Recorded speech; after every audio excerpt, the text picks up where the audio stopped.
freedom, 'cause I know there's only one crown. I got the keys to the kingdom. I got the keys to the kingdom. You know I'm living in freedom. I got the keys to the kingdom. I got the keys to the kingdom. I got the keys to the kingdom. As we fight the heat waves in Hyderabad, the teams out there are fighting against all the odds, doing whatever it takes to make it to the next round. Welcome, ladies and gentlemen. It is the final day of round number 2 of the BGIS, and I'm joined along with Necro to continue forward with all the festivities. So, Necro, round 1 into round 2. It was a beautiful transition. But ever since round 2 matches have begun, I think every single day, it just keeps on getting more exciting. Of course it does. I mean, yesterday was a prime example of that, right? We thought WSP was the one to set the records, but then instantly after that, the records just get broken down. And not just a normal breakdown that was a complete shattered. Because with the way the team that played yesterday, it was definitely something that made all of us astonished. I'm talking about X-Park. We saw Ninja Jod performing up to the mark. Then we also had Spray God stepping things up finally. We had so many expectations from that, man. We definitely did. But I really feel that WSP's record still stands tall. Because X-Park, they started with a shebang. It was an explosive start. But towards the end, I kind of really felt that they fizzled out. But again, along with Team X-Park, there were a few other names that we really thought would make it into the next round. But they failed. Yeah, exactly. I mean, in general, we also talked about some of the known teams, not exactly the known teams, but the teams that were able to make a big dent inside of the round 1. And then they transition on forward towards the round 2, and the performance just completely comes tumbling down, right? You talk about T7 officials being one of those, you talk about Sinners as well being one of those, and those are like the prime example. Yesterday as well, we witnessed one team doing the same thing. We had a lot of expectations from them, but then even they came tumbling down. They certainly did. But for Klopp Pirat, we were really impressed with how they popped off yesterday after that fall in the first few matches and then eventually just going all out. Even Clue Esports barely making it through those final games. They also went all out, kind of got a lot of finishes to their names. But today we have the final day, and this is where the excitement really begins, because we started off with 1,024 teams, then we had 480, and now only the chosen few shall be making the cut. Exactly, and you talk about the cut as well, right? What exact cut we're talking about? Of course, ladies and gentlemen, you need to be inside of the top 16. But we're talking about the grand finals, where you will be able to get yourself the massive prize pool that's currently on the line. 2 crore rupees are over here inside of the BGIS 2024, from which the champion team will be getting 60 lakhs to themselves, and that's a lot of money. And you know the best part? All the teams that will be standing inside of the top 16, they will be getting some sort of money in their hands. So much things on the line. Of course, the money, we all love that. Kind of sets you up at least for the next year. Imagine winning those 60 lakh rupees, and the bragging rights is what I'm talking about. But you know, it gets better with the visual aids once we have it. There you go, 2 crores on the line. Like we did talk about it, 60 lakhs for the winners, but we also do have those individual accolades, Necro. For the MVP, it's 2.5 lakh rupees. For most finishes, we also have a certain amount. But even for the others, everybody that makes it to the LAN, they get something. That is true. I mean, in general, as I mentioned, every single person is going to be getting some sort of money in their hands. And then you also talk about the individual prizes that will be given away. MVP of the tournament getting 2,50,000, most finishes as well getting 1 lakh, Lonesome Survivor getting 1 lakh, and even the player who managed to go on a rampage will also get his hands on the 1 lakh. But how do you exactly get your hands on these prize pool that you see in front of us? Well, you will need to accumulate the points in overall to exceed against all the other teams that you're going to be going up against. So exactly, let's move on forward and look at the points standings. There have been so many of those teams that have been massively benefiting from the new points distribution structure that we've had across this BGIS. Yes, ladies and gentlemen, if you win a game, if you get the chicken dinner, you're just getting 10 points. But what really stands out is that 1 point for every single finish that you get for yourself and for your team. So a lot of names that have benefited, like we did talk about, right? X-Park, yesterday we could see.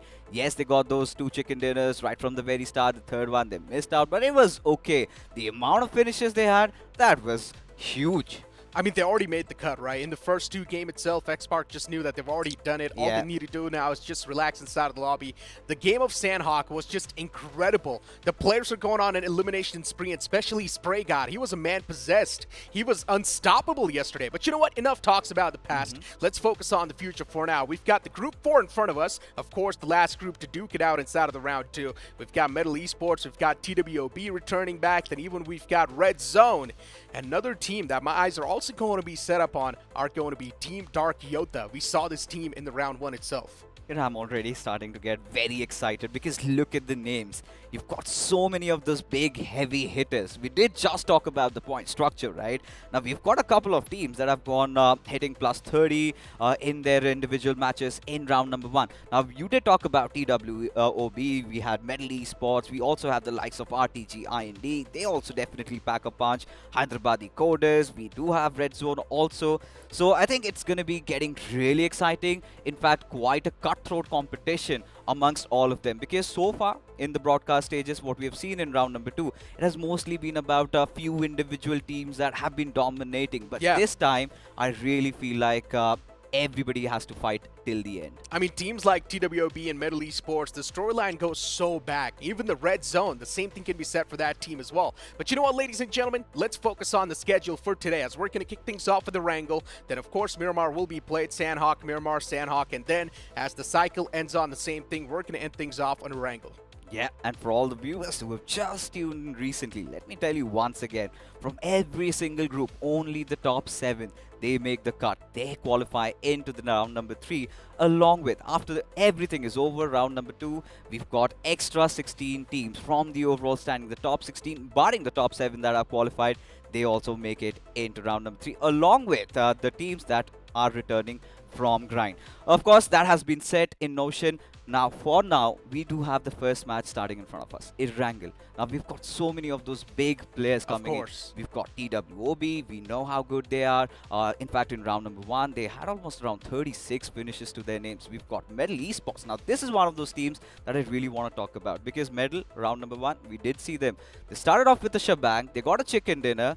And then they just did not seem to care at all. I mean, it is understandable. Metal Esports has been sort of hit or miss. Yeah. And I mean, the stats also say the same thing about this team. But talking about the round 1 specifically, I mean, these known teams, they somehow just knew that they're going to be qualifying, right? I mean, they've got the skill set for that. They could easily move on forward. They know the lobbies they're playing in, they're not going to be at the highest tier. They're not going to be that competitive as they expected to be. So they knew they're pretty much going to be qualifying. So that's why maybe they took the competition a little bit too light. They knew as soon as they got the first game in the bag that later on they could just sit back, relax, and start testing the waters a little bit more. Yeah, I mean, when you talk about testing the waters, a lot of these underdogs are actually trying to create those waves, right?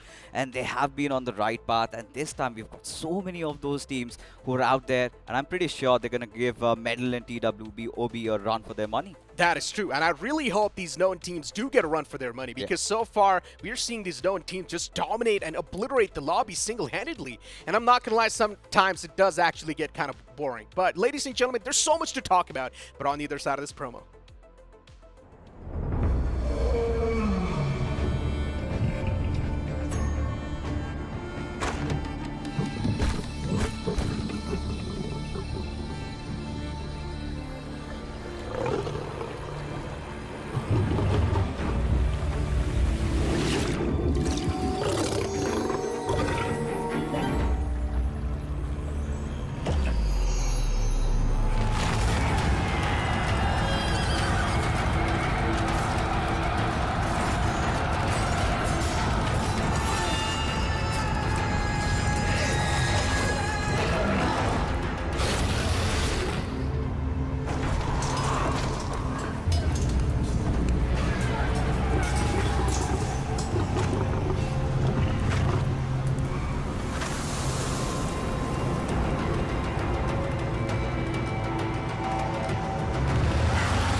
The Ignis Exude, man, fills my heart with joy every single time. I've already done my spin. I did not get the Lynx AMR. I did not get the Exude either. But what I did get, Necro, was that share. Wow. Did you get it? And No. the best part about is you have to feed him, and every single time you feed him, he grows in size. Wow, I mean, Spiro told me that, but you know what? It's just making me even more jealous. So can we just move on from this conversation? I'm trying my luck every single time, and I'm just not able to get my hands on that companion. Focusing on today, and of course we know TWOB is now going to be back inside of the competition. TWOB is also an interesting prospect, right? You talk about TWOB and their journey in the past. They started off quite a strong way, right, inside of Gujarat Tigers, and then moving on forward, they left that banner. Now they're playing inside of TWOB, and still we're seeing that team on a little bit of an uprise, but I'm not sure for how long they can keep on rising up. Now that's the question, right? Yeah. Are they really being tested? Because round number 1, they were hammering everybody down and everybody was scared of them. But this time, the competition gets even more tougher because it is going to be round number 2. We still have 6 matches to go for everybody to try and prove their mettle. As ladies and gentlemen, the voice in my head says, it's time. Make your predictions. Let us know who's going to win game number 1, as we will be chartering through the greener pastures of Erangel. But now, once again, a quick look at the matchup. We did talk about TWOB, we did talk about Medal, we did talk about Red Zone. Now, this is one of those teams I think we need to talk a little bit more on, because considering in the grind, we did see them playing as real esports from a different banner. They've changed it, but we know them quite popularly as R esports, right? Yeah. Now, again, new banner, same old players. What are your expectations, Necro? I mean, same old players. Once again, banner does not really matter, right? It's all about the players playing inside of that banner. For example, Godsreen can be a prime example, right? Yeah. You talk about in the past they're representing the Gladiator esports. Now they're moved on forward towards Godsreen. And you can't say we're not really seeing any sort of a change inside of the performance. It's still being the same team, same playing for. And probably the same thing's going to be happening with the players of Red Zone as well, right? We've got the same players playing inside. Cannery is one of the most enjoyable players to witness inside of the game too, and also outside of the game in LAN. But, I mean, considering it's not really a LAN event, but, I mean, in general, we know this man knows how to celebrate a victory. Surely has those moves, and Yeah. would love to see for Red Zone to qualify again, make it to the LAN, and then you see Canary dancing. But for Red Zone, I think if you talk about their matches from grind, because this is the only team that Yeah. returns from grind, right? Yeah. And we did see them engaging in those earlier fights. They've been doing all of that. They have been the miscreants in the lobby. They've been causing so much mischief. But the big problem still stands. They haven't really figured a way out how to crack the code. They do not know how to get a chicken dinner. I think that Yeah. is one of those issues that needs to be fixed ASAP. And it's not the first time we're seeing this happen, right? It's been there from ages now at this Yeah. point with the same lineup. This team is so inconsistent, if you'd like to say. Right. Sometimes they just tend to perform really good. They get that one single chicken dinner, and then after that, they just go to sleep. And that's something these players really do need to work on, because every single player inside of this banner, you talk about Cannery, right? Of course, one of the most OG players, and you talk about the entire banner in general, all the 4 players playing inside. We're not really seeing that significant amount of improvement. Yeah, the fact that they qualified in from the grind itself is quite a big achievement, but still, man, you expect a lot more from this banner. It's still been a downfall for them, don't Yeah, you think? Because they were one of those teams, ideally you would see them somewhere in the top 32. Yep. But being around that top 64 mark, yeah, they surely have a lot of hills to climb this time around. But again, barring all the big names, we do have some underdogs that pack a punch, right? This is where the conversation really comes around Dark Yodha. Yep, Now, Dark yep. Yodha, they've been such an interesting prospect. What are your thoughts about them? Dark Yodha is a team that just came in out of nowhere, right? They surprised us. It was not like a massive surprising blow from them, but the consistency that they showcased was something that astonished all of us. And hopefully if the same consistency is also being revealed in today's lobbies, then one thing is for sure, this is going to be that stronger team, because we cannot judge a team just on the base of the first round performance, right? In there, the lobbies weren't that heavy, maybe you can't say. It wasn't really testing the waters that well. But inside of the round 2, one thing is for sure, the difficulty has been notched up by a lot. Definitely the difficulty increases, and with that being said, ladies and gentlemen, the first map is on its way. Fasten your seatbelts, because we are in here for one hell of a ride. The flight path trajectory, like discussed, from Primos to its shooting range. Now on towards the eastern side, a lot of those teams dropping down there, they're going to have a lot of trouble. But for the ones taking that military base, or maybe on the western side, I don't think they are going to be breaking a sweat.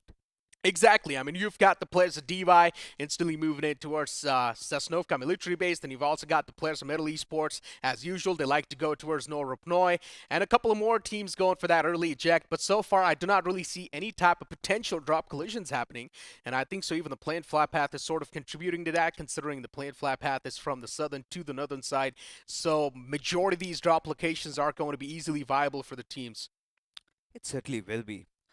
You know, definitely, if you have to pick up favorites, TWOB, Medal Esports, we did talk about them. But you know, Necro, a question for you and for the viewers. Who do you think is going to take the first game? I think so. It's going to be Metal Esports. A team Medal. that packs a punch and a lot of experience. Nothing's going to be stopping these players. At least that's what we expect, right? Because you talk about the first game jitters. There's so many newer names inside of the lobby.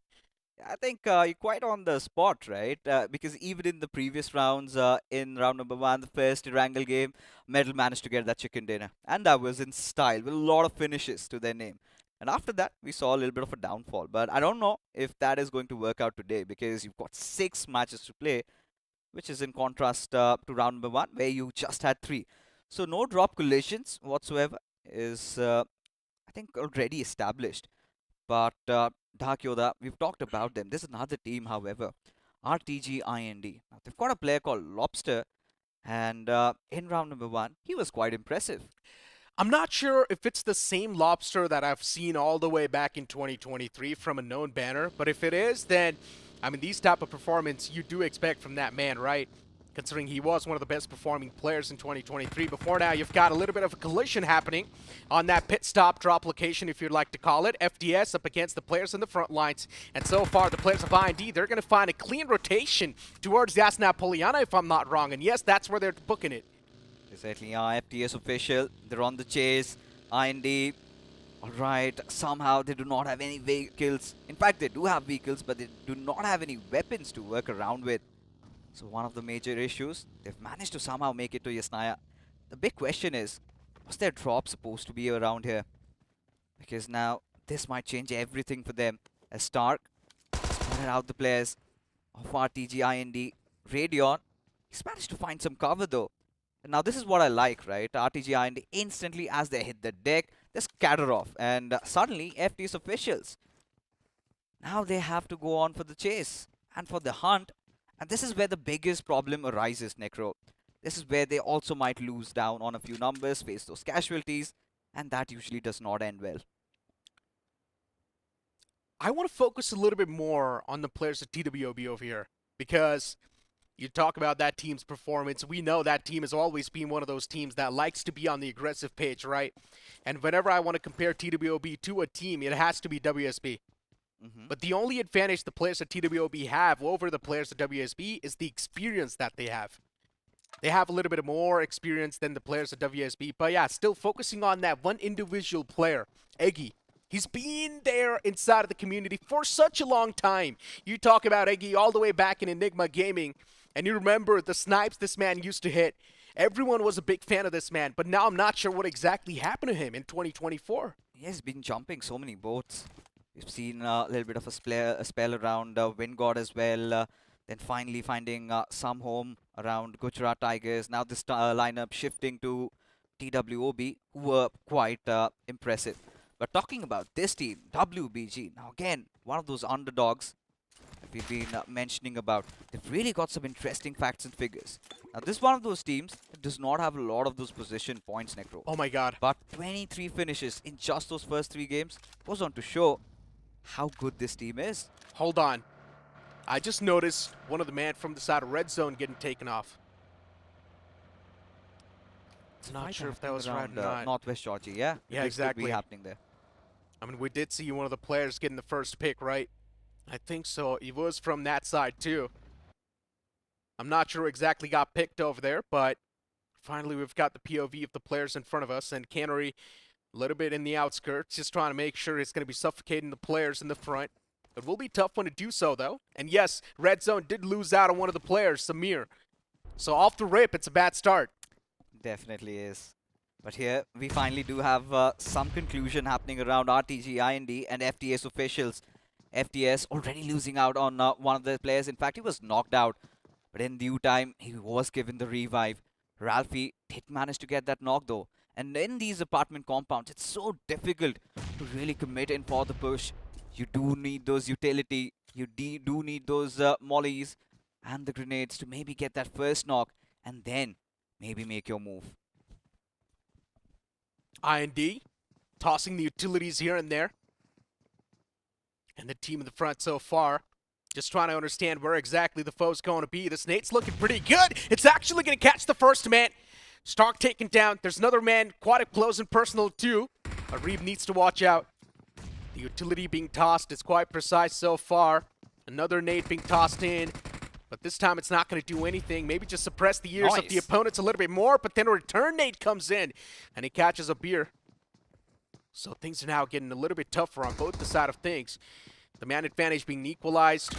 And even the players of IND looking super desperate at this point in time, considering they know one of the foe, even in the front lines, is being knocked out. But the man's now back up on his feet, so that's really good news. So it's going to be a 4v3 in the favor of the players of FTS.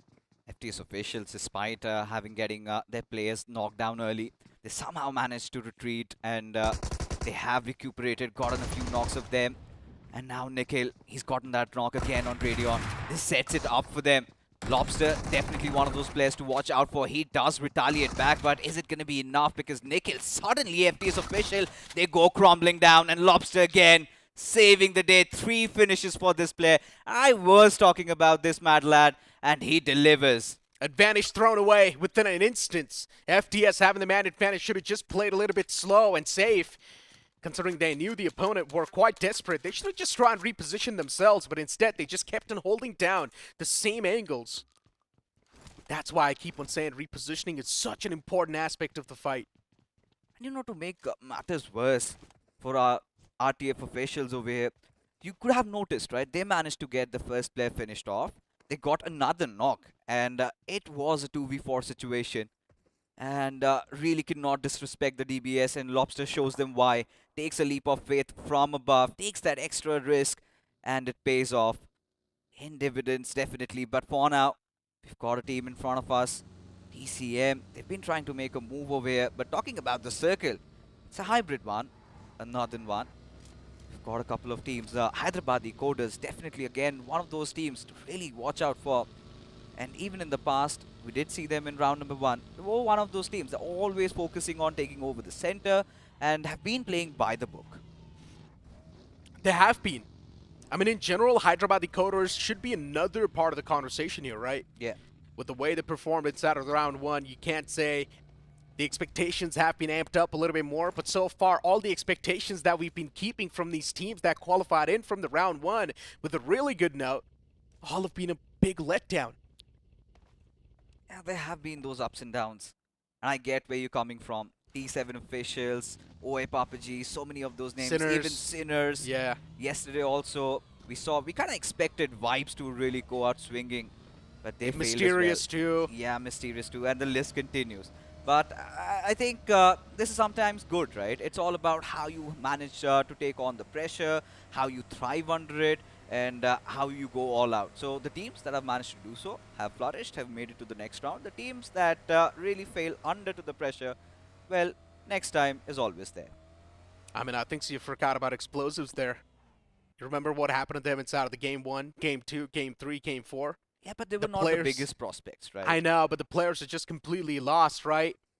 I mean, be it whatever team. If you're moving on forward towards round 2, we expect you to understand the basics at least, right? Yeah. But the players of explosives, they just did not know what they were doing inside of the game. It was a big question mark.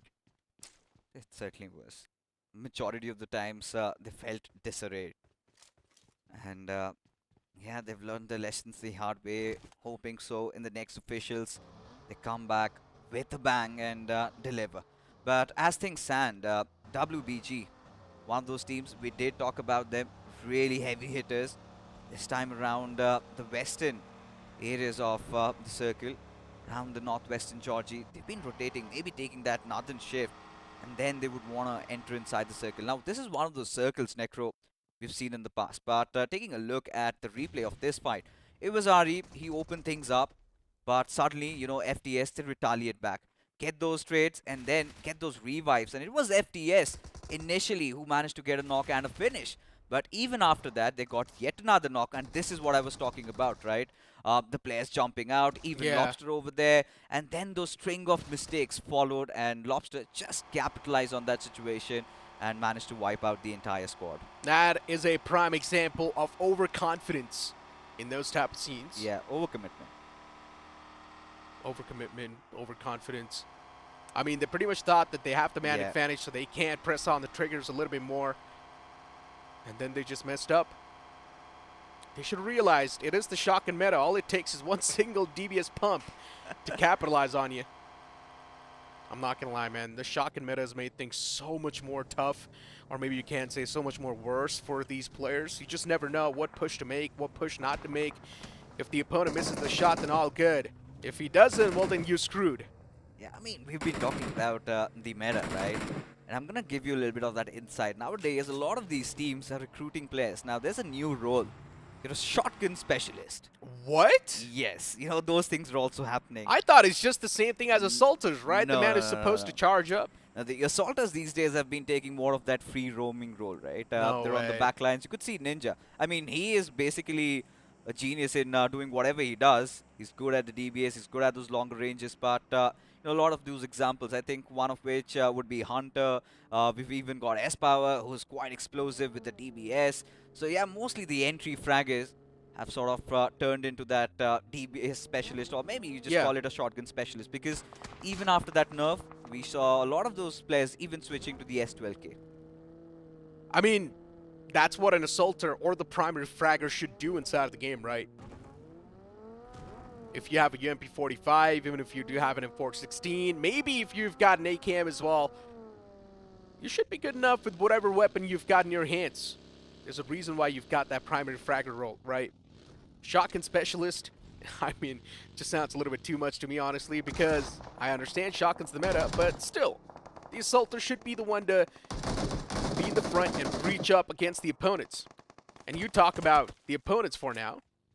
Off the rip, we've already got another team being a part of the fight. 2 OP officials kicking things off on a decent note for themselves. Yeah, 2OP going up against Turning Point. Now Turning Point, one of those teams in round number 1. They were kind of decent. Really not out there, but still, this time, gotta see what can they pull off. Considering the fact that they've already lost out on one of their players. I think Ayush is far from home. Still no chance on earth that he can be saved, or maybe I think a lot of commitment of those smoke grenades are needed. With the players of 2 OP officials keeping a close eye on what they're up to, it's going to be difficult. There you have it. The finish confirmed. And for now, majority of those teams, everybody is trying to congregate around that center. TWOB, they've got a really good position to themselves, but where on earth are Team Medal? And just when I take a look at the map feed, somehow lurking around the eastern areas of Yasnaya Polyana. Middle Esports, I mean, they're going for a long rotation, right? Starting all the way from Nora Pnoid, then right above Yasna Polyana for now. They've taken a longer route. One thing is for sure, the players are carrying a lot of those jerry cans. Yeah, red zone, a team that took an early blow. Want to be a little bit of more aggressive inside of the lobby. Want to be a part of the fights in the front lines too. Jadu taking shots, Cannery's also a little bit chipped up. But red zone, they do seem a little bit unsettled for now. This shelter position they've gotten, I'm not sure for how long it's going to help them out. And this is a team already losing out on one of their players. Kind of sets them off a little bit, because we've seen in the past, they are always the notorious ones in the lobby. They keep on searching for bodies, and they're always hungry to engage in those fights. Just 3 players, I think that is not the kind of mentality you could really come in. But TWOB, they have started to put the pedal to the metal. Initially focused on taking over the central position inside the circle. And the moment they had it to themselves, now they're starting to accumulate those finishes for themselves. Yeah. Middle Esports still just trying to scout out the crowds. They've barely breached in inside of the zone too. And look at this circle shift. Wow. The amount of playing area that's left over, it's crazy. There's not a lot of that playing area left over. Only 50% of landmass available for you to go and grab up. And there's so many teams inside of the lobby still. We've barely saw any team getting completely eliminated. We've still got 15 teams. We certainly do have Team Eternity. They do have a really good spread around the circle as Medal Esports. They're being challenged and from the backlines being fired and shot at. And now Paradox has to provide that quintessential cover fire. It is a fight against the Dark Yodha. Both of these teams drop down in the Southern Islands, but now they are going to be settling this out as Paradox rains hell and destruction on the players. As now Kyoya definitely following suit. And there you have it. 4 finishes already racked up for medal. Dark Yoda, the way they took that fight just felt like they were playing inside of a classic lobby. Did not really think through that well. The stance is just not there. And then within an instant, meanwhile, you also do see the players of IND get eliminated from the game. A lot of eliminations now starting to happen, and all thanks to the zone. Considering there's not a lot of that playing area left over, you just need to make something out of nothing because all the prime compounds, they've already been taken over by the teams. You've got RGB. They do see a team at the top in the name of TWOB and RGB for now. This compound they've gotten is quite good for how long they can sustain it. They're in the prime spot too. Soon enough, they're also going to be the center of attraction. You know, for RGB, surely a push is inevitable. Somebody is going to come charging in at their direction. And considering they've already got that one finish, now I really like the position of TWOB. They've gotten that little bit of a high ground. They've got a beautiful spread working along for themselves. And now look at this. Team Util, right beside RGB. All they're trying to do is thread the needle, get that one knock, and I'm pretty sure they want to commit in for the push. You've got Util and the players inside of the shacks. Honestly saying, I might as well just be out in the open than be inside of a shack. All it takes is one single nade for you to get cooked up. But yeah, I mean, Util Esports, even they do not really have a lot of choice, right? The zone is just playing so much mind games. It's so cruel on these teams. You've got 13 teams left over, and the playing area is not a lot too. Medal Esports, right now, they're just trying to accumulate as much as landmass as possible, making sure the backlines are completely cleared. And I like this approach from Medal Esports. We certainly do. I think they've been staring off of fights.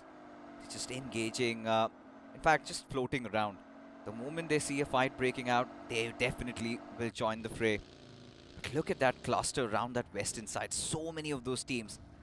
And almost 50% of the zone is submerged in water. A shoreline circle could definitely be on its way, and I'm pretty sure we're going to have a lot of those fishes. Talking about fishes, you did have your wireless fishing rod available already, didn't you, Necro? Yeah, but I don't think it's going to be used in this one, though. Considering the teams are just majority of the times going to play on the shorelines. So it's all okay. But yeah, talking about Medal Esports, still figuring out the rotation pathway inside of the zone, and they've actually found quite a clear one. They're going to find that breaching point all the way from the southern side. Two teams colliding, 2OP once again. Spotting out the foes. Shots taken, no critical damage given just yet though. 2OP, they need to find that breaching point inside of the safe zone. Oh, they certainly have to. For 2OP, they did have a decent start, but that kind of got nullified the moment they lost one of their players.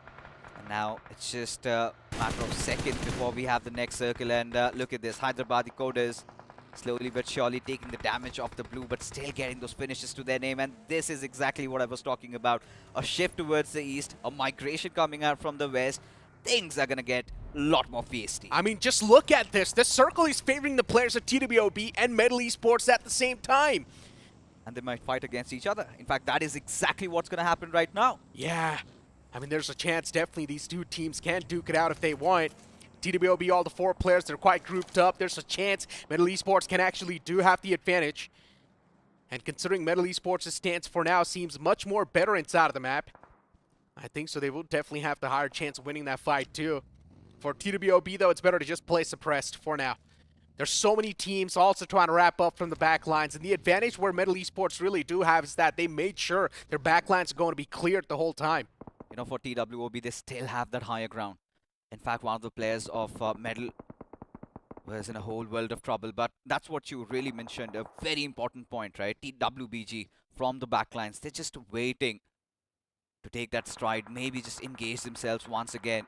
A third party could be coming over there, and 3 big titans will definitely collide. And sometimes, whilst all of these teams are fighting, somebody completely off might just get the chicken dinner. And for TWOB, you could see Prince. He's way aloof from his pack. He's got a different angle to himself. In fact, he's got that central compound. And in fact, when you're around the center, it's more about trying to keep a little bit of a stealthy position. Yeah. Because somebody spots you out, they're going to go right after you. Exactly. You need to stay a little bit low-key. This late inside of the game, if you're going to be in the smack center, there's a chance it can also be the center of attraction. And that's something you need to avoid as a player. TCM, that player's inside of the shack too. Not a big fan of the position this man's got. But then you've also got Team IC right in the next. And this one's going to be an interesting one, considering so far there's too many teams around each other, but not a lot of cover left over. Hyderabad Decoders, you've also got WBG, then you've got TWOB right next to each other. So yeah, I mean, this is probably going to be a complete mess. Indeed. It's just a matter of seconds, right? Somebody needs to pull the plug and everybody just goes into a mad frenzy. Just waiting for the next circle shift. It's still the 4th stage and still so many of those teams are alive. And the moment we have that 5th circle, everybody would be just swarming around like flies. As now Spotter, he was being shot at, but beautiful cover fire coming in from Ragnar. As now TWOB already down on 1. I think this was also one of those opportunities that Team Medal was really eyeing out for. Yeah, and they finally did find the opportunity too. WBG, they're taking a lot of shots. That is understandable, but at the same time, they cannot really overexpose themselves. And our Punny finds the opener. Opponent now in a big world of trouble. WBG, even they do not really have a lot of freedom to play around inside of these grounds so far, considering the circle shifted a little bit on the right side. One of the men from the side of TWOB is there in that zone. Not a lot of teams still, but the amount of teams that are outside on the left side, we know it's just going to be a complete mess. So many teams are going to get caught in between the rotations. Look at TWOB though. They want to engage in this fight. They know Hyderabad Coders, they're kind of stuck between a rock and a hard place. From their backlines, you've got WBG from their front. Look at Eggy just charging in, gets already one of those knocks. Naveen, he's also gone down, but the grenade comes back and he gets traded off. Hyderabad Coders, they're trying their best to retaliate and sustain this spot they've gotten, but TWOB, they're just making things even worse. Even AJ's knocked out for now. Turbo trying to back up towards his teammate. AJ might just be back up on his feet, but Turbo, he needs to realize how many problems soon enough are going to be on top of his head, and the players of WBG Sporta gets knocked out for now. Team Hyderabad Decoders somehow just holding on to that spot for how long? That's my question, and I think so they have been eliminated from the game too. Hyderabad Decoders not inside of the game anymore. They certainly aren't, but for TWOB, things aren't looking merry either. They have to get inside the circle. The good thing, however, is Prince is there to provide that cover fire. And this is exactly what you're supposed to be doing, right? You need to keep that low-key position. But AJ, he's fent to look for himself all by his lonesome. Does not have that angle, still going in for the fight now. In fact, goes in for the retreat. Prince and Turbo, both of them trying to provide cover fire. As WBG have no monkey business, they also need to make a rush inside the circle. Red zone, Jadu knocked out. He's trying to crawl back to safety. There is a smoke. That's going to keep him stranded for now.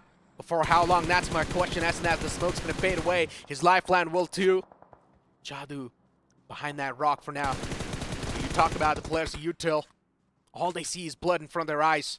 They just want to take down a couple of more players.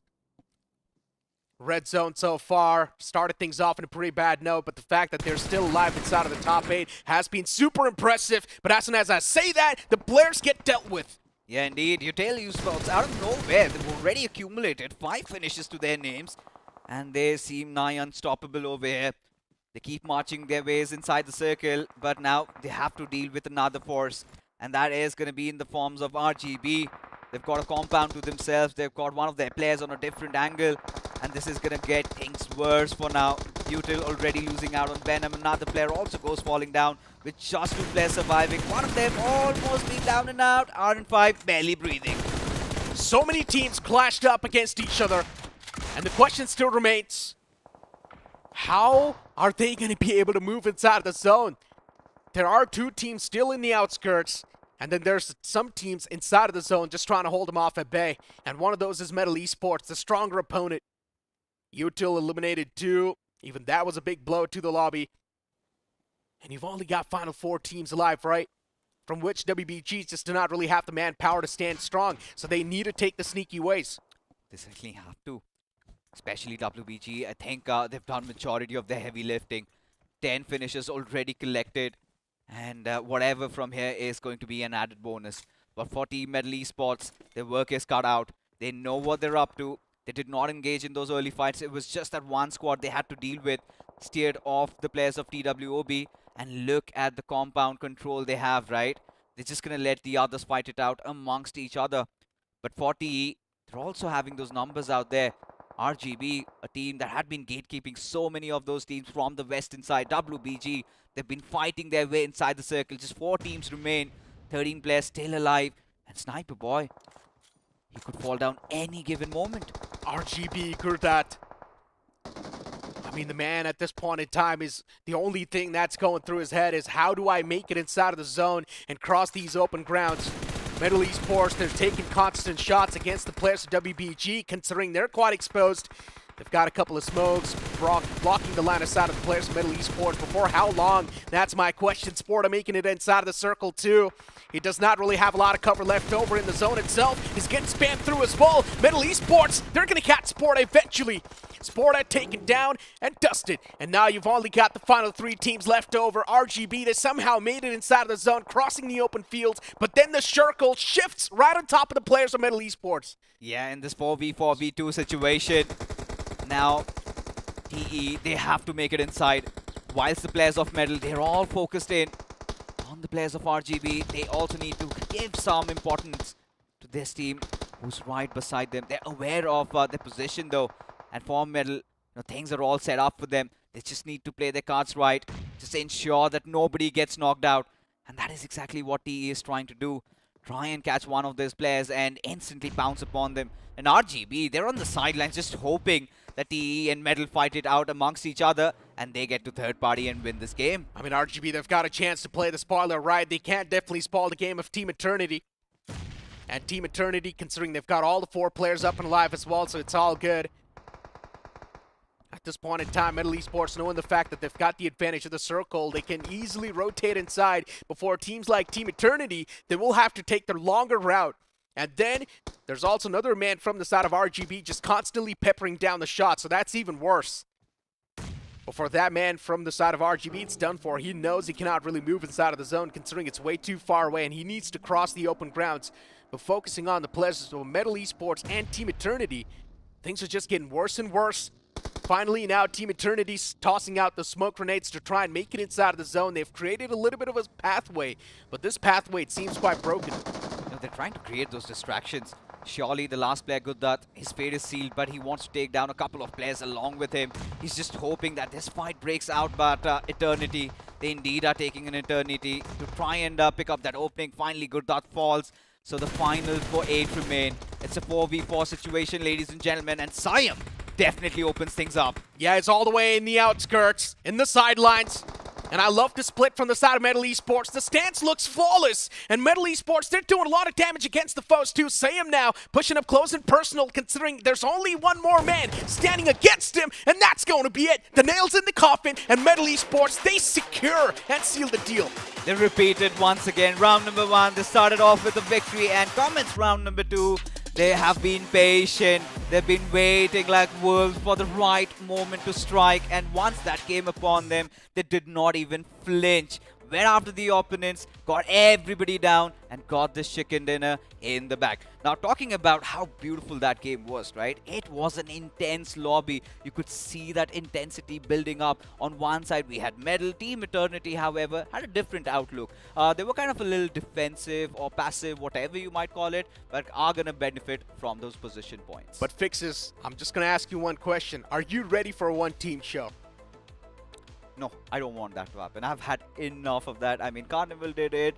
We had WSP doing that. We had seen X-Spark also repeating that. But for Medal, right, if they go back to their old ways as thing dictates, I think they feel very settled after that first game. They feel like, yeah, they've done enough of that heavy lifting. But for Team Medal, I really have to point out, man, Kyoya, he was amazing today because that has been one of the biggest questions. His form, it was kind of on a dip. Ever since the Iron Chaos was over, he had to jump a lot of boats, but finally reuniting with his older brothers, he's starting to deliver. Kyoya has been sort of like that mastermind in my opinion, right? Kyoya sometimes he's not really able to play that well when it comes to the performance and getting the elimination inside of the game, but still he has a major hand behind his team's success. And once again, he did the same thing over here too. You remember the stance that we saw from the side of Metal Esports? Sayam all the way on the sidelines, just providing that cover fire. Kyoya was tanking so much damage from these players too, trying to grab all the attention. So in general, Metal Esports, with the way they played, you can clearly tell the communication that was going through was really precise and crisp.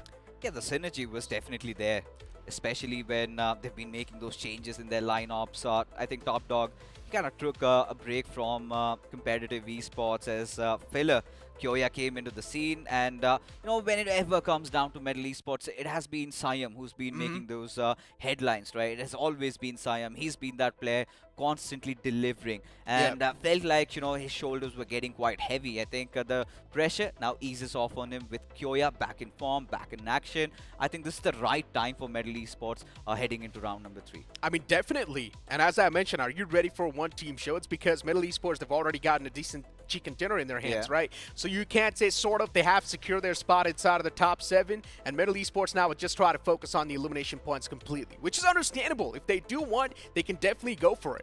They certainly can, right? From here onwards, they can just go all out, because even for the MVP, I really feel it's going to be Kyoya, considering he had around 6 to 7 finishes to his name. And there you have it. No surprises whatsoever. The first fight itself, it was against the big hitters, right? If you remember Dark Yoda, they suddenly decide to fight just around Severny, the eastern compounds of it. And Kyoya, he played such a pivotal role in that fight. I mean, of course, I mentioned this too, right? Dark Yoda, all the 4 players inside of one single vehicle, the way they took that fight was just really unorthodox. It was clearly unplanned, and then that's why they just completely fell on top of their faces. And that's where we knew that Dark Yoda, first game is completely done and dusted. Now they just need to hope for the better in the future games.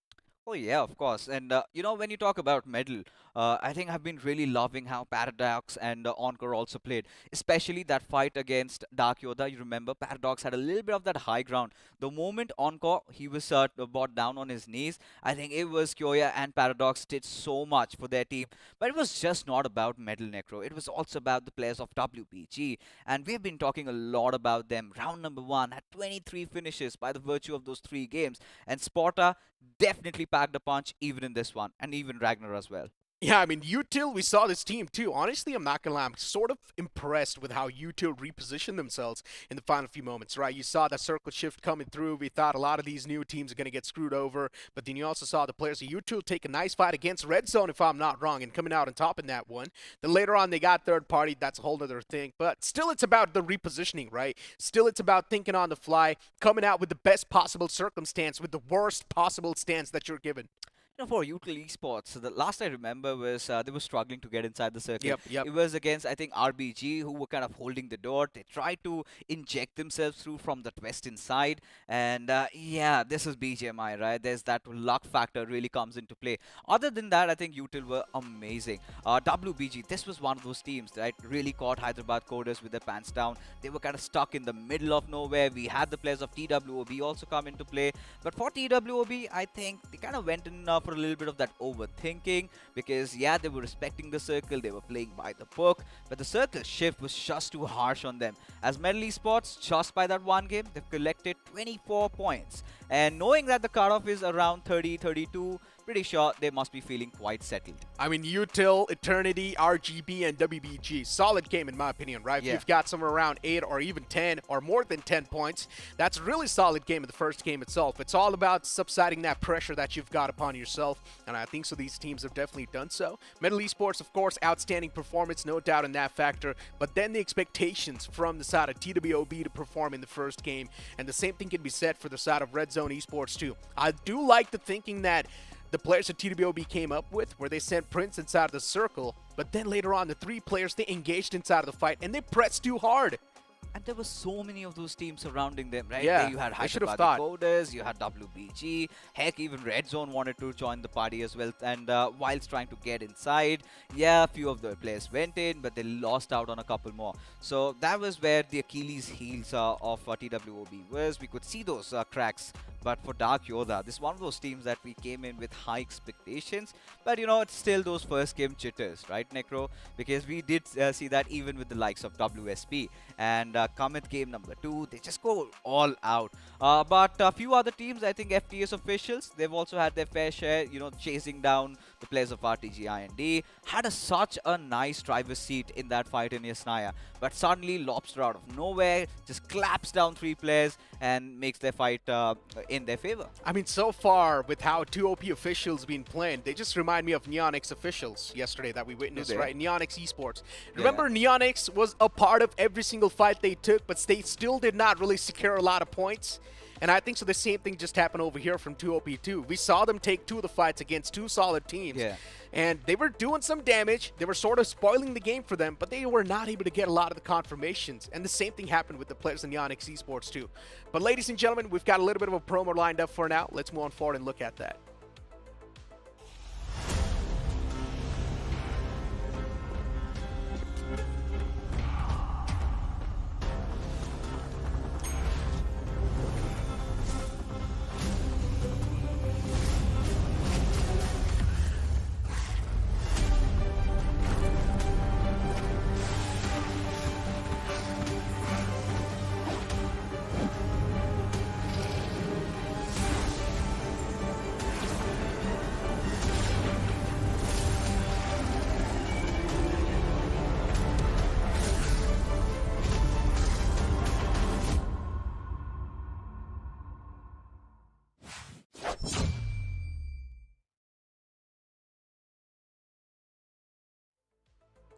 Well, this definitely is a cushion.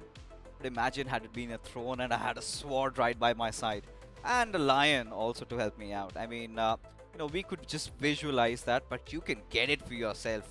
Do try your luck at that Exoot Ignis just for 10 UC, the first spin of the day.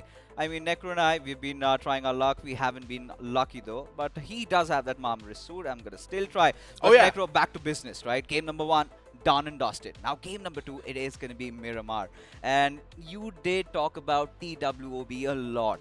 In fact, you were the ones, of course. In fact, both of us were really hoping that they would come out swinging. So heading into Miramar, do you think this is where they redeem themselves? Yes, TWOB is going to go full-on aggressive now. What about they have Metal? tested the waters. Metal Esports, even they're going to do the same thing. They've secured 24 or 25 points in the first game. It just does not really make a lot of sense to play safe and play for the positioning points anymore. It's better to just go aggressive inside the lobby, get 6 to 7 points secured per game, and you're good to go, man. You've already done the heavy lifting. You've already got that one single solid game. Oh, you certainly have. And, you know, for Metal, they could try and replicate what Team X-Pac did yesterday. Just go ham all over the lobby and get a lot of finishes. Maybe get that second chicken dinner. But for now, ladies and gentlemen, let's take a quick look at the schedule. Game number 2, that's going to be played in Miramar. Exactly. Miramar's going to be on the horizon, ladies and gentlemen. Expectations are a lot from a lot of these teams. You talk about Hyderabad Decoders, you talk about Red Zone Esports. These 2 teams, they were able to perform quite decent in the previous notes. But then now moving on forward towards the round 2, day 4, which is going to be the final day, it's better to just make a mark and end things on a great note.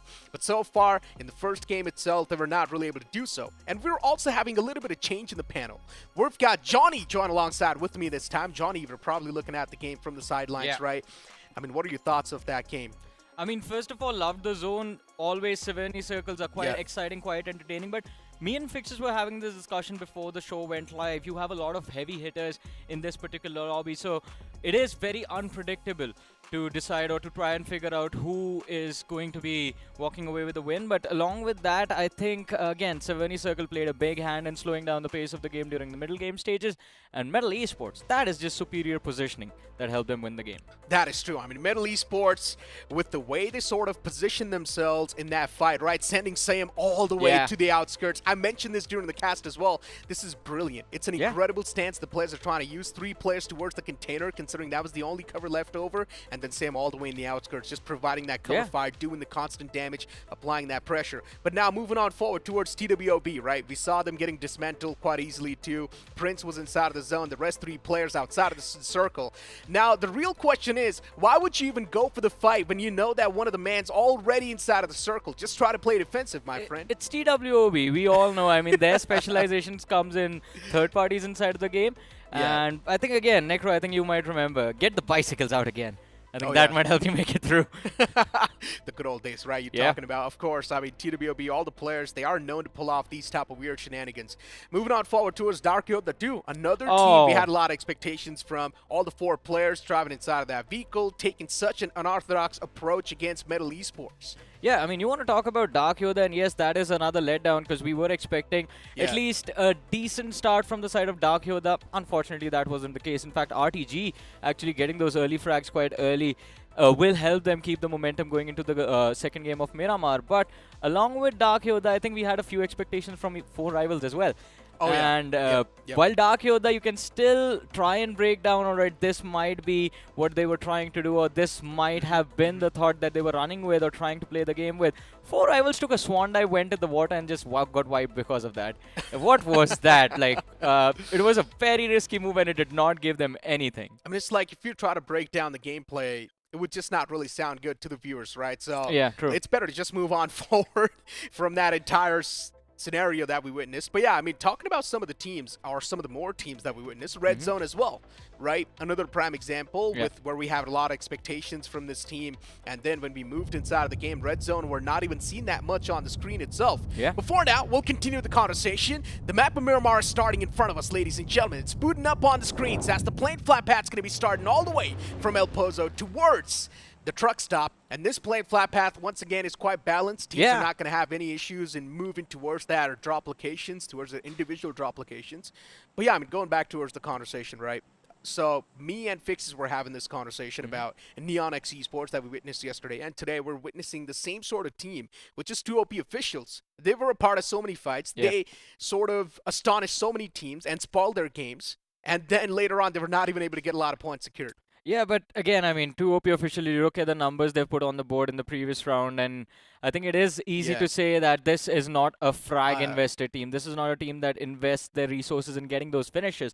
It will be about the survival instincts, but they have 6 matches. So if they can be consistent, again, it's the same thing that you keep saying, Necro, 6 to 7 points per game. If 2 OP officials can break or in fact maintain that average, I think there won't be a lot of trouble for them once we reach the overall rankings at the end of the day. But again, it's just the first game. I think we are getting too critical. The jury is still out there, still room for error available for these teams, at least in this map of Miramar. But right off the bat, Necro, look at that La Cabrera. Seems like we have an early drop clash happening. Oh, I'm a big fan of this. One of the op drop locations, if you'd like to say. TWOB, what's that? It's 3-1 split. And it's an Interesting. awkward one. Once again, I mean, one of the men actually quite close to power grid, and then the rest 3 players in the back lines as well. I'm not sure what the game plan is for them. And you talk about their drop locations too, right, for TWOB. It's always been one of those weird drop locations inside of the map of Wrangle. They like to split inside of the farm and a little bit. And if they really are feeling themselves, then they spread out a little bit too wide. And once again, in the map of Miramar 2, look at the split that we're seeing from them. I mean, we are going to see if that works out for them or not. It seems like one of the players can be caught off guard quite easily by the opposing side. But over here, kind of an interesting turn of events. You have Team RGB quite close to Util Esports. I'm pretty sure the parachutes have been spotted out by either sides, but Util Esports, look at them in the back lines. They are looking to back off. Stealth has already taken a lot of damage, and RN5, he's still looking for weapons. He's got the Ignis X suit. Oh, wow. Just like you. No, you have a different one, right? Spiro has it. Oh. And Maisie has it. Oh. Lucky players, right? Lucky guys. Why are you complaining? Didn't you get exactly what you were hoping for? Yeah, I mean, I got the Marmoris. Even that's pretty cool. Yeah. We actually do have someone inside of the game, too, with that X suit. Yeah. So we've got some rich players inside of this lobby. I think majority of them have pretty stacked account, Necro. It's just us who are unlucky and unfortunate. Not anymore, though. Yeah. Not anymore. Thanks to Crafton India Esports. Of course. We thank you have so been much. decked out. Yeah. But yeah, I mean, we've got Util Esports in front of us for now. And even Util should be part of the conversation, right? Now, all the teams that were going for the fights and not really shying away, you can't say they sort of do have a soft spot for them. And I'm just going to be hoping the same thing once again, right? Just to not really shy away from the fights. If a fight's being forced against you, then it just means that it is a good fight to take, because if you try to avoid that fight and move on forward towards the other one, that team's just going to come from the back and bite you. Don't give a second opportunity to the opposing side. Just finish them off in one go. Although, I would like to see where the game finishes in the last zone, because looking at the northwestern circle now, again, I think majority of the eyes are going to be pinned on those Craterfield hills, the massive, massive mountain range that sort of divides El Pozo and the San Martin areas, and I think getting there early gives you a lot of vision advantage. Teams will try to contest that position, but maybe not now. TWOB, of course, having a big advantage considering they did start from Power Grid. It's a quick access point to that hill area. But right now on our screens, we have the side of Red Zone Esports. And again, a lot of expectations from this team and experienced lineup in terms of Jadoo, Rockstar, Canary. We've seen these players for years now. Of course, Samir, a new mix. Yeah. A new player added in the mix. We've seen these players always on the big stages, but we've never seen them lift a trophy. Yeah. And the main problem is they do tend to make it to the big stage, but then it's about the consistency carried on forward where it matters the most. It's got the Mini 14 in the hand. It's ready and primed. Just waiting for at least one person to walk in a straight line. And he's still not going for the shots. I'm not sure what Kennery's thinking. He had so many opportunities to try and strike down the opponent, and he's still not doing so. Finally, shots taken, but he's also missing those. Too and late. yeah, the man finally goes back behind the cover. Yeah, Cannery. That is too late Rough. of a reaction from the side of Red Zone Esports. Again, as you said, wasted too much time just proning, unproning, scoping in, scoping out. And well, the opposition, they have found cover for themselves. If they can get those heals back up, their health back up, in fact, there will be opportunity to re-engage. Look at that. Dada, smoke lobbed out, should be able to run away on the other side of the ridge. Uh-oh. It's just the weapons. Did you see the barrel? Yeah, I'm not a big fan of what's exactly going on. Just making me anxious even more. Cannery with that DMR. Not really that precise as we expected him to be. Sometimes you just need to be a little bit more quicker. Reaction time from Cannery was lacking. And yeah, Dada able to just back away from that entire circumstance. So it's all good. The situation's now completely avoided. Dada is good. As soon as he got behind the rock, there was nothing Red Zone could have done beyond that.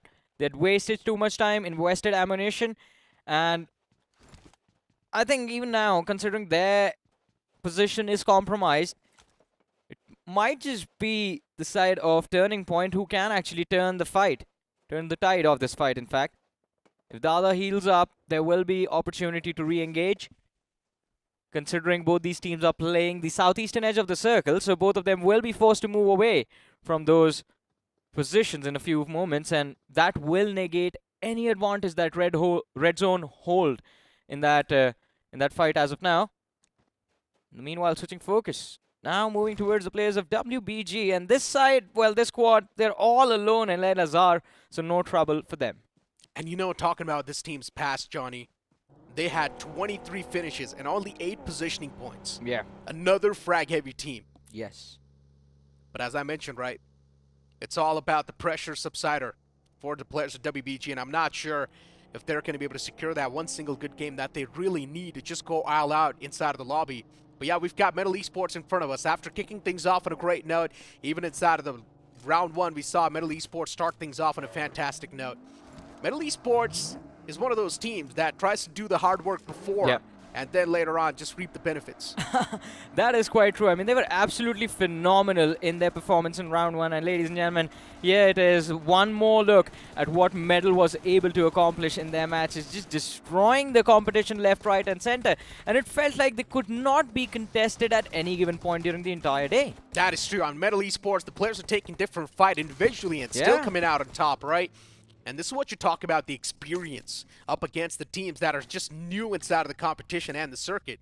And Metal Esports just completely overwhelming those teams and straight up just proving them unparalleled and coming out on top in those duels. And once again, the same thing happened over here too in the first game, right? We were quite critical of them as well. We need to be, though. We do not really have any other choice. It is a champion roster. Exactly. We have seen these players over the years now. And if they're not able to perform, then we are supposed to criticize them. Yeah, I mean, as you said, it is a championship roster. This is a team that has the caliber. I've said it multiple times. Yeah. This lineup can lift trophies, but for some reason, which no one knows why, they always seem to struggle on the LAN finale. The finals are their kryptonite. It's not just this team, right? So many teams who tend to struggle when it matters the most. Yeah, but the drop for medal is the most drastic. That is true.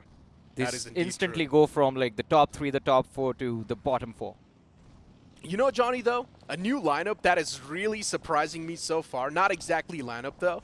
It is the same lineup playing inside of the same banner, but that has sort of surprised me, and I'm having the most amount of expectations from is this new Enigma gaming that we're witnessing. Always stand the boys. It's the same players playing with each other, but then this addition of the coach has been doing so good. Yeah, I mean, they were doing so good, but it's a different team now. Anyways, our GB on our screens, and it'll be interesting to see how far this team can take their journey, because as you were talking about frag-heavy teams, right, RGB, they fall in the same bracket. 22 eliminations, Necro, but I'll also say something that is going to upset you. 2 placement points in 3 matches, man. Yeah. I mean, 2. once again, another frag-heavy team, right? Quite frag-heavy. I mean, 22 eliminations, that is an amazing number to look at. But then again, you have to balance it out somewhere or the other. I mean, if it's working out for you, why do you even need to think a lot, right? That is true. Just go with the flow. If you're trying to fix something that's not broken, it's just gonna play. It's just that you're playing with yourself at this point. You break it. Yeah, you end up pretty much- breaking it. You just mess it up. Remember when you were a child, and when you got a toy, you just wanted to know what's exactly inside of the toy, so you sort of Yeah. open it up, and then later on you figured out that, oh no, you screwed it up. Oh, it seems like RGB might have done exactly that, or maybe they can still recover. One of the players quite close to Prince OG, who has control of the massive hill over here. And spotted out 2 from the opposing side. This can work out in the favor of TWOB. And indeed can. Prince from the top is just raining down bullets on the team in the front. RGB for now. I mean, there is a little bit of a split, but still it's complete fine, though. The man's not going to be able to hand out some lethal blows. It's okay. RGB, they're out of reach. They're way too far away, and Prince has only got his hands on the 3x, so he can't really do a lot. TWOB, I like the fact that they're prioritizing the high ground. Reminds me of global esports. Oh, that is true. But can they pull off a similar performance? Same level of aggression? That is going to be a question, because TWOB is one of those teams that relies on late game aggression. Early game fights, not really their thing. I mean, they're going to try and pick a few frags here and there, but look at this now. So we saw Prince OG on top of the hill. Eggy has tried, and in fact, he's closed in quite a lot of distance, but he can't really do anything from here. He needs to wait for the follow-up, needs to wait for the backup to try and engage. He indeed does. Eggy this time, though, might just get ahead of himself. He did have to line us out on the players, but it's better just back away, considering you do not really have a lot of backup from the fellow comrades that are sitting at the top.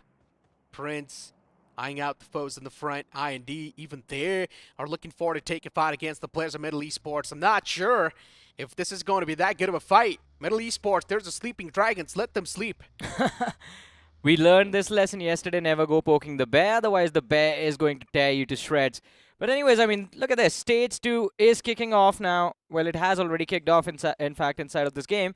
And we are still there with 16 teams, all 64 players. Not a single, well, a few shots were fired, but no knocks were secured. I think this might change now, though. Kyoya with a wonderful spray, and it's Onko who finds the opening knock for Medal. How dare you get even close to the players of Metal Esports? That's what they say. You were around them, you could feel the aura, and Metal Esports, they will strike you down. Already, the Dragons are now woken up, and you can see them unleashing hellfire against the players of I&D. One man was knocked out. Radeon is back up on his feet for now. Metal Esports, no intentions of actually pressing up on the charges. Instead, just playing it slow and safe. Interesting. I guess Metal Esports looking for another solid game. I respect that. Yeah, I mean, if you can have 2 in a row, and you were talking about this with Fixes, right? They have 20+ points in game 1. Just need a few more. Might as well just get the job done with in Miramar itself before you even reach game number 3. If they can get 20 points in this match, I think that pretty much secures the qualification already. Because in the last 3 days, we haven't seen the cutoff go beyond 40 points. Yeah, we haven't. I mean, in general, it's because there's been a massive vacuum inside of the round 2 because these known teams, right? Before we saw Kemen Esports doing the same thing. Now we saw WSB. Carnival on day 1. Even Carnival did the same thing, getting the hat trick in their hands. And even yesterday, we saw a massive vacuum of the points as well. So yeah, in general, all these other teams are now starting to wake up. And I'm loving that, right? All the T1 teams that we were criticizing so much. Yesterday, Spray God was playing phenomenally well. He was the man to take the charge in his hands, go for the fights head on, while Ninja Jod was in the back lines. And when the moment really asked for it, that's when he was stepping inside of the fight. It's all about giving the space to your teammate. When you know he's feeling himself, let him take the charge. It's fine. Yeah, and X-Pac, they were able to pull it off quite comfortably as well. Yeah. Even when Ninja Jod wasn't there, Spray God and Sarang, they stepped up quite nicely. And, I mean, you were quite excited in watching Spray God's performance. You were hoping to see him pop off. It has been a while. We saw him take a backseat during the off-season a little bit. But then again, I mean, yesterday was just phenomenal for the man. It was. There's so many good teams, man. You've got Team Forever playing really good. Revenant Esports playing really good. You've got Enigma Gaming, another solid team. Kevin Esports as well, considering the Medstrat does not work. Even they have stepped inside of the playing field now. Necro, think about this. We still have 500 teams in this tournament. We're just in round 2. We have a long journey ahead of us. And we're already fascinated by the gameplay we're seeing in front of us. Yeah. It's and next incredible. week, round 3 begins next week. Yeah, and we've seen significant amount of improvement from all these teams, right? From all these banners. And I feel like Team Forever and Enigma Gaming is a prime example of that. Well, again, hopefully, with the improvement that we have seen within these teams, round 3, I mean, I'm expecting the level of competition to be on a whole another level. And, well, that I think I don't even have to expect it. It is going to be guaranteed. Everyone stepped up so much. In the meanwhile, though, we talked about it just before the match began. 4 rivals, Necro again playing the blue. It did not work out too well for them in the previous game. In this matchup, especially looking at the cluster that awaits them on that southern and the southeastern edge of the circle, I think this is going to be absolutely brutal. But look at that. The zone moving towards the hills of Crater Fields. And RGB, well, they're in the prime spot to take control of that high ground. TWOB, 2 on the left, 2 on the right. Both the players holding the high ground. And overall, with what Red Zone's doing so far, shots taken against the opponents in the front who are holding down the high ground. And Red Zone for now.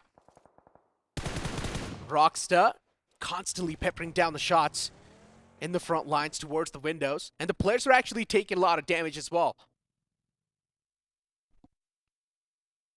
Ooh, Majesty is dropped extremely low. Jadu and Canary, they have information to work with, but prioritization given to positioning.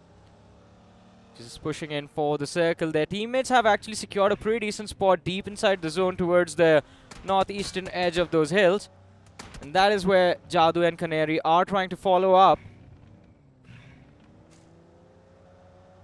It's not going to be easy though with Util Esports actually chasing them down. There will be an opportunity. There will be.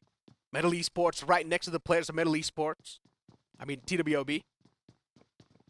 And for now, both of these Goliaths right next to each other. I'm not sure how well this is going to pan out. All I can see is chaos in the front. And TWOB, considering they're at the top, they've got the drone view of the fight as well. You can say they sort of have an advantage considering they've got the high ground to play with, because the cover fire just can be even better. And TWOB, they've got so much intel to play with. No matter where the circle's going to pan out, they can easily pave the pathway. TE, this is a perfect opportunity for that free frag out in the blue. One of the players from the side of Demigods can be isolated, can be shut down, but if they were a little too focused on their own game plans, and that does allow the opportunity for Riser to make an escape. Just makes a run for his life. No stopping in the tracks. Although, we still see him on the radar. Is he just tracking the opposing side as he moves forward? I think so. I mean, for now, Eternity was one of those teams that played quite decent in the previous game. So you can't say they've got the wind in the sails. And they can't keep on moving up with that. But there's too many teams inside of the circle, and the circle's way too small. You can see the players at TWOB, they've got so much land covered. It's crazy. They've also got the high ground to play with, so that's like an added bonus at the top. TWOB in general just doing really good. Metal Esports can only be the big threat, but I'm not sure for how long. As long as the circle moves away from both these teams, all the other teams are good. Yeah, that is true. It's the zone that will help them, the opposing side, and it will be the zone that will make sure that TWOB loses this match. But Prince, he's given away too much information. There's an opposing side right underneath the cliff, and he's not even paying attention. Completely isolated. That 4-man split of theirs, it is going to backfire. Well, it can backfire eventually, but Prince OG, spray looks good, although Devil, just running behind the ridge, is able to protect himself. 4 rivals, they found their way inside the safe zone.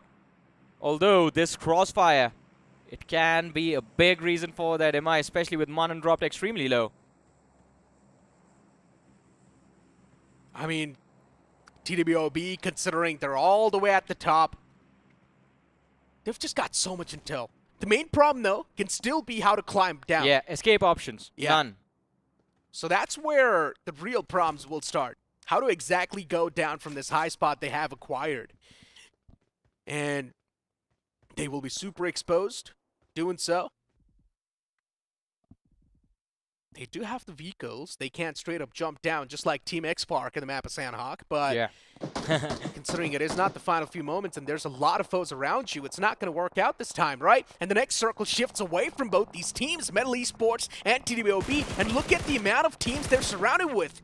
The escape route just looks even more narrow. It's going to be very difficult for them to make it through. Although on the other side, I think our Z, that is Red Zone Esports, they have a wonderful position to work with. It's just a 2-2 split inside the circle that can backfire.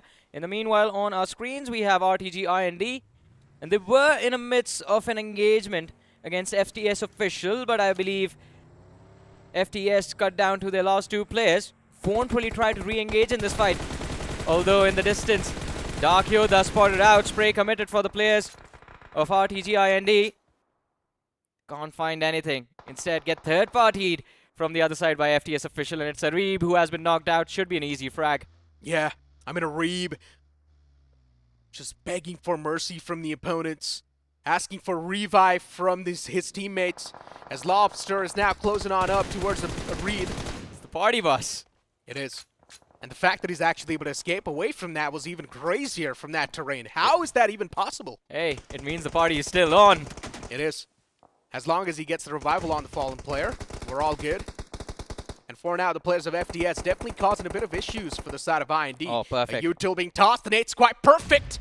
Oh, the overshoot though, the bounce. Unfortunately, not really playing in the favor of the players of IND, and even the wall of death now starts to move up. It's going to do even more damage, and there we go.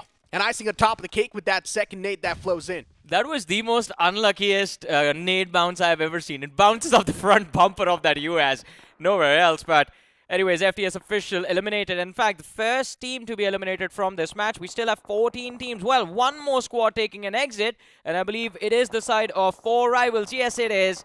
Again, early exit, no points secured in this game, but TWOB Necro, as we were talking about, and look at that. Now, they have started to come down from that hilltop, but there's a lot of chaos waiting for them on the other side, and especially with the side of Hyderabadi Coders finding that entry inside of the safe zone. It can backfire. Look at that. Medal. Wait, what? From where are they getting those finishes? I mean, just look at the amount of death crates that are there on the ground. Every single team trying to breach in from the southern side, and Metal Esports just taking the advantage of everything that's happening around them. This is what you call brains. And Metal Esports just using that momentum to swing themselves inside of the action. Unfortunately, even they've taken a lot of damage, so they're taking down that one last man. But still, it's about the points that you're getting, right? Consistency. Hey, if they get beyond 30 at this point, then I think they can just cruise through in the last 4 matches. But TWOB, this can be trouble in paradise for the squad. Going for a push. Eggy does dish out some damage on the players of Hyderabadi Coders, but it's not going to be enough to secure those finishes. Needs to back off. TWOB, they now desperately need a reset. Just 2 points secured in this game so far. And even now, if they take an exit, they get nothing for placement. So they need to be extremely careful with how they approach the end game here. So far, this game has been one of the most weird but entertaining games. And yeah, TWOB just close on up to put that final nail in the coffin. TWOB, somehow they have survived to all of that mayhem that was caused across them. And they're the only teams somehow on the southern side. Interesting. There's one team on the left side, which is going to be WBG, to cause a big problem. And then you talk about the team in the most advantageous spot. That's going to be RGB, who's in the smack center, also holding down the high ground. I don't think so. They're backing away from this one now. RGB, they probably win this game. Oh, but look at this. Red zone against the players of Dark Yoda. And Samir, he is isolated, although Prime is going to be the first man to be knocked out in this fight. And that swings the advantage in the favor of Red Zone. Jadoo and Rockstar, they're going for a push. Nikhil hits the floor as well. Two left standing from the side of Dark Yoda, and they are fighting for their lives. But with Canary chiming in, it's down to a 1v3. Last man left alive. Not for long though. His position is compromised. He's surrounded from every single direction. And now there is no escape. I think this nade, it will be a final nade in the coffin. And Right Rocks, he can't really zoom his way out of this one. There it is. It's all done and dusted. 4 more elimination points for Red Zone Esports. Red Zone finally waking up on the right occasion. And now we've got another fight brewing up in front of us. RGB this time. They're getting a piece cut out. This is not looking too good. RGB being in the most advantaged spot, now slowly and steadily being cut down low. And I'm not really a big fan of this. WBG so far doing some light work on the players. And you talk about the players of RGB at the top. They've got so much information to play with. The high ground is definitely theirs. But the main problem is now the circle shifts away. And it shifts right in the smack center on top of the players of TWOB once again. Well. The only problem is that there's only 2 of them. It's the numbers advantage that can put them down. Although RGB, as you were talking about them, they've had this high ground advantage for a long time. And this is how it comes in handy. All of that information will help them know where exactly the shots need to be fired. But Red Zone, they're not stopping. Another knock secured against the players of IND. This one can actually help them secure those 3 elimination points. Lobster is kind of low, just like Ralphie. Raiden needs to be brought back. But Canary, he's in a perfect position to line up those nades and the utility. Molotov's tossed as well. IND. Radion knocked out. Ralphie going for the res. The revive's going to be there successfully. Util's being tossed as well. None of it is actually able to find any sort of connection so far. Red Zone, considering they've got all the 4 players up and alive, they've got such a massive advantage inside of the fight. And IND, they're taking too much damage. RGB from the top, all they can do is just dish out that damage over and over again. And as long as the chip damage is going to be there, the players of IND will be in a big world of trouble. There's a lot of trouble for them already. RGB, though, not looking to stop anytime soon. WBG closing in from the backlines. Gurdat, he's been caught off guard.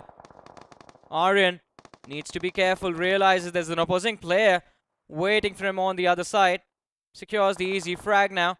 RTG, the game is stolen from them. With the shift of the circle, forcing them to step out into the open, forcing them to step down from that high ground. Oh no! Lakshu, he had the right idea, but his foot slips and he gets knocked out. Unfortunate free frag from the gods of BGMI at the feet of WBG. I mean, they don't even realize, though. Yeah, he goes down to the blue. Exactly. The man gets claimed by the gods themselves. They realize that the man's at the top, and he thought that maybe he's over the players of the opponents. And then he just comes crashing down. Gets humbled. Yeah, gets humbled by the gods themselves. But yeah, talk about RZ. Canary is taken down low. It's complete fine. He can patch himself back up. Turbo at the top as well. He's got the high ground advantage. Utils being exchanged from both the sides. And Samir, it's better to just peek on the opposite side. But he does not do so. And Turbo now slowly and steadily backing away. But the nade was so close. How is Turbo even alive? Toss another nade on top of Turbo. And Turbo's going to be done for. And yeah, eventually Turbo will be done. Well, no more Turbo anymore. But Red Zone. 12 eliminations secured in this matchup. They've more than made up for the blunders in the previous game. And now not a lot of opponents remain.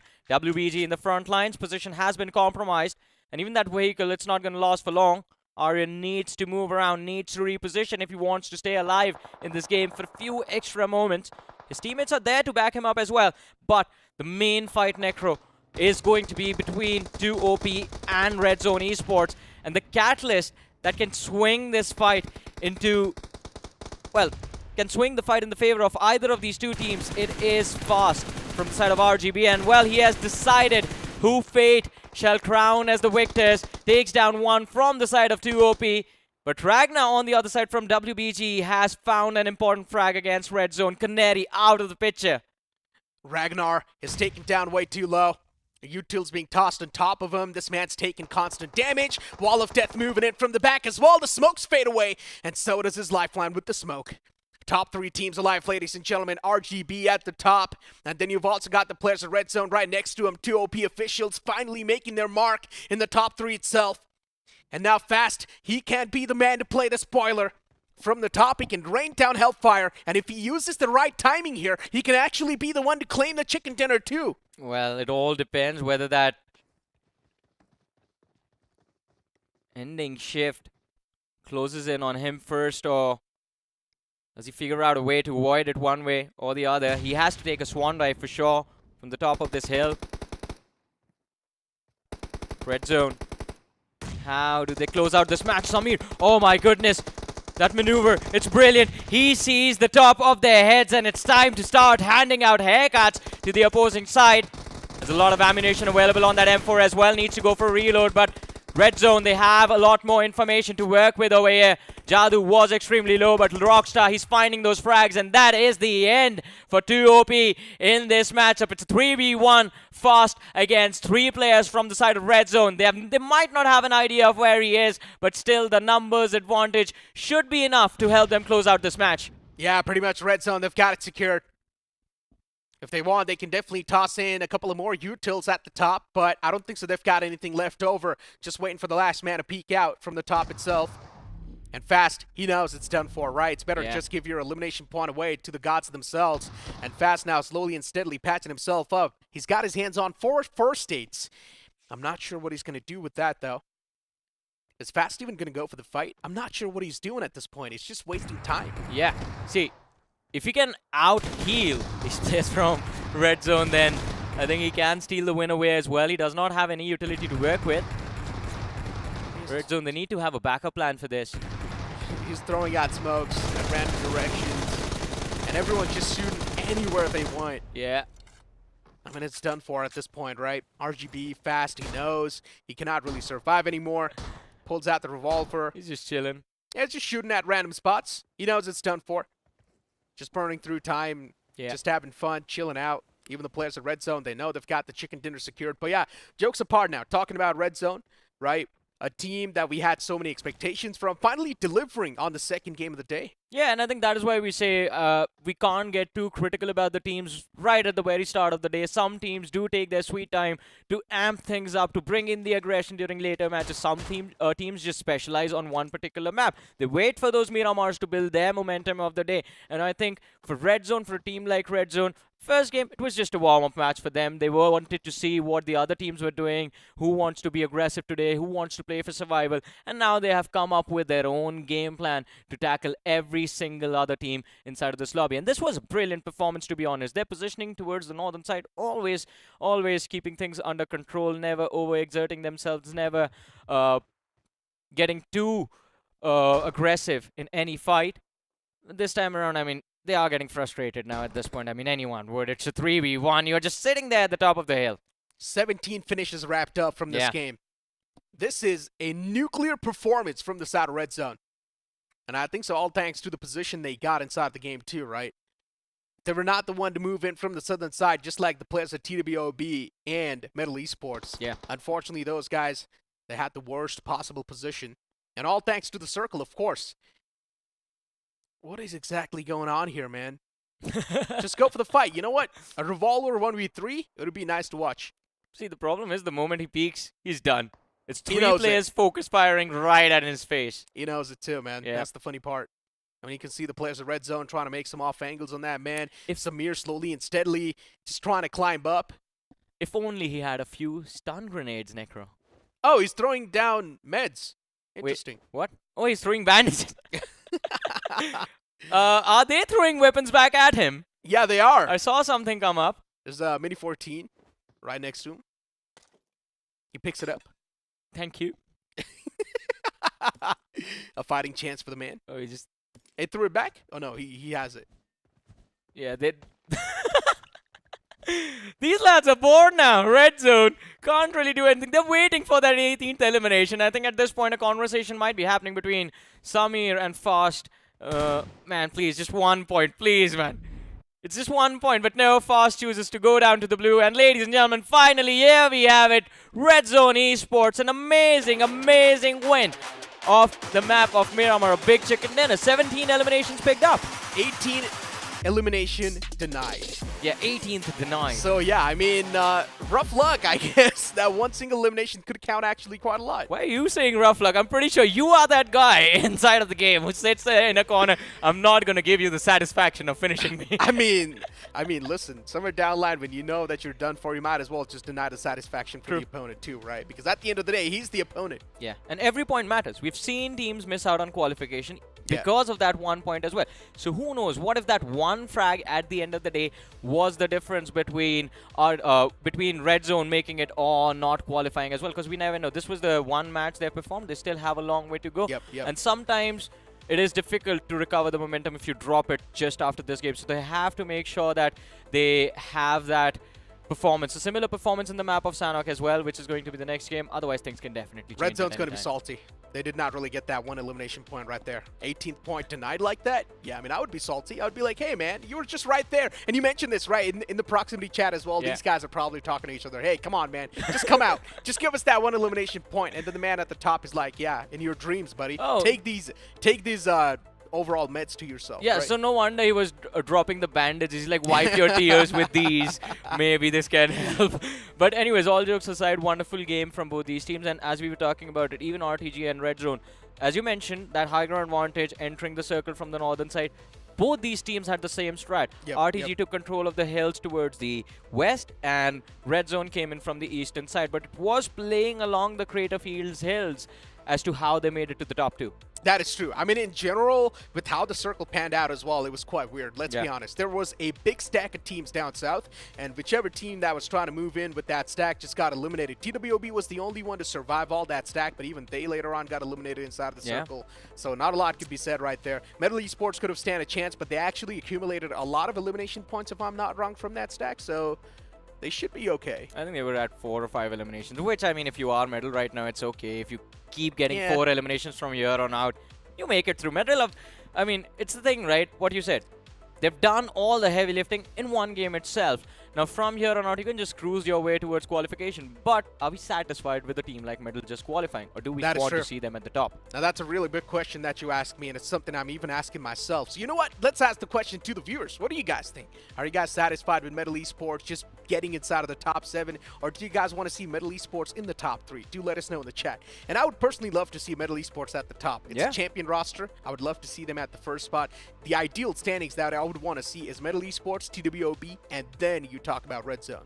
That is perfect. That was words stolen right off my mouth, Necro. Because, again, 3 teams in this particular lobby that have a lot of professional circuit experience, and we've seen these players not just now, not just previous year, but there has been an era where their names were synonymous with victory. But again, it's the same thing. In comparison, I think Red Zone is the newest lineup. Out of the 3 of them, Red Zone still has a few fresh players. But in terms of TWOB and Metal, I think seeing them at the top is the only way we'll feel satisfied, and we'll feel like, all right, all of the praises and all of that history is justified for this team. Exactly. I mean, Metal Esports, they need to showcase what all the other teams have been showcasing in these rounds. Yeah. These are still one of the newer rounds inside of the BGIS, right? Later on, the difficulty is going to get notched up by quite a lot. Inside of the round 3, things are going to be even worse. So Metal Esports, for them to dominate the same way, they're not going to have a chance. So it's better to just make that stark statement in the tournament, let the other teams know what you're capable of, and then sort of let the other teams feel the aura when you're inside of the lobby. It's all about instilling that terror. Yeah, but there was one man who was instilling terror into the eyes of his competition in this match, ladies and gentlemen, talking about the MVP of the game. Red Zone. I think it is going to be from the side of Red Zone. Rockstar. Yep. He is an absolute rockstar when it comes to his performance in this game. 7 eliminations secured, 41% finish contribution, and map impact of 13%. Exactly. Rockstar finally being the Rockstar inside of this lobby and popping off. I still remember Red Zone, of course, in the back. They were called as R Esports, then later on they were also called as One Blade, right? And you talk about this entire lineup, all the 4 players that were deactivated. Now you finally see them on the top of the charts. And you know, this is what you expect from these players. Moving on forward, you're also going to find Canary. Then you move on towards the players of TWOB. Eggy's over there with 4 finish points. And Kyoya from the side of Metal Esports. And then INDX Ralphie with 3. Yeah, Ralphie again, I mean, I believe we have seen him in a past. He is, as far as individual performances are considered, he is up there with some of the best players in this particular lobby. And I think RTG, there is a few expectations from them. I think I expect RTG to finish the day within the top 4, the top 5 even. Let's see if that is going to turn out. But Kyoya, he's there last but not the least from the side of Metal Esports. 3 eliminations secured. But let's see how many points were these teams able to accumulate. We know Red Zone, they walked away with the chicken, but what about the rest? And in particular, Metal. Wow. I mean, Metal Esports, they only got 5 points secured. They had 4 finish points and 1 positioning points. I mean, looking at the elimination defeat, it felt like Metal Esports was over there a lot of the times. But hey, I guess they only managed to secure 4 points, right? They were just getting the knockouts. Maybe the conversions wasn't exactly there. But yeah, Red Zone Esports, 27 points in total. That's a solid performance. RGB2, 14 points once again. The consistency is there from WBG, RGB. Yeah, I mean, they are trying their level best. And again, 8 points per match, if they can keep that average 7 to 8 points, that will definitely propel them not just in the top 7, but it might just help them push within the top 5 as well. So this is perfect. You don't have to win the matches. You just have to be consistent. Of course, a win is always welcome, but let's move to the second page of our rankings. And Necro, I just have to say this. 4 rivals, I am feeling a little bit betrayed and let down. That is true. The same thing can be said for Hyderabad Coders as well. Right? Yeah. Another team that we had expectations from, and Hyderabad Coders not able to perform on the latter half of the board. Second game of the day, by the way. Still remember this team inside of the round 1, right? They were performing so well. And now the transition on forward towards the round 2, it's rough. I mean, it was, even in round 1, 14 finish points, just 7 placement points. So it was a middle pack performance, but it did help them push through. And again, now that middle pack performance is not going to cut it. You have to play like a top tier team if you want to advance from round 2 to round 3. And again, Hyderabadi Coders, it will still be about that one big win. If they can secure it on Sanhok, it is all good. They can still work towards qualification. But if this next map of Sanhok slips out of their hands, then I can say the last 3 games, well, they will feel so much pressure that debugging that code is going to be a challenge. A zone-centric map is going to be Sanhok. Yeah. And once again, if you manage to secure yourself a good spot inside of the circle, and if the circle is favoring you over and over again till the end, no one's going to stop you from winning the game. It is pretty much yours. All right, so we have had 2 northern circles, one in Erangel towards Severny, then we had a Craterfield circle in Miramar. Are we going for a Hathin circle now? Oh yeah, probably. There's a chance. A Camp Alpha circle, I would definitely be down for that once again, right? Yeah, it's going to be fun. But I mean, it's not under our control, right? It's the gods of BGMI that decide how the next map is going to be played. And of course, these teams, they will try to fight with their level best with anything that they have in their hands. But ladies and gentlemen, we have new things lined up for you guys every single time. And all of this is from Craft in India. Let's have a look. ये है बदनसीब लाल। इसने अपना नसीब बदलने के लिए काफी टैक्टिक्स ट्राई किए। अरे यार, कब चमकेगा मेरा नसीब? पर नसीब चमकता ही नहीं, क्योंकि हमेशा थर्ड पार्टी हो जाता है। इनका आज का दिन कुछ टफ सा लग रहा है। Just like every other day.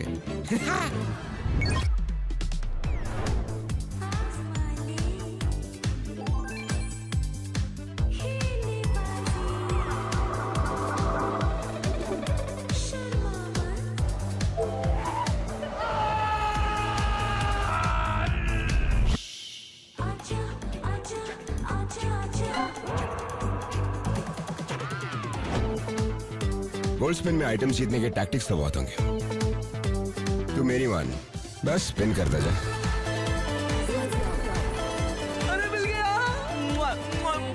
तुझे भी नसीब चमकाना है, बस स्पिन करता जा और फ्लेक्स कर गोल्ड स्पिन का all new luminous muse suit, upgradeable weapons and epic sets.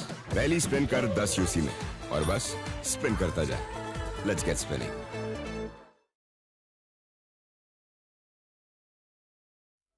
And of course, ladies and gentlemen, the Luminous Muse set, it is out. 10 UC for the first spin. Let's get spinning. And we are going to spin towards Sanhok, aren't we? Of course, we're going to move on towards Sanhok. Sanhok being the zone-centric map, much more smaller map. Yeah. So that means we're going to see a lot of aggression from a lot of these teams. I want to see Metal Esports go on that aggressive note. TWOB, so far, they're taking those impulsive decisions, and it's not working out for them. Yeah, it's not working out too well. Yeah. I think they took a gamble taking that high ground in the map of Miramar, but unfortunately it did not work out too well for them as soon as the zone shifted away. And we saw another team suffer that same fate. It was RTG, in fact. As soon as the zone moved away from them, Red Zone were able to take that exit downhill a little bit quicker, and that allowed them to get into a position to secure that winner-winner chicken dinner. But Sanhok, everything can change. We were talking about the northern zones on this map of Sanhok, and if we actually get to see a Camp Alpha Circle, Necro, and imagine it's that hill situation that we saw with X-Park a few days ago, this time will we see a swan dive in a car? I mean, I would love to see that, right? And then who better team than TWOB? Oh, yeah. Yeah, they're known for these type of shenanigans, and they're supposed to pull off those type of plays as well. So I would expect these type of plays from a team like TWOB, or even Metal Esports, maybe you can't say, considering Kyoya so far has been feeling himself. Even Sayum's doing quite a great job. So in general, the entirety of Metal Esports is waking up. But then you'd really expect some of these newer teams to wake up as well. Hyderabad Decoders, now my expectations are going to be a lot from them inside of this game, and a couple of more teams. Well, Hyderabadi Coders, I think, definitely do need to step up in the upcoming matches. And as we discussed, this Sanhok might just break it or help them make it to the other side. It is going to be an important game for any team still stuck on the second page of the rankings, because now will be the time to step things up. But ladies and gentlemen, let's have a look at the schedule once again, because after this Sanhok, there are still more opportunities lined up for these teams. As of now, though, in the first two matchups, we've seen the teams with experience just dominate the rest of the competition. They struggle against each other, but not against the teams that lack that experience in the decision-making. Now, going into Sanhok, things can get extremely chaotic, and we know whenever we talk about chaos, we have to pin the man who is the harbinger of that chaos. Fixes, how are you doing? Really not the introduction that I was expecting, but since you did talk about chaos, well, I'm starting to get excited, all riled up, because now this changes everything, right? It was a very contrasting picture of how game number 1 and game number 2 went. There were a few consistent teams, however, Johnny, if you talk about WBG, they've been phenomenal.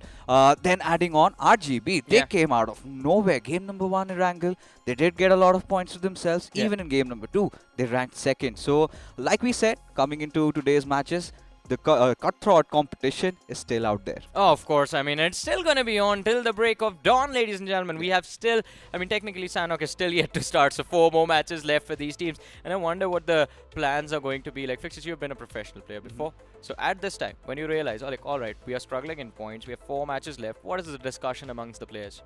At this moment, there are 2 ways to go. Either first 2 games went really bad and suddenly the fuse goes out and you're like, you know what, guys, yeah, I just like do whatever you want to do. I don't want to lead your team anymore. I'm done. We're going to break up after this tournament. Or otherwise, this is where you get that mental fortitude. We still have 4 matches to go. Think it really smart. How much points do you need to accumulate? Either it's 1 good game and then few couple of more points. Otherwise, just be consistent throughout. Maybe traverse the WBG path, or maybe just go ham with what just Red Zone accomplished. So 1 good game. Otherwise, just be consistent, stick together. I think that's how you're going to qualify. I think it's that one match where you need 20 plus points, and as long as you have those 20 plus points, you are good to go. And as you said, that one good match, it can turn out to be Sanhok. We've seen Sanhok sometimes just gives us very unexpected winners in front of us. And of course, this time, if I was to ask you, who do you think walks away with the chicken? You know, considering what we've seen in the lobby so far, I think Red Zone, they've been the most mischievous, and we would love to see a back-to-back happening. Of course, we would love to see a back-to-back winner-winner chicken dinner, but would you agree? We are owed 1 win from TWOB. It's the world of battle. We have not seen them in any battles. See, the biggest problem with TWOB so far has always been them trying to take the center, and sometimes it's just too much on their plate to chew, and their players keep on getting knocked from here and there. And that has been happening from the past couple of games. You've been seeing them trying those weird splits, right? That might happen, and that might work out in the other domestic lobbies where you have majority of the tier 1 teams. Now, since you're in uncharted lands, that is something that they really need to reconsider. Yeah, there's a lot of things, lot of factors that you are going to have to take into account and make Yeah. your calculations before you jump into the next match. But I don't think there's a lot of time remaining before we jump into Sanhok, is there? No, there's not. And we would want to see something different in Yeah. Sanhok. I mean, Johnny and I, we're pretty much bored with all that Camp Alpha Circle. We're also bored with those northern circles hitting. Really, we've been asking for a southern one. Yeah, Query. Hope the gods of BGMI grant us this one. Not even Quarry, further down south. Maybe Sami. You've been talking Yeah. about Bantai. You've been talking about Docks. Why not one of those? I mean, I would love Docks, to be honest. Yeah? Docks is going to be an interesting terrain. That southeastern area, apart from that Docks position, there's that one hill that separates the southeastern edge of the map from the Yes. rest of the map. And it's extremely open. Look at the salt fields that are there. There's no cover available in that particular position. So that southeastern quadrant itself is quite exciting to see how the teams take that challenge, who positions where, because it's quite open, even on the highest grounds, not a lot of trees, not a lot of foliages to play around with. Although Bantai, I don't think I've seen a single game come to an end in Bantai. Exactly. These are those rare occurrences. And Yeah. today, even starting off, day number 1, first game of Irangle, if you remember, the circle was somewhere around the shorelines of the northern side. So who knows? The gods of BGMI, they've been quite notorious, quite mischievous. So if they grant us something like that, because Yeah. imagine having a cave circle, suddenly you need to take that leap of faith. You've been talking a lot about swan diving, right? Yeah. That is exactly where you might get to see the players of TWOB do that. You know, I've seen, so this actually happens to a lot of players. You remember in the previous game, we saw one player foot slip, takes fall damage, Yes. goes down and dies to the blue.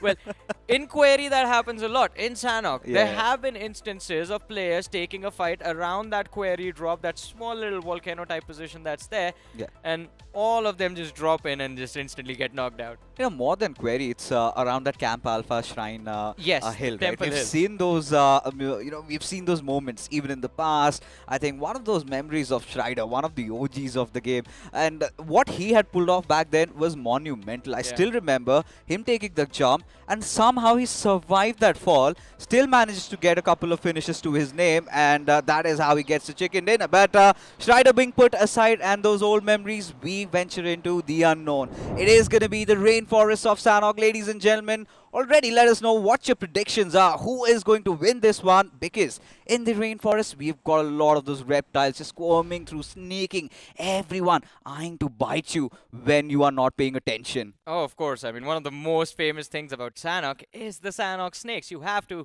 watch out for them every single step. Otherwise, you're going to get stung, and they're quite venomous. They fill you up with lead. Yeah, and once that happens, it eventually kind of leads to your downfall, and you've been True, pushed true. over from the tournament, and you've been working so hard and everything over there. But Johnny, seems like you've got a thought. Not a thought, just an observation. Why is the entire southwestern quadrant empty? Even Red Zone, they've just sent Samir on that Ruins Island. Other than them, there's not a single team there. It's just one team. It's TCM who have chosen to move towards, well, Nakam and Sami. Red Zone, for them age apart, majority of the players, they are going to stick in the city of Painan. Samir a little bit split from the rest of the team.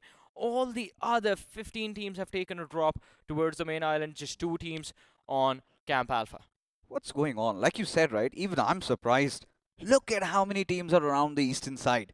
The southern island completely vacant. Just a couple of teams. I think it's Red Zone and just the players of TCM. So, barring them, I think the quarry area is quite surrounded with a lot of those enemies out there. But for Team Util, the first game of Irangle was quite good. But second game, they managed to get nothing out of it. So, the pressure is definitely starting to creep up. But even for this team, Team Eternity, game number 1 was amazing, but seems like they might find themselves in a little bit of a pickle in the starting phase of this game. It's a big pickle, in fact, Uh-huh. because I know for a fact Util know that Sniper Boy is hiding. And they're just Yes. waiting for more players to arrive, so There you have it. it's not a free frag. There it is. It's a Oh. free frag anyways. Majesty securing the first knock of the game, and of course the first finish.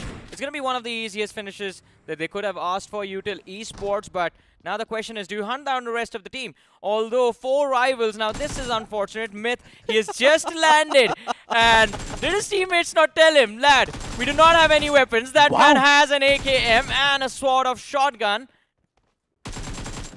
There's points being handed out. It's a fire sale fixtures. And it is 4 rivals that are up for grabs. Kankro, he has secured 3 finishes. If he gets the last man, this is one of the cleanest 1v4s you could ask for.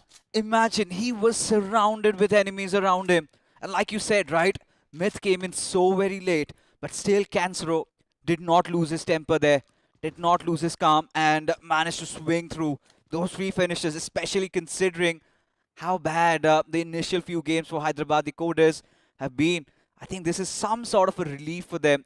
And for 4 rivals, I think they're just being sucked by the wormhole. First 2 games, I think they've been barely managing to get any points. Even in Miramar, they were sitting with a duck. And now Adi, what does he do? Just tucks his tails and run. Yeah, I mean, no other options, right?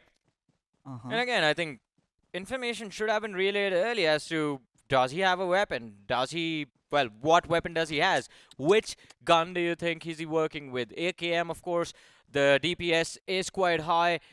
And at that range, you don't even have to worry about controlling the recoil or anything. It's very easy. It's like 10 meters from the opposing. They're in the same house, for crying out loud. You know, so many of those mistakes were made, right? And this goes down to the basics. Now imagine the flight path trajectory. It was kind of tilted towards the northwestern side. Yeah. And that fight happened around docks. So a little bit of a distance to travel. And seems like they miscalculated it. Hyderabadi Coders, they were the first ones to make it. And for 4 rivals, being a little delayed, I think that was sort of their kryptonite. It was. I mean, of course, if you find weapons first, you are the first ones to pull the trigger. But Fixes, you and I, we were having this conversation before the show went live. While you look at the numbers, you look at the performances in the past, and you might think like, all right, this might be a very aggressive lobby. Turns out it is the exact opposite. We had the discussion. What if everyone just thinks, all right, they are quite deadly, we need to protect ourselves. And all we see in the games are, well, passive approaches from everyone. No, we actually are missing out of a team that could be a nutcrack, right? Just don't think of anything, just go out pushing, causing all that trouble. Yeah. I think that might eventually happen, but I think, Johnny, you stand corrected because the intensity of the lobby has just been increasing by folds, right? And as of now, how things are, this goes on to show, right? Everybody wants to make it. Everybody wants a piece of the pie. They want to go into the round number 3. But for that, this is one of the toughest lobbies. I think, in fact, the toughest lobby that we did get to see on the broadcast this round. Again, I mean, things are just going to get tougher and tougher with every single game that goes by. To OP Braindead. Love that name, first of all. Seems like they've spotted out the lads from FTS Official on the other side, and they're just keeping an eye on them. Being stalkers, if you will. I think for 2 OP, even the previous game of Miramar was quite decent, right? Yeah. Managed to get around 8 to 10 points, have sort of kept them in contention, especially considering that little bit of a slip up in Erangel. They've been trying to gain those points. But when you look at Sandhawk, now this is one of those circles that we've seen in the past, ending around that Bhan area. Yeah. And RTG, IND are exactly positioned over there. Now, the 2 big hitters of this lobby, TWOB and Medal, we've been talking so much about them. They've also got some good position for themselves. But this team, Johnny, TG, what do you have to say about them? Pretty much, they've been invisible. They haven't really felt or given any sort of moments for us to cherish and remember. And by the movements they've been making, I think WBG, they're aware of all that intervention. You know, I mean, demigods, even in the Greek mythology or in fact in any mythology, unless they face that heroic challenge, they do not get their powers. And again, I think these 4 demigods, they need a big win. But unfortunately, it's Ragnar waiting for them on the other side, and he might just cause a Ragnarok for them. I think he spotted out one lad. Razor was spotted out. He's waiting for the other players to reveal their position. Feels like a battle between the Greek mythology and the Nordic one. Now, the demigods trying to make it up close inside the circle. They kind of have that feeling in their bones. They've been spotted out. And look at WBG. I think they've been such an interesting prospect if you look at both the games. You know, even if they're not getting the chicken dinner, they've been doing so much in terms of getting those finishes. They've been quite consistent, always averaging around 8 to 9 points. Yeah. I think this is one of those teams that I have already foreseen in round number 3. Oh, of course, and I think even in this fight, WBG might just be the ones coming out on top. They were able to secure that opening knock for themselves, and Sporta is running for the flank while Ragnar stays in the watchtower, just maintaining vision, gathering information to work with. My goodness, they're choking the opposing side for moving space. And in the next few moments, DG will have no other option apart from taking that swan dive in the water. Yeah, not the kind of a swan dive, Johnny, you wanted to see, did My you? goodness, backline's compromised now. It is over. Yeah, definitely. I mean, for DG, it is already just moments before destruction. But Arpan is taking some heavy hitting, needs to patch himself up really quickly, but he will eventually fall down. But still, it's going to be Ragnar, gets a couple of knocks to his team. But now, DG just matters before they get perished, burned in their hellfire. Look at Mayank, and even for Max, they're all done and dusted. Yeah, it's all over for the side of DG. Well, not exactly all over, because Fury Bolte, he did take a dive as soon as they saw the players of WBG, so he's still surviving, but unfortunately he's the last man left standing for the team, so he will have to just make a run for his life. And WBG, Oh my god. that's just brutal, man. This is hilarious. Oh, Ragnar has also taken a dip. Fury, like you said, he's escaped out of that situation. But hold on. RGB, they find themselves in some troubled waters. Because Katil, he's been knocked out. And what? Red zone? On the cusp of getting eliminated? oh my goodness, wait. I thought they were here to get revenge, but it turns out they were handed a beat down instead. What is going on?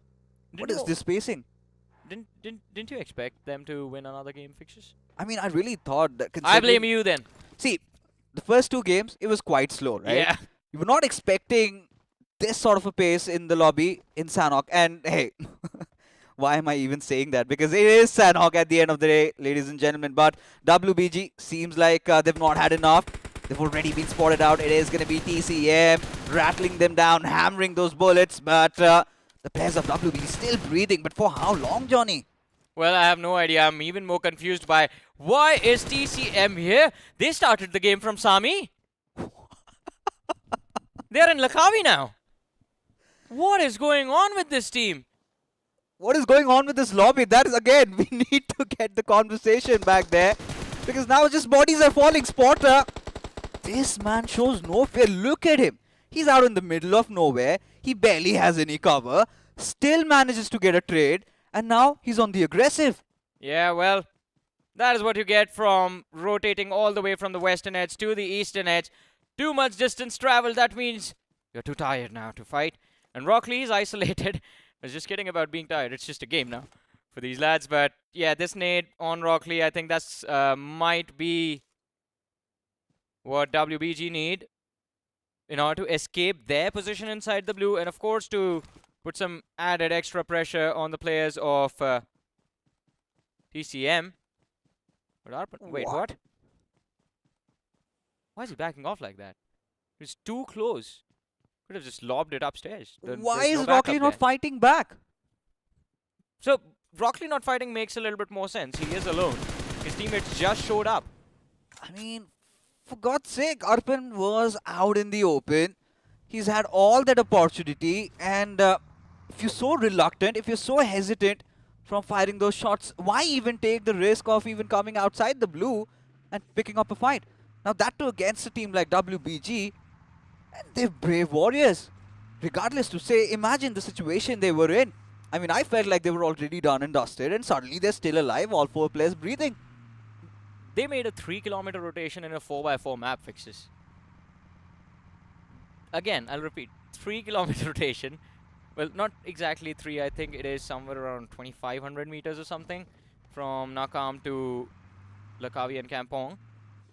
They traveled all that way in a map that is 4 kilometers by 4 kilometers. And just to retreat back once again, which, you know, in the grand scheme of things, all they could have done is just try and get inside the circle, hold the door, and yeah, man, I really need to process whatever is happening around here. But for the center of the circle, now if you talk about that, I think Medal's got a pretty decent spot to themselves. Yeah, I mean, Medal, we know Paradise Resort, if they actually gain control of that compound, then this is going to be their game.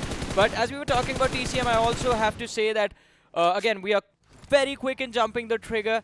this can work out. It's very unorthodox, to be honest, what they are doing right now in this map. It's highly unorthodox style of play, but if it works, right?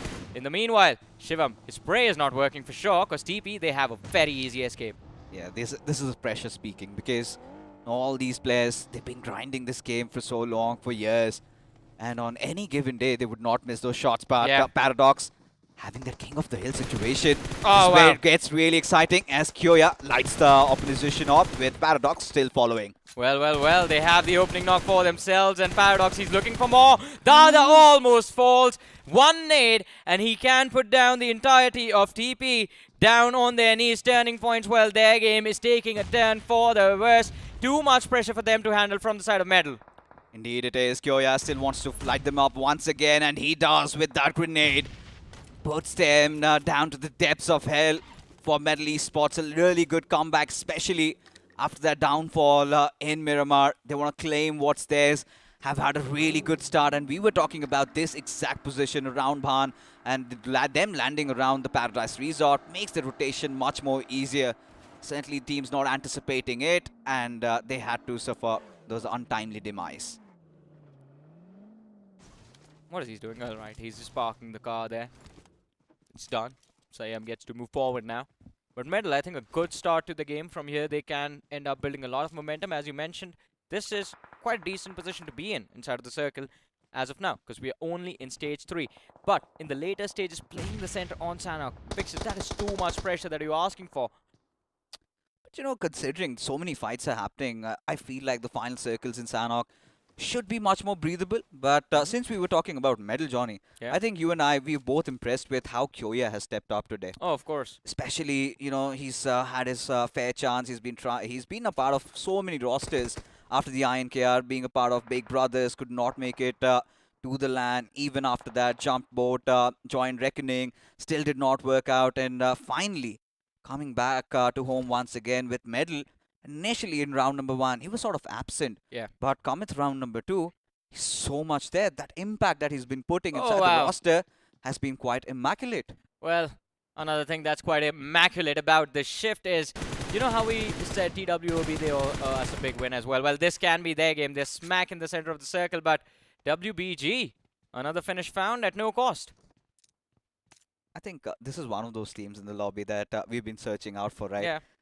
Teams, they've got such a nice mental fortitude, and they are also a nutcase. I don't think this is a completely fresh on the scene lineup, though. I'm pretty sure I've seen Sporta in the past. He is an experienced player. Ragnar also. Yeah. We've seen them in various domestic teams, tournaments, They've always made it through qualification. And I think all those hard work is finally starting to pay off. I'm loving what WBG are doing. Yeah. Not this, though. This is a package delivery, and, well, damage dished out on that As unfortunately, the players still stay quite safe. It's Hope who has taken the damage, though. He's down to around 50 HP, although not a lot of trouble for WBG to deal with. They find a safe haven to work with. 140 meters to go before they enter the circle, though. I mean, I don't know what to call it. The cojones, the bravery of these lads. We've seen various teams, multiple teams. At any given moment, one vehicle, you did talk about it. It's a package delivered for the opposition. Yeah. And seems like they've not learned their lesson. Just trying to brute force their way inside the zone. Just floating around, waiting for some fight to get started. And I think they believe in unity being strength. And just looking out for any team. This time, however, they could land in a little bit of a trouble because Dark Yodha is right in front of them, still around the bootcamp region. It's just Arpan that has gone down. Oh, just one player knocked out. That is still better from how bad the situation could have been. But look at this. It is about to get worse. You have Jadu pushing forward, and I think we might just see some magic in front of our eyes, Fixes. And a gifted player. No information to work with. Nades lobbed out. Utility tossed out to dish out extra damage before he charges in. But considering he's a 1v3, I think the only magic trick we might see is of him vanishing. You know, for Jadu, especially considering how good they were in Miramar, they have a little bit of a leeway. Has always been that star of the lobby. Every time he speaks, his confidence speaks for himself. But Sporta, he's going to be a tough cookie to break. For Jadu, he's going to be relentless. I am still not able to fathom what is really happening over here. Out in the open, and still he's living, he's breathing. Yeah. What's going on? Well, it's a bait and switch from Jadu, I guess, just lobs as many nades as he had upon the players of WBG and just tucks himself away in a corner. He's barely safe, just a few pixels away from that blue zone edge, but he's still alive. Although, this position, it's a brilliant line of fire to work with. This is the only exit available to the players of WBG, and if Jadu plays his cards right, he can clutch out this fight, but unfortunately, the Vanishing Act will have him being the one who disappears. Now, so well put together by the players of WBG, right? The bait and switch strategy, two players peeking from one angle, the other getting that final finish. But look at this, RTG, IND and TCM going up against each other. This is a battle happening around the edges. And for now, RTG, IND already losing out on Lobster, one of their primary players, as TCM come in with the push. Arif trying to hold the fort with the DBS. He goes down as well as his teammate Radion goes in swinging, gets a knock and the finish. Rockley down on his knees. And there you have it. Radion somehow clutching it for his team. And RTG, IND, they still are inside the game. What a play over there from Radion. 5 eliminations in total secured by RTG, IND. And look at that. Look who's back, Fixes. It is Fast again from RGB in the backlines. He has 4 eliminations to work with, although he is the last player from his team. And is that a level 1 armor this late in the game? What? Surprisingly, they've just come in with 3 players. Can't really process what's going on. Where did the 4th player go? Why was he left out? But that is for another day. Because still, they've racked up a couple of finishes. They've been quite consistent. They've been doing quite well. But for RTG, IND, they're not out of the woods yet. You've got the Hyderabadi Coders, Dark Yoda also holding the fort, but TWOB, they're enjoying that prime position. They've got everything going in their favor. We've seen one of these circles even in round number 2. We've seen how Voldemort, he rised from the darkness, managed to get the chicken dinner for his team. But this time, can TWOB seal the deal? Or is it going to be Medal? Or is it going to be some other team? I think only time shall tell. Oh, time will definitely reveal all the answers to us, Fixes. And one of the answers that has been revealed is that Dark Yoda definitely do not know where Team Hyderabadi Coders are. Naveen with the snake might reveal his information and also, well, wipe out the opposing players. Both of them tug in. He decides against it. Interesting, but I think they are looking for a reset, Hyderabadi Coders. And as soon as his teammate is there, within the line of fire from where they can actually back each other up, Naveen chimes in, but falls to Stark. And it is FTS coming in with the 3rd party. That is a big rescue for Dark Yoda. It certainly is, and considering how things have been looking quite dire for Dark Yoda, it is a fight against everything. And whilst they're trying to make it inside the circle, they are going to be hammered down. Shots coming in from multiple directions. It is going to be FTS. Get the better out of those players as TWOB quite comfortable in their compounds as AJ keeps racking up those numbers, increasing it. As TWOB 9 finishes already, still holding the center of the zone. This is their game. There is no way anyone takes this win away from TWOB. Look at that. 9 becomes 10. They are finally at double digits. There's the 11th one they wanted for themselves. Oh no, it gets taken away from them. Anyways, there's a few more bodies. They can rack up those extra eliminations anytime they want. They have all players they want to close out this game. Hyderabadi Coders, though, they're down to 2, and there's just 1 man remaining from the side of FTS. It is Stark.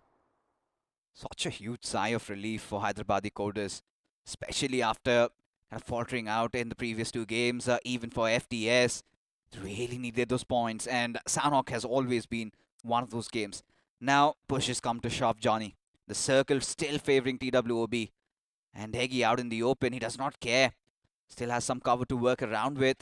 But the moment in the next 8 seconds the circle starts closing in, that is where we're going to witness those fireworks once again.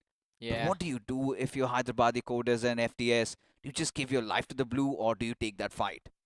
I think at this point you do end up giving your life to the blue, or maybe you're going to need a lot more smokes to make that push. Naveen, in the meanwhile, gets taken out. I think it is done now. Stark, even he can't do anything. Cancero, he's going to try and go for that extra finish, and he gets it in the bag as well. 6 eliminations are better than 5, and I think this might be it for Hyderabadi Coders. Ladies and gentlemen, TWOB, we asked for it. They delivered a big win. Well, kind of a big win on this map of Sanok. They still walk away with 20 plus points, and this is what we were waiting for from this team. Yeah, we did talk about it, right? What do you do if you're kind of struggling for TWOB? It has been the similar storyline in the first 2 games, always taking the center, but still unlucky once those curveball hit. But this time, they were bang on the buck. They had the center to themselves. They kind of respected it, did not go way out of the in the open, managed to get those couple of finishes. But hey, TWOB, I think they've also qualified, especially such a big win. But for Hyderabadi Coders, have to be impressed with how consistently well Cancero has been performing today. Of course, I mean, this one individual has been quite phenomenal, but I think the rest of the team, they need to go back to, well, either the same or a better form that they were in round 1, because the game needs to step up. Just one player getting those eliminations every single time, well, it can happen, but what if that one lad falls? Then what? What's the next game plan? Do the other 3 players just go into hiding for the entire match? Yeah, exactly. I think this is where you could bring in that argument. Maybe the synergy is lacking, or is it just the pressure creeping up? Because they've been sticking along. They've done well in round number 1.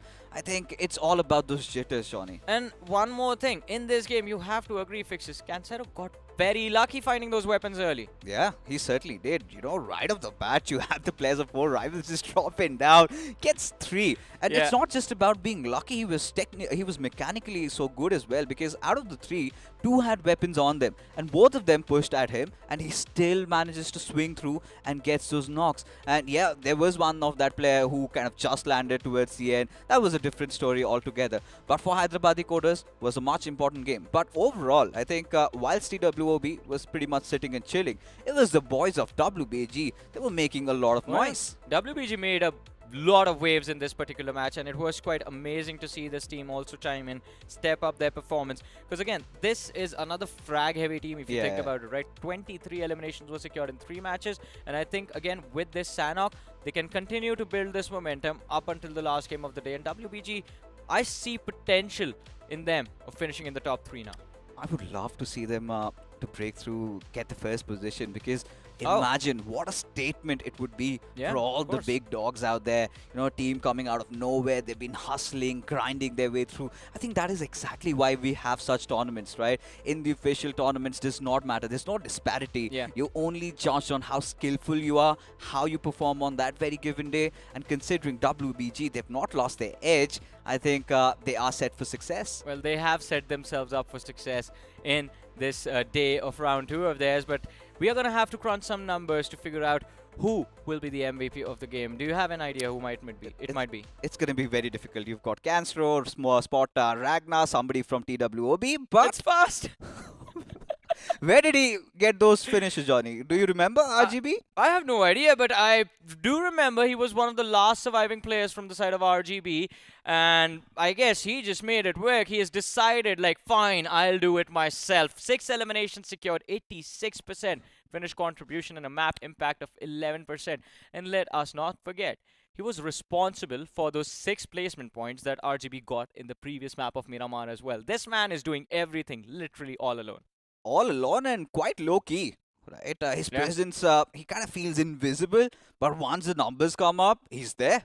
And if you look at a few other suspects, had to be a few of the players. I think Kyoya has been there. I think even the first game, he was swinging. This game also put the pedal to the metal for TWOB. AJ, he's been that fragger. Even Eggy, Necro talks a lot about him. But Cancero, I think heart goes out to him as well. 5 finishes. And I think he's put Hyderabadi Coders now in a much better situation. A little bit more of that teamwork. You still have 3 more games to go. I think they can still qualify. He has opened the big gate that was there standing as a blockade in front of Hyderabadi Coders, the big deficit from the previous 2 games. He has opened that, cracked that open, and now it's all about the rest of the team, as you mentioned, stepping up, moving forward inch by inch and securing qualification. And Necro, I think he has the perfect point average laid out for this, right? 6 to 7 points. That is what he said. And we've noticed in the past 3 days, it has worked out for a lot of these teams. You get those 6 to 7 points one way or the other, and you will move through.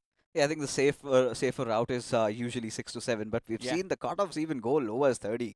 So, and Yeah. even in the other broadcast groups, which I think, 28. yeah, that have not really been on stream. I think we do not know exactly, but the average, pretty much as laid out by Necro, like it's I think 6 to 7 Yeah. games, you're good to go. But the point standings, I think this is where the revelation shall be. And 22 points for TWOB, pretty standard. I think they played by the book. But for Hyderabadi Coders, these 12 points. And look at WBG. Regardless, they do not have position points. They do not care. Round number 1, 23 finish points, just 6 or 7 position points. They made it through. The way they are progressing, they're also going to swing heavy. Yeah, and it's the same discussion we have whenever we see the graphic for points distribution every single day, right?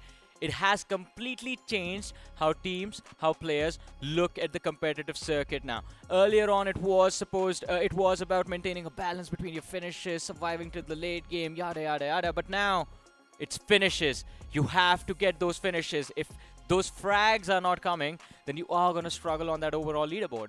It's always about having that extra option. Yeah. Earlier, when you had those 20 points, 15 points, whatever, right?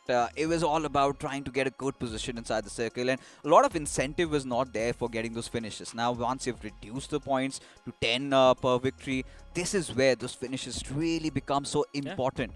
And, that being put aside, I think RGB, we've been talking so much about WBG, RGB, they're also getting those numbers on the board, man. And I'm not going to be surprised if by the end of the evening they end up at top 3, because when we move on ahead, that is where you could see Red Zone. This is one of those teams that we had been talking about. They also flustered. Yeah, Red Zone, I think they are creating their own struggles, though. I think Red Zone has a lot of potential. As you mentioned, charging into that early fight against the players of RGB and getting absolutely annihilated was not something we expected, but these were the top 8 teams. Let's have a look at the bottom 8 as well once. We have Dark Yoda on the 9th. What is happening to this team? Maisie happened. Oh, no. Pretty sure he's been giving those predictions. I know Dark Yoda, they are better warriors that they've been playing. And whilst we were in the meeting, right, he said Dark Yoda is the team to look out for. Certainly one of my picks for top 3. And yeah, nothing else.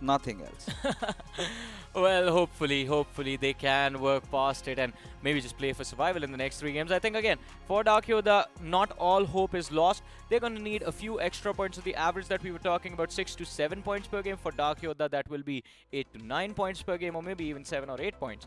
Somewhere around that. Not a lot of heavy lifting to do. You win one game and it just balances everything out again. Again, for UTIL esports also, if you remember, they've been also quite struggling. Just one good game and 2 has completely been faltered away. Yeah, I mean, it is going to be interesting to see how the rest of the journey for these teams turns out, though. But ladies and gentlemen, you know what else is interesting? It is all the new drops from Krafton India whenever the officials roll around, and this is one of them.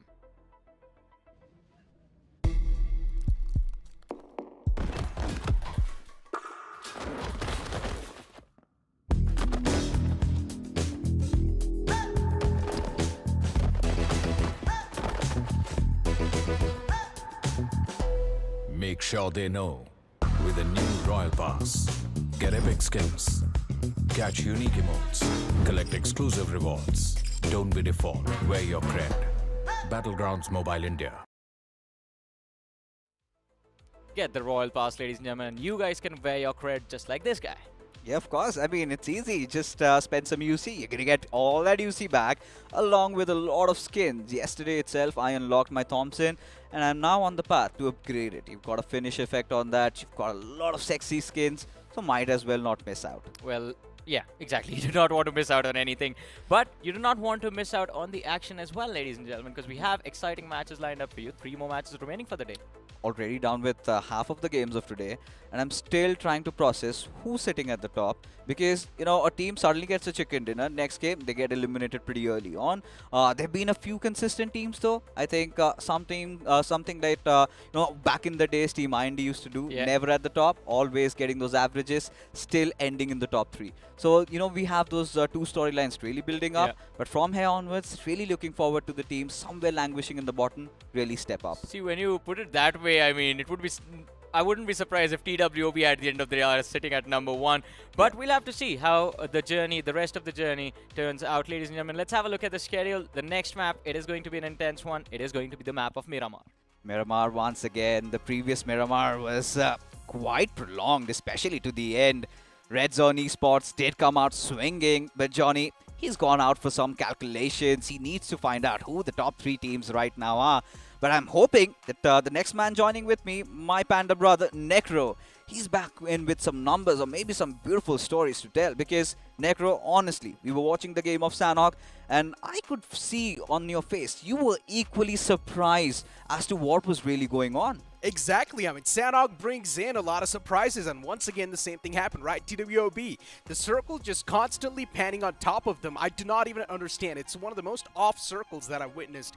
Usually, if there's a compound inside of the zone, it tends to shift away from that compound. But this time, it was just shifting right on top of that compound. It's like the gods really wanted the players of TWOB to shine this time.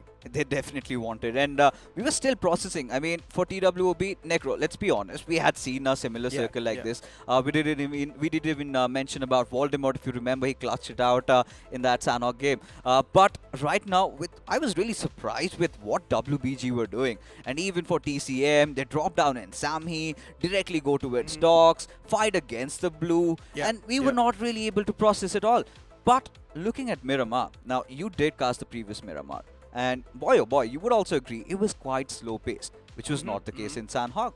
I mean, of course, Sanhok is supposed to be a faster-paced map, right? You talk about Miramar, there's so many terrains where you can easily rotate from. So there's a chance the action can be avoided for a longer time. We saw the players at TWOB pretty much pulling off the same shenanigans. And even the circle was shifting right on top of them until the late phase of the game where the circle shifted away and favored some other team. But one interesting fact I want to point out, so far RGB has been the most consistent team inside of the top 16. They've always been there in the top 4. If you've noticed, they're getting more than 10 points every single game. Exactly, that is what I'm talking about, because even Johnny and I were having this conversation, right? The first game also RGB, they had that western side even towards Miramar, they had the King of the Hill position, and Fast, he's been doing so much for his team. Even Comet Sanhok, they were also around that northwestern side, but still does not matter. 6 finishes for this lad, getting those averages up there, and I'm not going to be surprised if they're ending up in the top 3 by the end of today's matches. But heading on into Miramar, there've still been few of those teams that haven't really stepped up, and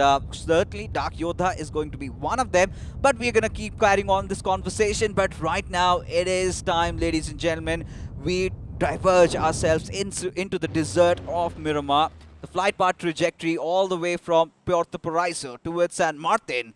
And the map seems to be dissecting itself into 2 halves. Yeah, I mean, this plane flat path is perfect. It's the dream plane flat path for a lot of these teams, right? No matter where you want to extend towards, it's easily going to be inside of the reach. No issues inside of this map of Miramar. It's all good. You talk about TWOB doing really good, Metal Esports doing fantastic, but then you speak of teams that are slowly and steadily starting to make a name for themselves, and Hyderabad Decoder is one of those. The previous game, 2nd spot, decent amount of finishes wrapped up as well. I think so they had somewhere around 12 points. I would say that's a great start.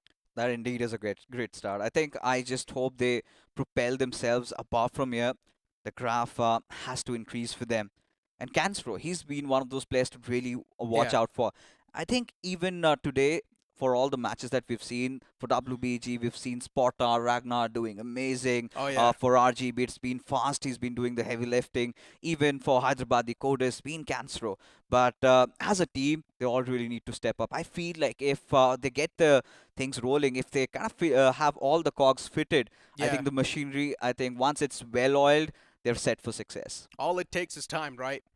Time automatically condition things. Yeah, but inside of this round, time is definitely of the essence, and it's something that you would try and keep your eyes locked on all the time. And for now, we've got a fight brewing up inside of Los Leones. Interesting.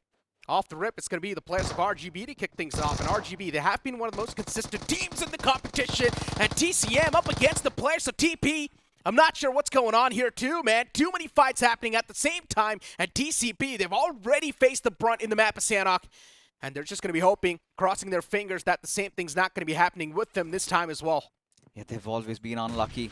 Even in the previous matchup, kind of clueless of what was going on. But this time, really have a great start.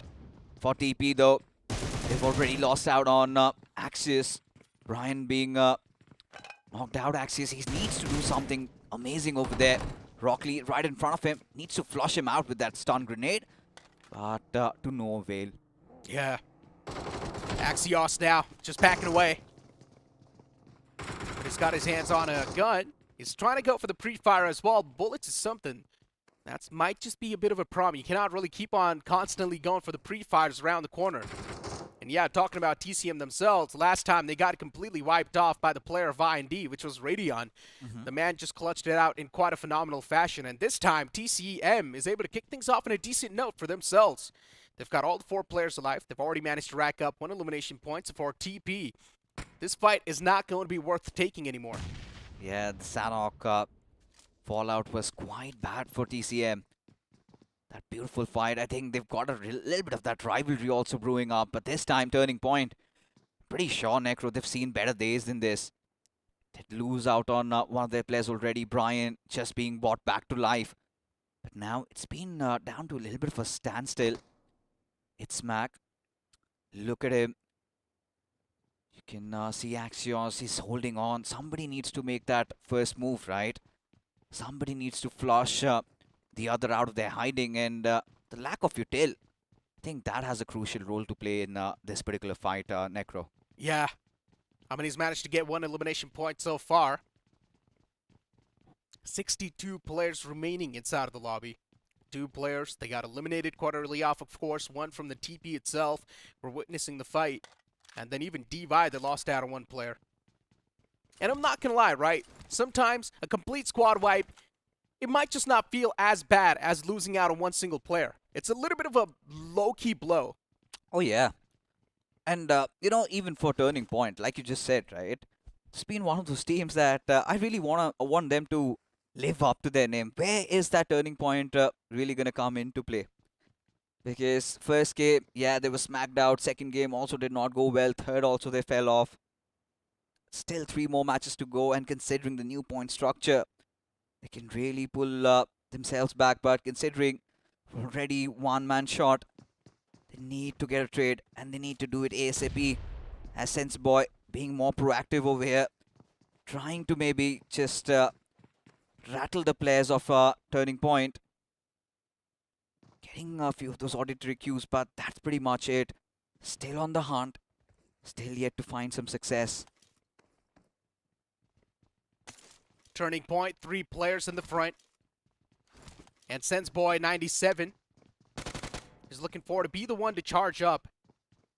And considering the fact that the players of TP do not really have any type of shotguns, this fight can be a fair one if they do want to go ahead and take this fight.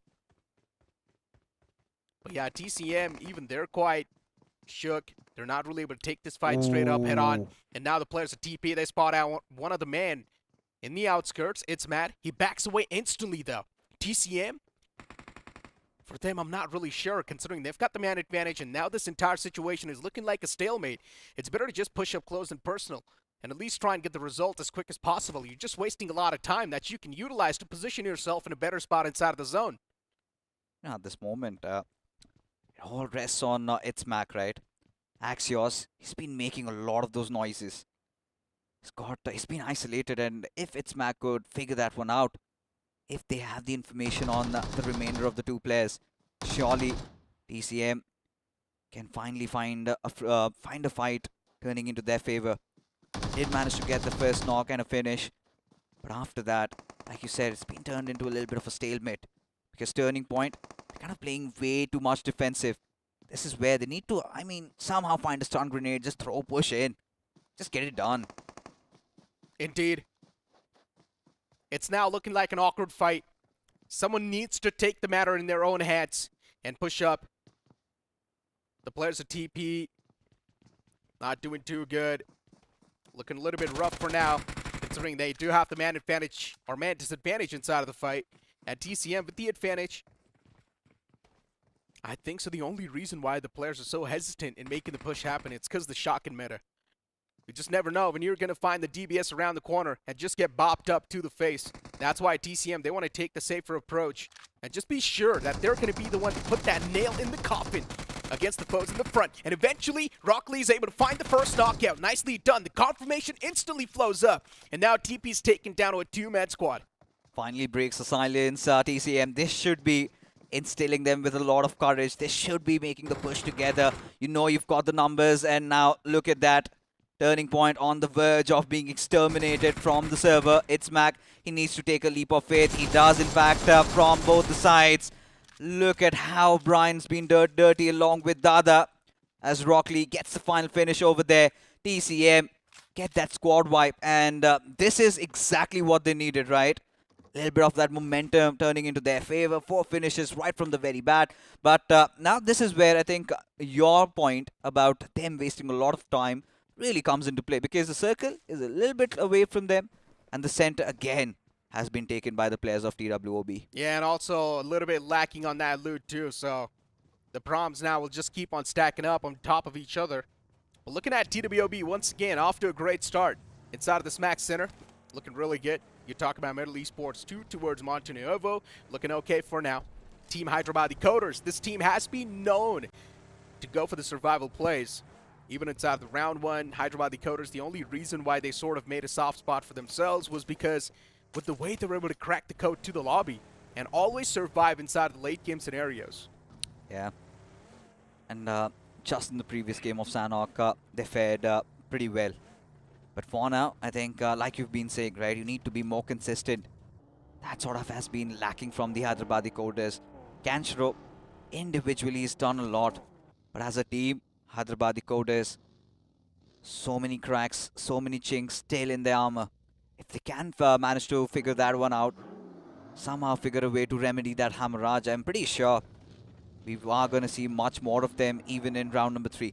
But, you know, again, coming back to the circle, right, TWOB, kind of witnessed those splits that happened in the previous map of Miramar as well. I think Prince, he was having that King of the Hills position, had that bird's eye view, while the others were all split apart from each other. And in that being the case, Red Zone, they had a different style of a play. They just bombarded, breached their way in, and that pretty much worked out for them. So for TWOB, considering they've gotten a chicken dinner just in the previous game, I think they must be pretty much chilling out there, pretty much on top, and would be looking for a lot of finishes being racked up in this game. That's for sure. And speaking of finishes, actually, inside of this lobby, we haven't really seen that one single team just going on a complete domination spree. Yeah, 20 plus is yet to happen. We've seen, I think, 17 from Red Zone. They've done that, who are currently positioned around the El Pozo city. They will be making their movements, but for WBG, they're also such an interesting prospect. I really want them to get another get a chicken dinner, considering they've been going a lot of finish heavy. I think one chicken dinner would kind of put that seal on their qualification into round number 3. But RTG, IND, a little bit of a knock, I think, from the distance, and 4 rivals. Again, losing out on those numbers. Those early casualties, Necro really starting to haunt them. Yeah. As I mentioned, right, these early blows are really something that can sting you later on. And to avoid that stinger, all you need to do is just play safe, I guess. Or if you're confident enough, just go for the fight. Make sure it's flawless, too. In return, if you do manage to get 4 points, though, then you can say still it's sort of going to compensate. But you might as well not try to lose out on any players this early inside of the game. TCM for now, taking the fight against the team in the front lines. A lot of shots are taken. The man gets ejected out. Nicely done for now. Util in a big wall of trouble. I mean, they're still going to keep on moving up. They do not really care about the man who got knocked out. Yeah, I mean, for TCM, it just gets better from over here. Already 4 finishes secured, pretty much. They're going to get that 5th. There's no chance on earth that Util coming back for the revive. As now Util again, we've been talking about this team, just that one good game. But ever since, they've been falling down hard, being sucked by the wormhole. Yeah, spiraling down. Need to find somehow a way to fix those issues up. And to make matters worse, not have a lot of games. But look at this. In those initial phases of the game, Dark Yoda, I think it's just the Maze's curse, man. Yeah, I'm starting to think the same thing as well. Remember yesterday, shoot at sight? So yeah. But I mean, looking at this fight too, right, that occurred. It took a lot of time, in my opinion. It should not really be this way. Things should have been much more quicker on the feed. But yeah, TCM just sort of hesitant a little bit before moving inside of the fight too. And as I mentioned, it's all the fear of the shotguns. Hey, listen, you need to chill, man. I mean, you need to understand. It's so much easier to just sit down and talk. But you know, when your careers are on the line, you've got to be very careful with every single step you take. I think the idea there from TCM, Necro, I feel like they felt like they did not want to have any casualty, especially after kind of just choking up in the first 3 games. They realized, like, let's just play it safe. And I think not too much to complain about as long as things are going their way. They do have the finishes this time around, couple more. I think 7 to 8 should be really a decent output out of this game. But for WBG, don't you think they've been playing a little different to how they've usually been approaching the lobby, right? It's one of those teams, swings hard, but so far they've been silent. I mean, for WBG, even they're getting the constant point flow, in my opinion, right? So it's Yeah. completely fine, right?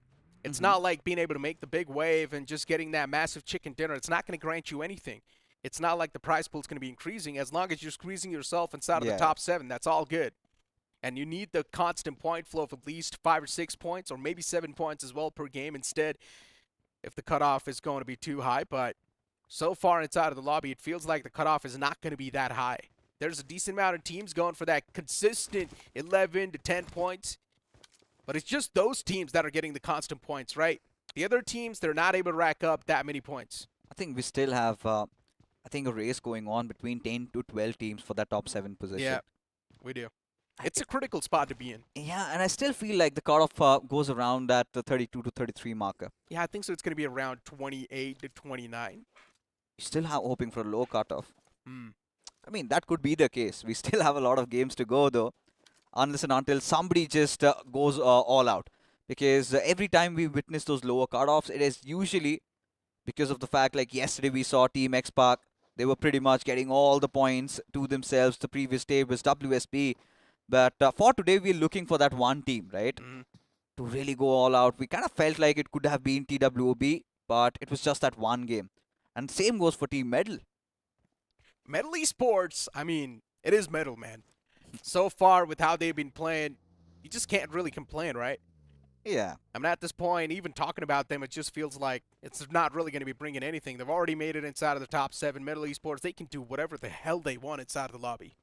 They can even just sit outside of the zone if they want and just relax and watch and be the spectators of the entire fight. That might just happen. But Metal Esports, knowing the fact that they're here to make a statement, they're probably going to try to rack up some constant points once again. Just to be there on the first or the second spot, it's all about being there at the top, right? It is a known banner, and that banner should be able to make the big waves. Exactly my point, Necro. They've been one of the biggest teams, one of the biggest orgs in Indian BGMI esports, and it's still round number 2, right? They're starting to sweat, starting to ponder what shall happen in round number 3. Like you said, they're pretty much chilling, but I really feel Medal, they have the caliber to go big, and especially after they managed to get the chicken dinner in the first one. Would love to see them go a little bit aggressive. Don't you think the same? Of course I would love to see that. I thought we're probably going to see them do the same thing in the second game itself, but no. Metal Esports were playing super safe, which I'm not a big fan of course. You know I love aggression. I want these teams to just go off at each other, off the rip. So far, we haven't really seen any of these teams do so. Even TWOB, they were playing super passive in that game of Sanhok. It's something completely uncharacteristic, but it's understandable too, right? It's just a smart move. They know that the circle is shifting right on top of them. They do not really need to do anything else. And for TWOB, it's understandable. They first 2 games really did not go the way they wanted, and they wanted a chicken dinner. But for Medal, I think starting off with a bang should have really continued with that momentum they had. But hold on, 4 rivalry. 4 rivals over here, just down to 2 men. Suddenly Devil finds one, but instantly gets traded off, and it is the boys of RTG-IND. But hold on, you've even got Team Eternity just above them. 4 rivals struggling for now. Fixes, is this Fix's curse? I mean, I did not curse them. It's Maisie has to be the one doing that. I mean, you were hoping a lot from this team, man. I was hoping, not really bank upon them. Maybe that hope shattered their hope. Nah, I mean, that should not be happening. I'm not the usual devil for all these teams, right? It's just that one person. He's been quite infamous in doing so, but for now, Team Eternity, Reflexer, he gets some heavy beating, and it's going to be Stark who knocks him out. Adi comes out of nowhere, But still, Team Eternity get that finish, but feels like Necro, they're not out of deep waters yet.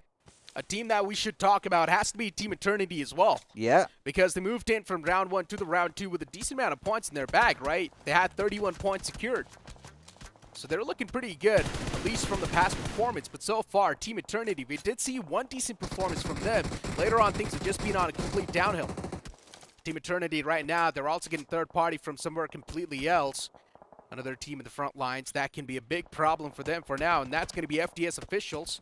FDS, the previous game was quite decent. Once again, FDS looking forward to pull off the same thing in this one too. Just trying to wrap those elimination points up. What? And FDS, they've also got the advantage, you can't say. They've got so much freedom to move around. They've got so much playing space that they can just keep on repositioning inside of the fight. So everything's looking really good with the players of FDS for now. Exactly, having that high ground advantage, a 1-3 split, and they have been causing so much of that trouble, right? Always trying to throw a bone. In fact, if you could see in that, even in that previous fight, right, for 4 rivals, there's one of those players, I think it was Stark.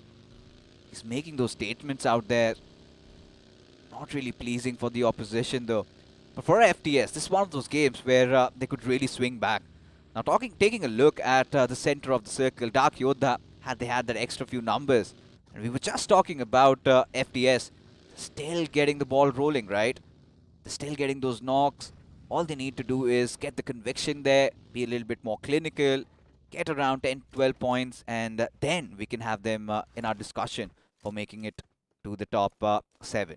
Yeah, but I mean, Dark Yota for them, the future looking pretty dark inside of this game, man. Still 3 players. I mean, 4's better. Oh, now it's pretty dark. Yeah. Well, I guess I'm also predicting future out here. But yeah, for Dark Yota, things are looking really tough. Circle moves down south. Breaching point's going to be tough now. Yes, it is clear for now, but considering the terrain's going to be quite exposed, Dark Yota, they will be having a lot of struggles. 2 OP's going to be in the front lines too. Even that team's going to try to stop them off guard. You've also got FTS on the right side. So in general, there's a lot of teams that can be the potential foes for them. But focusing on the fight that's currently happening right now, I mean, the fight's quite far away. And still somehow the players of Demigods, they do not really want to give up on this. Demigods suddenly feel like they're just mere mortals. Their power's taken off, their wings clipped off, and are just getting buried by the opposition. The way they've been playing, especially that Fallout in Sandhawk, was unbearable for me to see them struggling like this, so clueless, like headless chickens over here. They're trying to scurry out of this situation. For Red Zone, we know they've got their work cut out, and all these shots by Samir, one of the young lads, still fails to blow open the buggy though. Will take his stride on that US. Oh, misses. He's taking too much damage, and the man stops the US in the open outside of the blue too. He finally patches himself up, so he's looking good for now, but the amount of damage he's taken and his vehicle's taken, it's going to be really tough to find that escape path. The US almost on the verge of exploding, and yeah, the man does not have any other choice than to move out in the open. He ejects outside of the vehicle, instantly gets capitalized, and yeah, for RZ, you can't say these are some free points that they easily accumulated, and that's going to give them the edge inside of this fight too. Demigods, what a bad start to this game in Miramar. This rotation that they try to pull off is completely off. It's not working out, and the players of RZ, they're all over the place. No matter where you go, RZ's going to be there in your path. Certainly looking forward to hunt everybody down. Red Zone, they got the chicken dinner in the previous Miramar. Eyeing out for another one. That pretty much should steal the deal. Or rather seal the deal over here, ladies and gentlemen. But for now, WBG in real close proximities. The IGL for Red Zone Rockstar, the MVP in the first, in fact, in the second match of Miramar. Now, in a little bit of a situation, as he now needs some cover. But his teammates are far away from him. Now he has to hold down the fort against 2 different teams. Oh, shots taken. Still the players behind cover for now. Hyderabad Coders, all the 3 players in a big state of discomfort as Red Zone is going to be in the back lines too, and even the players of Demigods are right there. Mayank.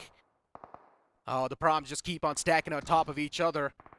And look at the players of WBG too, even they want to be a part of this action. So many troubles rising up at the same time, and what can the players of RC do? Ouch. But they're still fighting back in a great fashion. A Molotov combined with the nade is going to find the perfect knockout, and maybe the man can be incinerated too. I'm still not able to fathom what's really happening over here. Because WBG, this is not them playing in the natural element. Usually they are the aggressors. And now quite submissive to the players of Red Zone. Samir, he's already gotten one. Certainly eyeing out for the confirmation though on Arpan. As WBG, they need to conjure something up over here. Rockstar just bombarding them with grenades. Arpan, he's been done and dusted. And now it all rests on Sporta's nimble shoulders. What can he do over here? Sporta has been a man who's been known for his firepower. Even in 2023, Sporta made a name for himself. And so far has been able to replicate that. But this time it just does not really have his teammates to back him up. He's got no other option than to show us back to that fight. And Sporta now repositioning is going to be the key, but while doing so, he also pushes himself outside of that zone. Red Zone slowly and steadily moving up as well just to clear out the surroundings. And Red Zone will find that clear too. FDS getting pushed on by the players of RTGX IND. And IND is one of those teams that has been looking quite good on top of their form. Stark is the only man left alive for the side of FDS. For how long though? That's my real question. And eventually, even he gets dealt with. Radiant just running through him like hot knife through butter. Showed no remorse, showed no mercy. But for Dark Yoda, their deeds have been done. Medal will be the culprits. They also send them back to the lobby as now Medal, having secured 5 finishes, have to get inside the circle. The big question is how, especially when you've got so many teams watching out for you. It is going to be Red Zone. They've got the vision, they've heard those shots. For WBG, they've been quite unconventional though, but for Spotter, still breathing. But look at RTG IND. They're really making those noises in the lobby. Paradox. I mean, he's going for that adrenaline syringe. He's going to pop it instantly. You are going to need boosters, especially when you're going for the rotations out in the open. It's something that's going to give you that ray of hope. 2 OP. Even this team has now got so many players just straight up charging against him. IND, they're taking fights after fights, and this time it's the players of 2 OP. But can they really be 2 OP against the players of IND? So far, they have been going eliminations after eliminations. But 2 OP might just be the one to get eliminated this time by the hands of IND. And so far, IND, they're doing some critical damage against the players of 2 OP. And I think so they have been eliminated from the game too. Yes, they have been. Look at them, 14 finishes already on the board. Ari, he's been taken down, but does not really matter because Lobster, he's bringing in all that heat. RTG, IND, they've been waiting for a moment like this. Now the time has come. They've decided to go all out, unleash themselves, and the fury strikes into the hearts of maybe the players of Team Util. Metal Esports eliminated from the game too. A lot of eliminations happening at the same time. It's tough to keep track of what exactly is going on the feed. But IND, they've got a foe looking down on top of them. And Rockstar, he finds that crucial blow. One man taking down IND in a big state of discomfort now. Util's being tossed towards Rockstar, but then Rockstar instantly backs away like a thief in the night. He certainly does. But for now, Red Zone Esports, they really do not have those numbers backing them up. As if you take a look at the circle, it is going to be RGB sitting up top once again. The Miramar games have been so amazing and would want to close the deal on this one. Would want to get the chicken dinner, want to see it through for the finish round. But now for RTG IND, look at them. Again, this is quite uncharacteristic. Finally opening up and this time going after the big boys. Yeah, this time want to take a piece of that red zone. Red zone considering even they are in a big world of trouble. It's better to just stay tucked down. Just stay hidden. That's what they're trying to do. Samir's the only man left alive, and you can see Samir already just shrouding himself inside of that smoke. He's quite exposed too. Surrounding, does not really have a lot of cover to play with.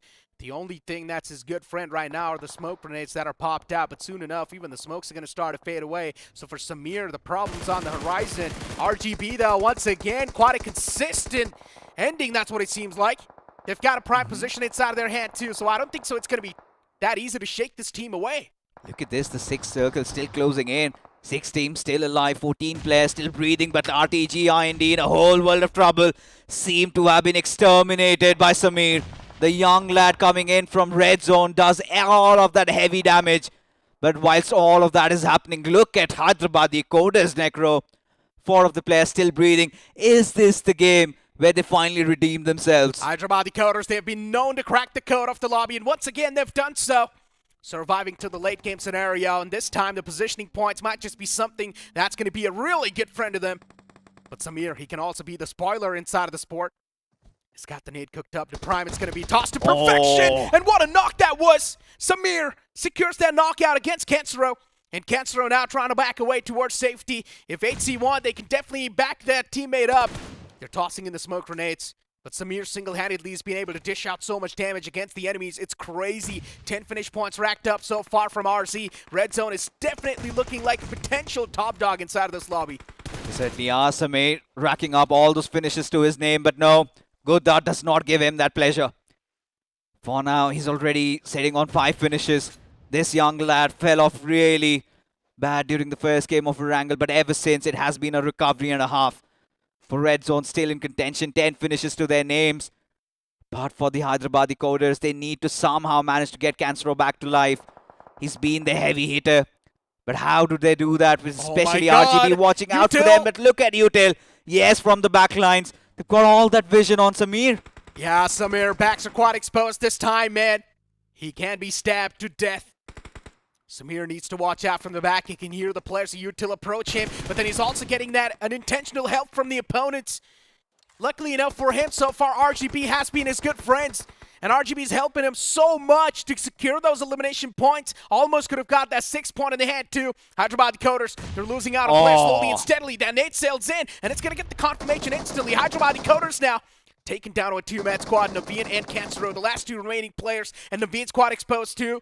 Eventually, even Util gets eliminated from the game, and Hyderabad Coder back-to-back consistent games. That's going to put him in a really good spot inside of the overall standings. And Hyderabad Coders, they're doing some serious damage against the players of RGB. Fast One is there in the front. There's another man on the right side as well. Cancer is now starting to get surrounded. There's a chance he might just be choked to death. He certainly can be. In a 1v3 situation against the world, he stands. We know in the past this player has pulled it off, but can he do this again? Can he replicate? Can he get this one home as now Gurdat on his crosshairs gets taken down? He's got 2 more to deal with, shifts onto his S12K and decides to play it out. Gets on that little bit of a simmering position, but Cancero from the back lines before he could do anything at all. It is going to be Team RGB. They seal the deal on this one, get it home, and with a lot of finishes to their names. This was something that was lacking from this team. They had been consistent throughout. A chicken dinner is what they needed, and they got this home in style. Inside of this lobby, we've got the most amount of teams performing. And that's the weird thing, right? So far inside of the round 2, it's just been the usual suspects who've been able to dominate. But this time, we're seeing some new names rise up and make waves. And this is what we've been waiting for. RGB, consistent performance, right? We've also been seeing 2 OP to the late game scenarios. Hyderabad Coders as well, once again consistent. Util as well in that previous game, we saw them. I'm loving these new names. Yeah, it's a slap on our face because, you know, when we were having the meeting prior to the event starting off, nobody really called out RGB. Yeah. And seems like they had to prove themselves, and they've done this. And considering how consistent they've been, I mean, all 3 games averaging out at around 10 points. Now they've got a chicken dinner to themselves. I'm starting to think that they just might end up as the leaders of the table. This chicken dinner was the icing on top of the cake that they needed. And yeah, there's definitely a chance they can be the leader of the table, but then Metal Esports is going to be standing in their pathway. So Metal Esports will definitely try to block it off a little bit. Metal Esports, even they have been consistent, right? Maybe this game of Miramar was a little bit inconsistent from them, but I still think so Metal Esports is going to be around that top 3. The first game was pretty good, right? 24 points. But after that, it's usually those 6-7 points. But look at RGB, right? First game also consistent, made it to top 3. Second game, made it to top 2. Third game also, Fast still put them in contention. And this time, they just made it even better, like you just said, right? So they've been quite consistent for Medal. Yes, they're doing decent, 5 to 6 points. But if you look at the grand scheme of things, I feel like RGB has toppled them over. That is true. Even RTGX IND is also another prospect to look out for, right? Another team that's been able to perform really well. Lobster's doing really good for this team. In general, the entirety of that team is doing quite good. You've also got WBG making some waves slowly and steadily inside the lobby. So what I'm trying to say is that there's so many teams for that top 7, and it's really getting tough for me to funnel down which names I would want inside of the top 7. Exactly. So difficult for us to Yeah. filter, right? And I mean, in quite a stark contrast to what we have seen in this previous lobbies. It was like all those 2-3 big names. They've come in, they've been delivering, but this time everybody is wrestling it out. Feels like a Royal Rumble, and we don't know who stands on the top, but only the top 7, they shall make the cut. I mean, you talk about the MVP has to be someone from the side of RTGX IND, considering they Arif? finished off on 15 elimination points. Maybe someone from Hold on, maybe Samir Arif, deserves it. or yeah, even Samir can be there, right? From Yeah. Red Zone, he was the only man to survive for that long. Well, you know what? Let's find out. Enough talks about all the MVPs that we can potentially have, and it's actually going to be a man from RGB. Luxu comes in out of nowhere, scoops that MVP away with 5 finish points and the finish contribution of 46%. This is the mystery of this game and this particular lobby that excites me. When we were kind of bringing, the other players, Ari, Blobster, we did talk about Cancro, we were talking about Samir, Lakshya out of nowhere steals it home. So this goes on to show how competitive and how amazing this lobby has so far been. And now when you look at the top 5 performers, I'm pretty sure we'll have the remainder of the names. So there you have it. Samir there, Ari also there.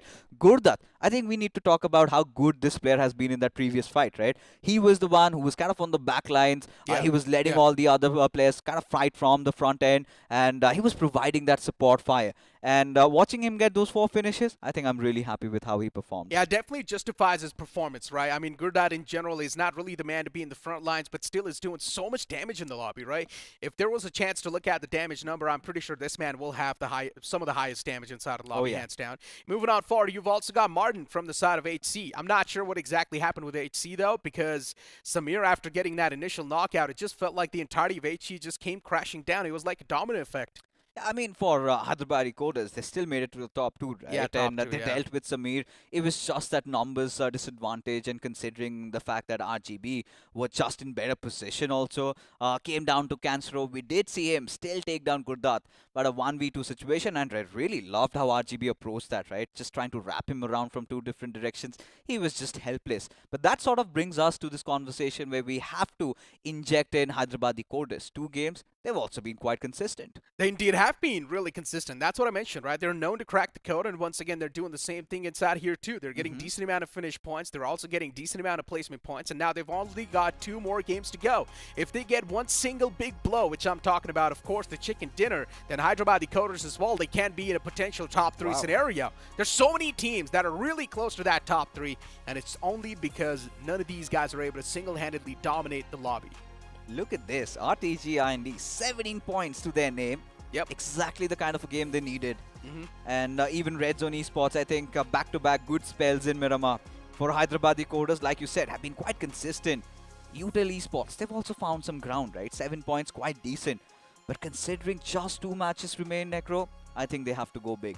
They have to hit a home run. TWOB is not even in the top 8. Oh, yeah. That's a big sign of concern, right? Big dip in the performance. It's something you do not really expect from such a big banner like TWOB. Let's move on towards the latter half of the board. That's where TWB is going to be there. How many points did they exactly secure? None! 0 points. And you move on forward towards FTS officials, WBG only getting 1 point, 2 OP officials. These type of inconsistent blows this late inside of the day is really going to be detrimental. Yeah, absolutely. Because from here on, I think Dark Yoda for Rivals, Turning Point, even for Demigods, FTS officials, 2 OP officials, I think we have got some 7 to 8 names that I really feel that the lights are really turning off for them. The sun has really set out, and but for WBG, they still have a fighting chance though. They need to find some semblance of assurance, right?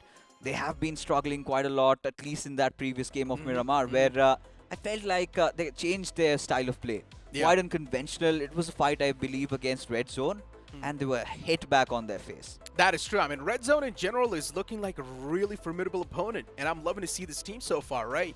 Canary, Samir, this new addition inside of the roster is doing really good too. Even Rockstar is able to play quite well. Honestly, we haven't really seen Canary pull off those incredible moments so far. Just waiting for Canary to pop off.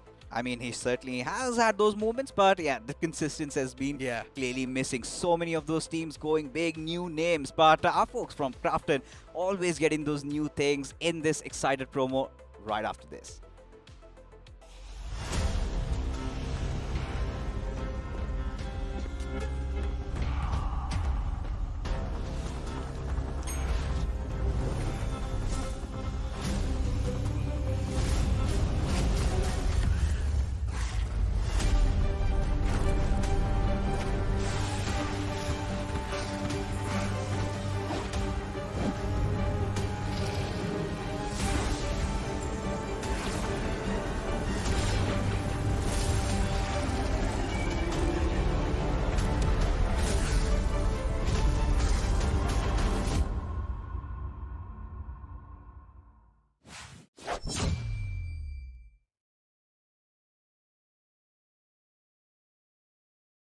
I mean, that X-Suit looks amazing. I know even the companion looks quite amazing. That fiery lion that we've gotten so far, even the lobby has been quite fiery. And I guess you're really asking for a fist bump right there. I'm just going to give you that. Oh my god, that's such a massive fail. I was just trying to picture that burning sword on this side, and I was just caressing my share. You don't have it, so just forget it, man. I do have the lion though. It's okay. At least I gave you a fist bump, right? You got something. Alright. +1, right? Give me A fist back bump, once right? more. Yeah, there we go. For that, good luck once again. But yeah, moving on forward towards today's games, right? We've got Sandhawk upcoming. What are your thoughts and expectations now? Really, Johnny and I were just casting the Sanhok, and whatever we were expecting, everything was being thrown out of the window. So, like you love to say, Sanhok is one of those maps where we do not know what we're in for. It all depends on the circle. You need to play it a little bit safe, but now the tension is really starting to build up because so many of those teams are on the rise, especially RTG, IND. That was a big game from their side. Hyderabad, the Coders, I think they're getting that momentum. RGB, they've been pretty much consistent from the very start. But this is one of those games where I really want WBG to back this home. That is true. WBG, that inconsistent blow that we saw in the previous one is definitely something that's going to make them overthink a lot of their decisions, right? And then the same thing can also be said for Team Eternity, because Team Eternity 2 moved inside of the day with quite a lot of points from the round 1 itself, but then the transition towards the round 2 wasn't that smooth, man. So Eternity, they definitely need to do something. And even for Medal, don't you feel like they've been very absent, especially when, again, we're going back, we might be sounding like broken records. But hey, it is Medal Esports. You're supposed to be dominating, you're supposed to be going after every single walking soul you see, and they've just been playing quite defensive. That is true. I mean, Medal Esports is not really going too much on the aggressive note. I'm not sure if that's a good thing or a bad thing for the future stages.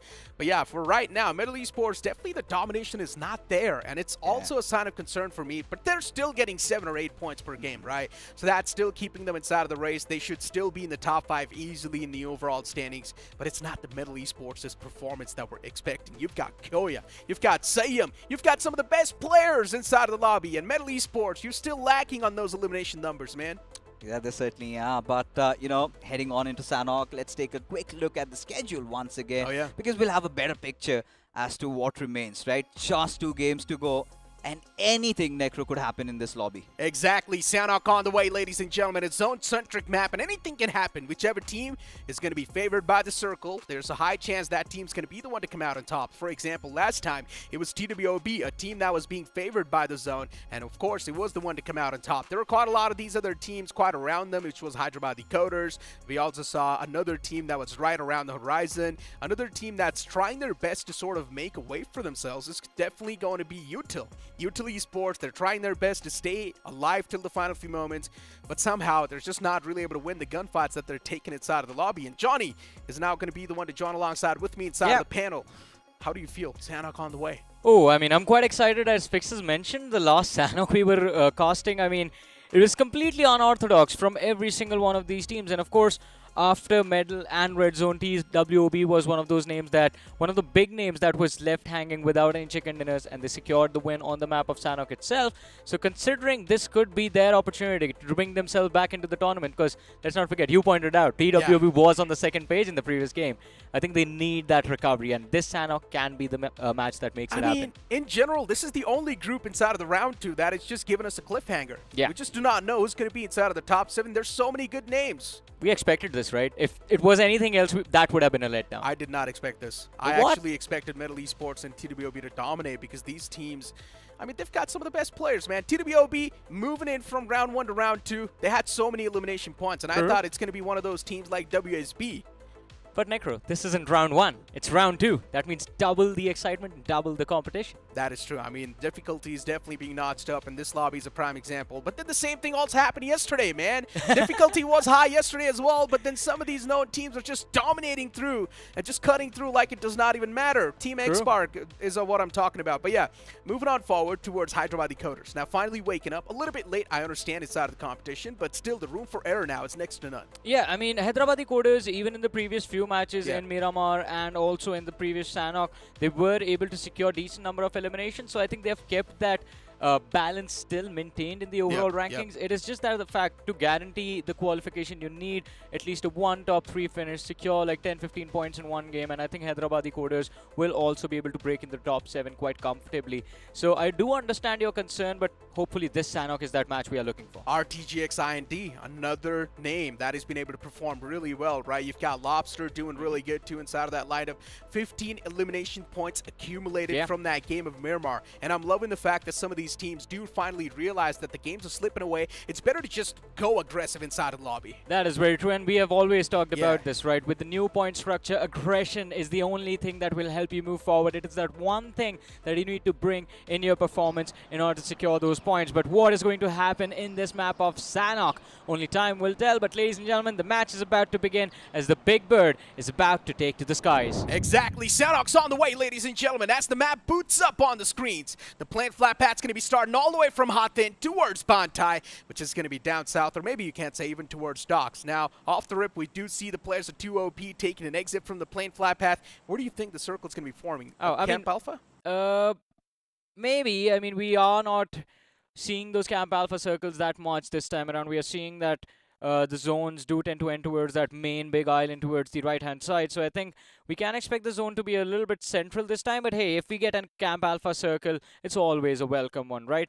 Although, me and Fixtures, even in the previous Sanhok, we were hoping to see a circle towards Cave, Docks, Bantai, somewhere towards the southern side of the map. Hasn't happened yet. That is true. I mean, so far we're not really seeing those off circles on the map of Sanhok, right? It's just always been the basic circles towards the centric, maybe somewhere around boot camp. Again. And, okay. Well, I guess, you know what, Johnny, maybe you sort of predicted the future. Maybe you should have just said, we want to see a Camp Alpha circle. Well, we wanted a drop clash, didn't we? And we have one. This one happening in Khao. 2OP up against the players of FTS Official. And 2OP, comparatively, I think, have done a little better than FTS throughout the day. But maybe this fight can change everything. Whenever I look at this team, 2OP, I just get reminded of Neon X. Oh, yeah. I mean, 2OP is equally as annoying as Neon X Esports were yesterday. Why do you keep saying annoying? I mean, imagine, right? Put yourself in the shoes of the other teams. 2OP's there inside of the fights. They're not really able to get a lot done themselves, but they're just ruining the games for the others. Isn't that what you did when you were trying Let's to break not into talk the pro about my circuit? past. Man, I mean, I was just about to say, look who's talking about being annoying in a pro circuit lobby. it's actually fun to be annoying too, but I'm pretty sure the players do not really want to be annoying. But for now, Reflex are out in the open. He's definitely... Oh my god, he just threw that machete! Oh, that's a trick shot, Lobster! That's definitely a highlight. That's definitely a highlight, Lobster. What do you just do? I mean, that's a... Isn't that what happens in carnivals, though? I mean, you have this one game where you get to throw knives at a board, and this time it wasn't board.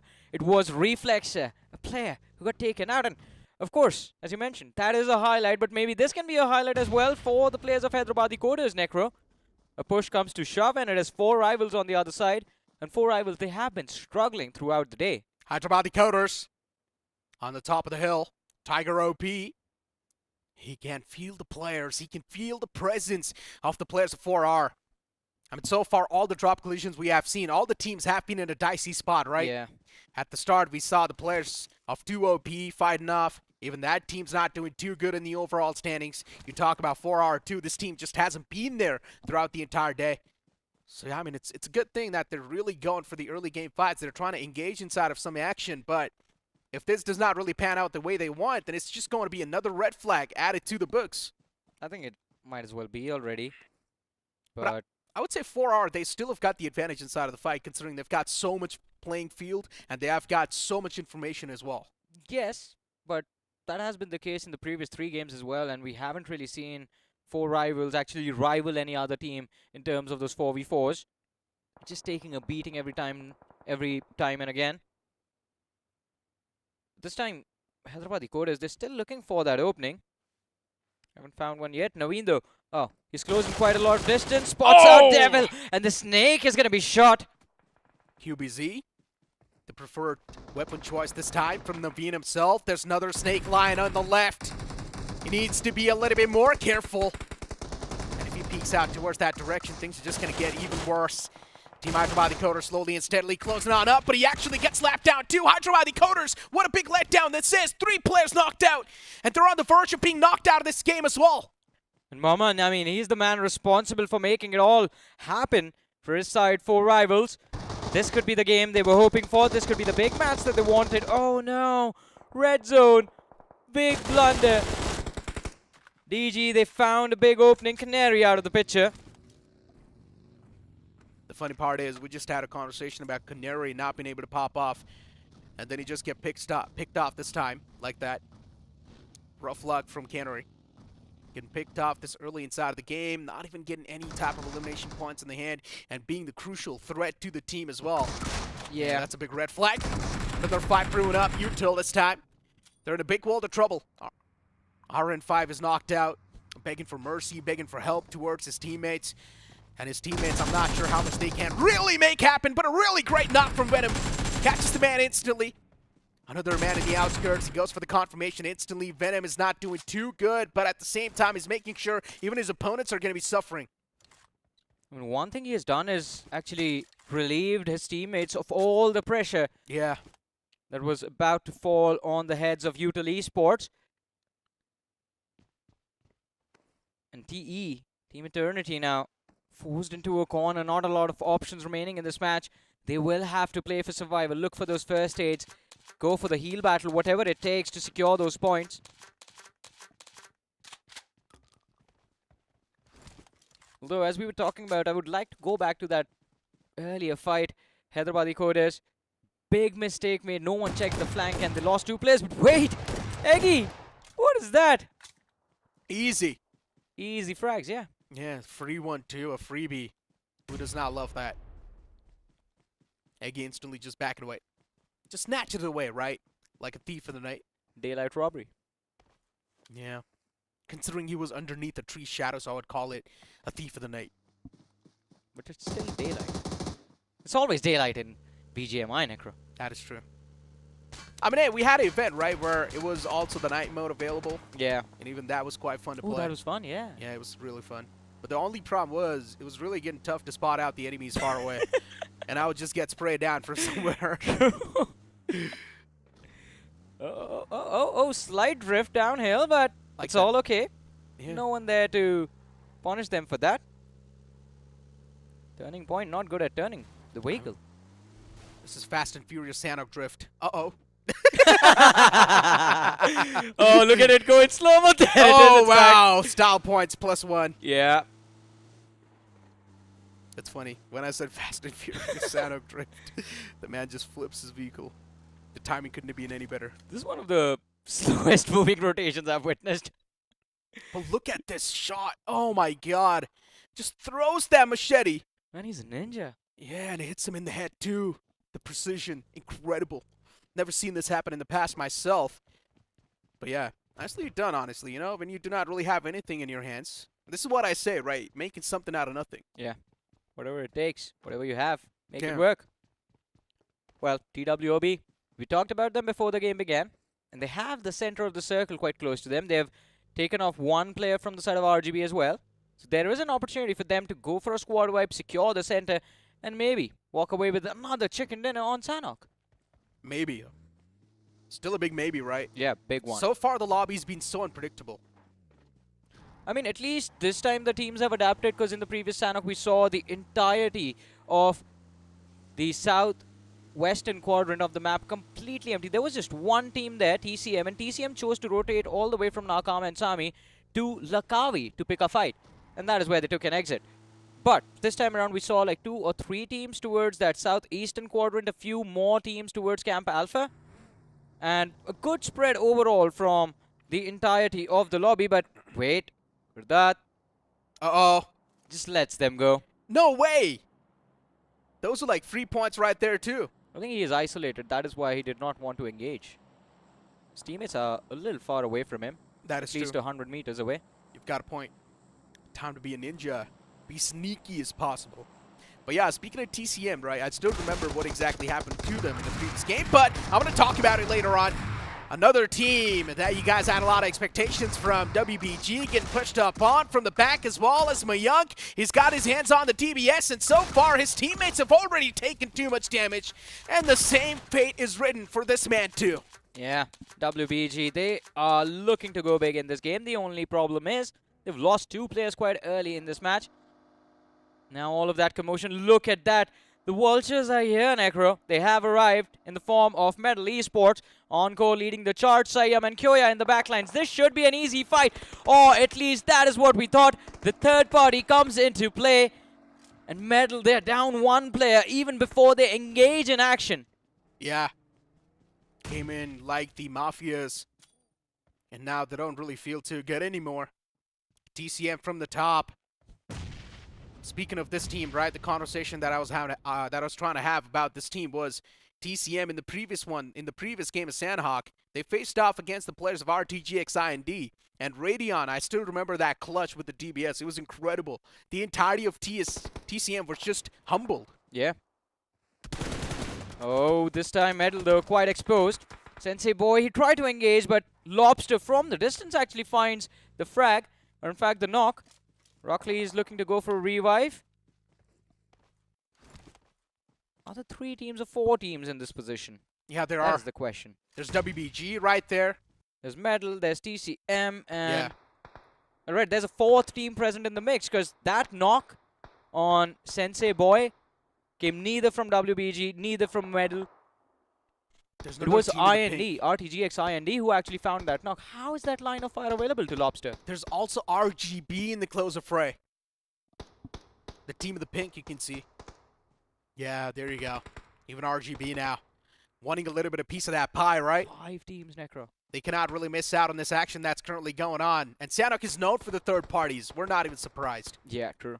You hear some gunshots, instantly teams want to push on forward towards that spot, claim those elimination points, maybe steal a couple as well if possible.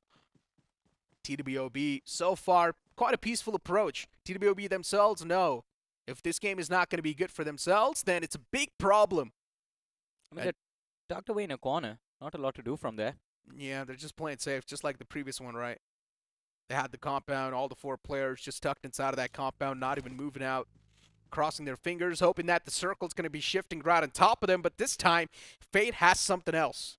I mean, Fate had something else, to be honest, because TWB, they planned for us. Look at where Turbo is. He's already secured a pretty decent cluster of compounds, cluster of shacks for his team. And TWB, they can definitely take control of that position and secure a lot of frags from teams rotating around them. But what I'm worried about is that cluster towards the southern edge of the circle. Metal, RGB, WBG being present, and of course, RTGX IND blocking the entry, but Paradox knocked out. This could be bad. Almost. The man could have been confirmed too. Paradox is trying to back away, and the confirmation instantly follows up too fast. He's quite quick on those eliminations. And yeah, speaking of TWOB once again, right? That split that we saw, remember it's such an old strategy being used by the teams where you send 1 man in the future as like a insurance policy and the rest 3 men are in the back lines just to try and wrap up the elimination points, and the same thing is being done from the side of TWOB. Playing on the fundamentals. Yeah, playing on the basics, right, in these type of lobbies, and that's what you're supposed to do. As long as it's working out, that's all that matters. But sometimes updating the strat book can also be a little bit better. I mean, of course, adaptation is going to be needed. Oh, this is going to get awkward soon. TWB, they found a frag against FTS, so they do hold an advantage in this fight. But Prince, he needs to connect the nades, although he lobs it in the wrong direction, wrong room. FTS, they are clustered in a different part of that shack, but finally they close in, and all of these Molotovs will help them flush out the opposing players. But Prince, he's taken a lot of damage already. Yeah, it's going for the patch-up too. Turbo has got another util in his hands. He tosses it inside of the house. TWOB2 are taking a lot of damage. AJ is being incinerated to his death. He's still knocked out, bleeding. While the players of TWOB, they're quite scared to make that push happen inside of the house. There's DBSs. So many shotguns just waiting around the corner. You never know which is going to be that safe breaching point, but Turbo's still able to find that initial opener that was needed, and TWOB, the press-up comes in. They're taking a lot of damage, which is understandable, but it's completely fine. They've got the man advantage. Yeah, he knocked out now. AJ has been brought back. Prince, HP extremely low, but it doesn't matter. They do wipe out the competition now. This one shack is under their control, but here comes a new contender in the form of Dark Yoda. And he needs that first aid, otherwise he's going to be in such a big trouble. Prime cooking up that nade. They need to lob this deep inside that shack, although it doesn't connect. But Turbo finds the opening frag, and now the numbers are in the favor of TWOB. Oh, the players crossing out in the open. The smokes are halfway. But still, somehow, AJ and Prince crossed on over towards the opposite side. I love this adaptation from TWOB. It's crazy how quick they were. Realizing the fact that they should not let the opponent really have the compound control. Instead, they themselves asserting that dominance towards the compounds and taking the majority of that control. Now the players of DY, they're going to start to get suffocated to death. Lot of nades lobbed by Prime. And he needs to be careful. Some utility needs to be held on to for the late game stages. But as you said, brilliant adaptation coming in from TWOB. The repositioning actually cuts down the flank for the opposing side. And Dark Yoda, they need to realize that if they do not take care of these flanking players in the form of Prince and AJ, they are going to be suffocated for movement space. But the third party, or no, in fact, it is Leo from the side of Dark Yoda who finds the opening frag, and even AJ falls. The nade says hello. And AJ, he couldn't reply back in time. Instantly just blows up to his face. It was like an impact grenade. Another nade being tossed on the opposite side. And Prince, what a quick turnaround that was. Slaps the other man to the face. And TWOB still somehow keeping themselves inside of the fight. While DY, they're taking too much damage to the point where they just cannot really withstand it. Another util being tossed. And it's going to be perfection at its finest. Turbo saves the day for his team. Turbo goes turbo in this one. 5 finishes secured. 8 is the total tally for TWOB. But the only pain point for them is going to be the fact that Eggy was confirmed by the opposing side. They do survive with 3 players in this match. Although, there's another team that can close in and cause trouble for them at any time. Everyone will be eyeing these compounds. Or in fact, anyone who's looking to move in from the west. And there's just one name that's there on the southwestern edge of the circle. A big one. There's Red Zone. And meanwhile, the Util Esports, well, it seems like they found the players of TCM. 1 knock secured. It's like every single time, whenever you see the players of TCM on the screens, it's the same pattern. It's the same way they get eliminated. I mean, it just feels like deja vu every single time whenever I see the players getting eliminated from the side of TCM. It's out in the open usually most of the time. They've got a couple of trees next to them, a little bit of rocks as well. And it's a 4-man widespread on the map. Yeah. Although, as you said, deja vu, I think the only thing that changes is they go down to different teams every time. This time it is Util Esports. It's all about giving to the community. It's being nice. They're doing the giveaway. Right. Oh, well, this is not nice though, Necro. Metal, WBG, and RGB, they're sharing a cluster. I'm loving this. What do you mean it's not nice? I'm loving this. It's not nice for anyone. I think it might be nice for 4 rivals who, well, you see them on the radar, right on the edge of the circle. Oh no, they've made a lot of commotion. They are going to be exposed now. Can we just push, please? Yeah. Like, if Metal Esports, if they can't push the top of the players of WBG, then it can be spiced up. Then we're going to have some more teams engaging inside of that action. Just imagine how much good time it's going to cause inside the locker. If only, Necro, if only that was going to happen. But there's a lot on the line. Of course, the qualification first and foremost. And TCM, now this could be a brilliant push, but they still lose out on a few bodies.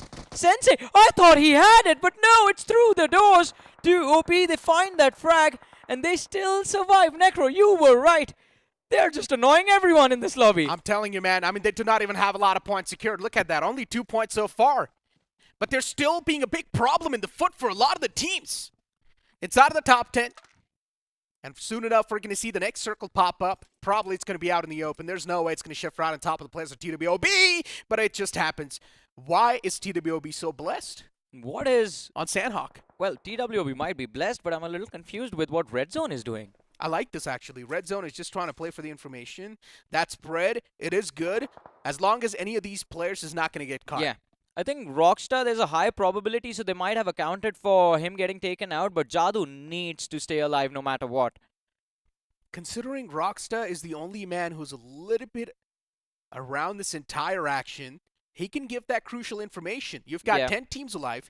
There's around 5 teams over here. So that's a big information conveyed right there for the side of Red Zone, knowing the fact that they're probably not going to get sidelined. That is why they sent him there. But again, being isolated in a spot like that close to a cluster means there's a high probability that you might get spotted out. But we'll come back to that in a bit. In the meanwhile, we do see the players of RTGIND Love it. getting pushed upon by the players of Util Esports, and one after the other, Radeon just takes care of all the opposing players all by himself, armed with nothing but a DBS. Opponents are biting dust, and the last man is just trying to back away. Does not really want anything to do with this action. Util, even the Util, they've been wiped out. Rough luck, RTGXIND, they're doing a lot of damage, and even they lose out on a Reben return. So yeah, rough luck for a lot of these teams in general, even Metal Esports losing out on Encore. They just can't do anything. Kyoya and his teammate, which is going to be Sayum, on a move instantly, and they find themselves a little bit of shag that they can call home. But it's out in the open. That's what I'm not a big fan of. At least they found it inside the zone. Maybe they can make it work. Metal, they are going to look for those frags for the finish numbers to bring the points in one way or the other. They are at 3 finishes Oh my God. secured, but it's at the distance. They find the fourth, and look at that, Necro. A blink of an eye. We're down to 5 teams, 13 players still alive. TOB, they have a big advantage to work with. 3 players still present in the mix. What just happened to RTGXIND? They're destroyed in the backlines. They were just inside of the game, and now they just poofed away. I guess all thanks to 2OP, because we saw them take shots against them. We saw them take down a Reap. This is what I'm saying. This team is just annoying. I mean, I love them, but still, they're just taking a lot of fights which they're not supposed to. Yeah. It's none of their business. I mean, it is their business if they're getting those finishes. I mean, technically, if you say it that way, then yeah, it is. But yeah, I mean, 2OP. It's just that the move they're making inside of the game is so unpredictable, right? It's, as a player, too, you just do not really expect them to take fights that way, but then they just end up doing that. You know how the saying goes, everyone was playing checkers and X was playing chess? Well, 2OP, they just like to stick to checkers, man. They keep it simple. But this time around, TWB, this is not a simple move. They're going for a push against the players of Red Zone, and this was an important one to secure the zone, but AJ falls, and TWB might in a world of hurt. Turbo chimes in for the rescue, though. And all of a sudden, Red Zone, they're down to the last man, Samir, in the backlines. Yeah, exactly. Turbo still at the top, though. It's got the information exactly where the opponent's going to be. And Samir, once again, the only lonesome survivor inside of the side of Red Zone.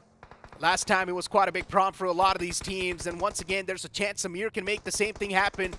He's got his hands on the DBS too, but he's taking shots from the back. He's taking too much damage. He backs away behind the vehicle. He's got the smoke in the front lines as well to provide that cover. For how long, that's my question. The smoke soon enough going to fade away, and Samir's position is also capitalized.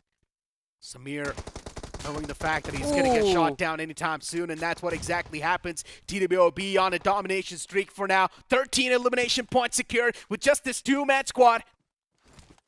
I mean, they're doing really good. And I think they are going to push it even further now. AJ is going to be brought back into the game soon. He's quite close to his teammates, but praying that he has a line of fire available. Maybe he can line up both of them.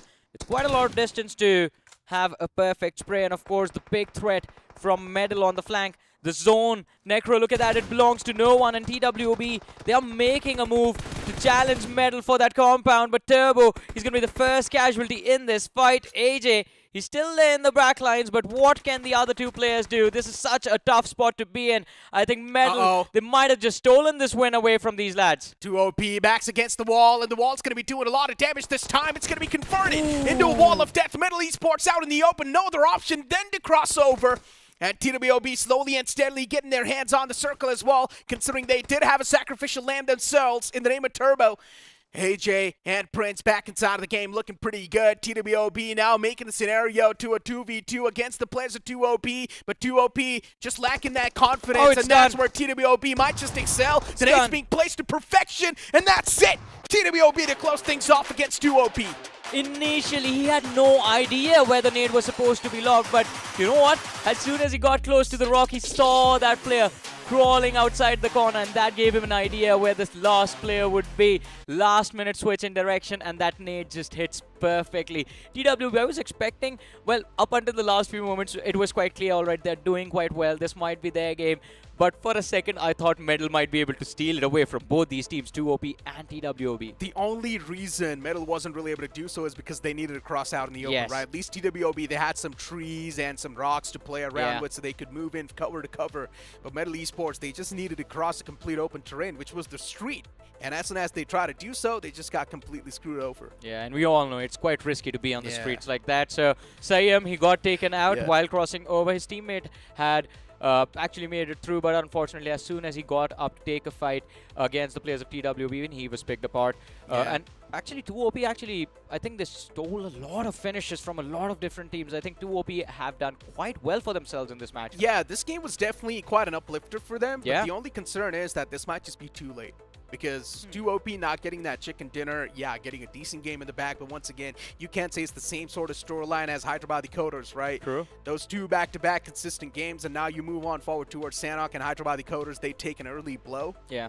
so it's a big red flag. Yeah, it is a big red flag, but I think there is an opportunity to recover as well. If they can pull off a similar performance in the last game of the day, I think there might be a probability that we see 2OP also make a move in the top 7. Towards the southern side, we saw a big cluster of teams, right? But yeah, Yes. for now, let's focus on this chicken dinner moment that we saw. TWOB, this is how they wiped out the entirety Middle Esports. Oh. Unfortunately, Kyoya as well getting taken down by Brain Dead. And this is what I'm saying by this team is pretty annoying, right? Yeah. I mean, Kyoya was just trying to play for the survival, and then 2OP, they somehow get the line of sight on that poor man Kyoya, who was just there, who was just hoping that he's not going to get spotted. But, I mean, to be fair, Metal also did quite decent for themselves. I Yeah. think this game does help Consistent. them secure or, in fact, move closer to that first position, overall toppers of the leaderboard.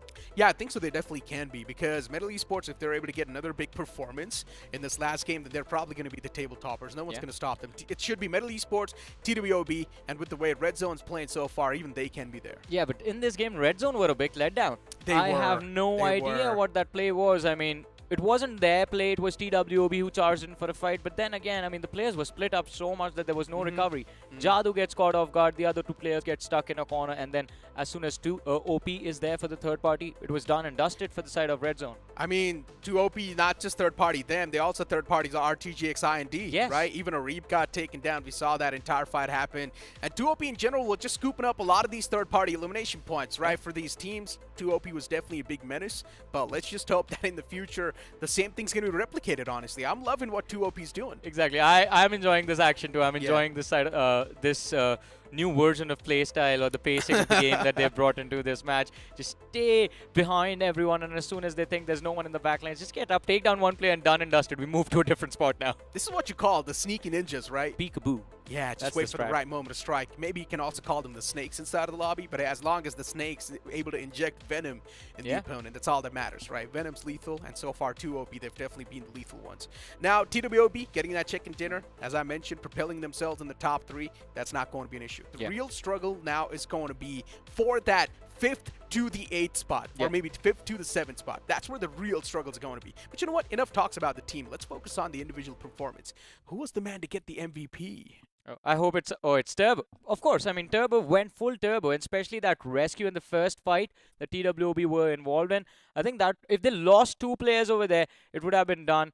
We could not have seen them in the late game stages if that happened, but this time, this man has been phenomenal throughout the day. That is true. I mean, Turbo, he's been there consistently on the board for his team. Whenever TWB is doing good, Turbo is definitely going to be there in the elimination feed. You've got 38% finished contribution, map impact of 10% too. Moving on forward towards the top 5 performers of the previous game. It's also going to be Prince on the board with 6 finishes wrapped up and 38% contribution. There's also going to be Rockstar from Red Zone with 50% finished contribution. So you can't say at least Red Zone is getting those 5 to 6 points per game, right? Yeah, I think they've kept that average going, so I think qualification is not going to be an issue, but for Red Zone, we don't just expect them to barely make it through, right? Red Zone is an experienced team. We've seen them in big tournaments in the past, and of course, the expectation based on that history was to see them qualify within the top 5 or, well, at least the top 3. But I don't think that's going to be the case. Maybe. We'll figure it out after the last game is done and dusted. But so far, I think let's see how many points they were able to secure in this match.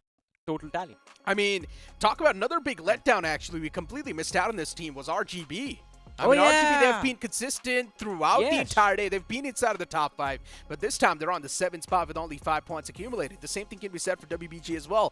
Now the series of blows that these guys are receiving can definitely bring them down a little bit in the overall standings. It can also be a new ray of hope for the teams on the latter half of the board. I'm speaking of Hyderabad Coders. If they're able to get a solid game in the last one, they can instantly propel themselves either in the top 5 or the top 3. Of course, but now looking at the rankings of this game and the point distribution, Necro, I have a feeling that this group, it's going to be very closely contested when it It comes will to be, the yeah. overall rankings, and I think it is going to be Well, as of now, I have a feeling it's like still the top 10 teams in contention for the spot and the qualification of round 3. It's like too many teams are performing consistently good.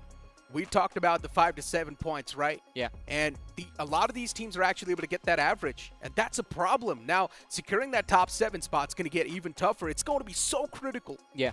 I mean, as of now, I think even Red Zone, TWB, these are the two names that have pushed through. Medal as well. Medal have shattered their average. And of course, the big win on Wrangle does prove quite beneficial to their qualification. But as we move to the second page, again, a big letdown from Dark Yoddha.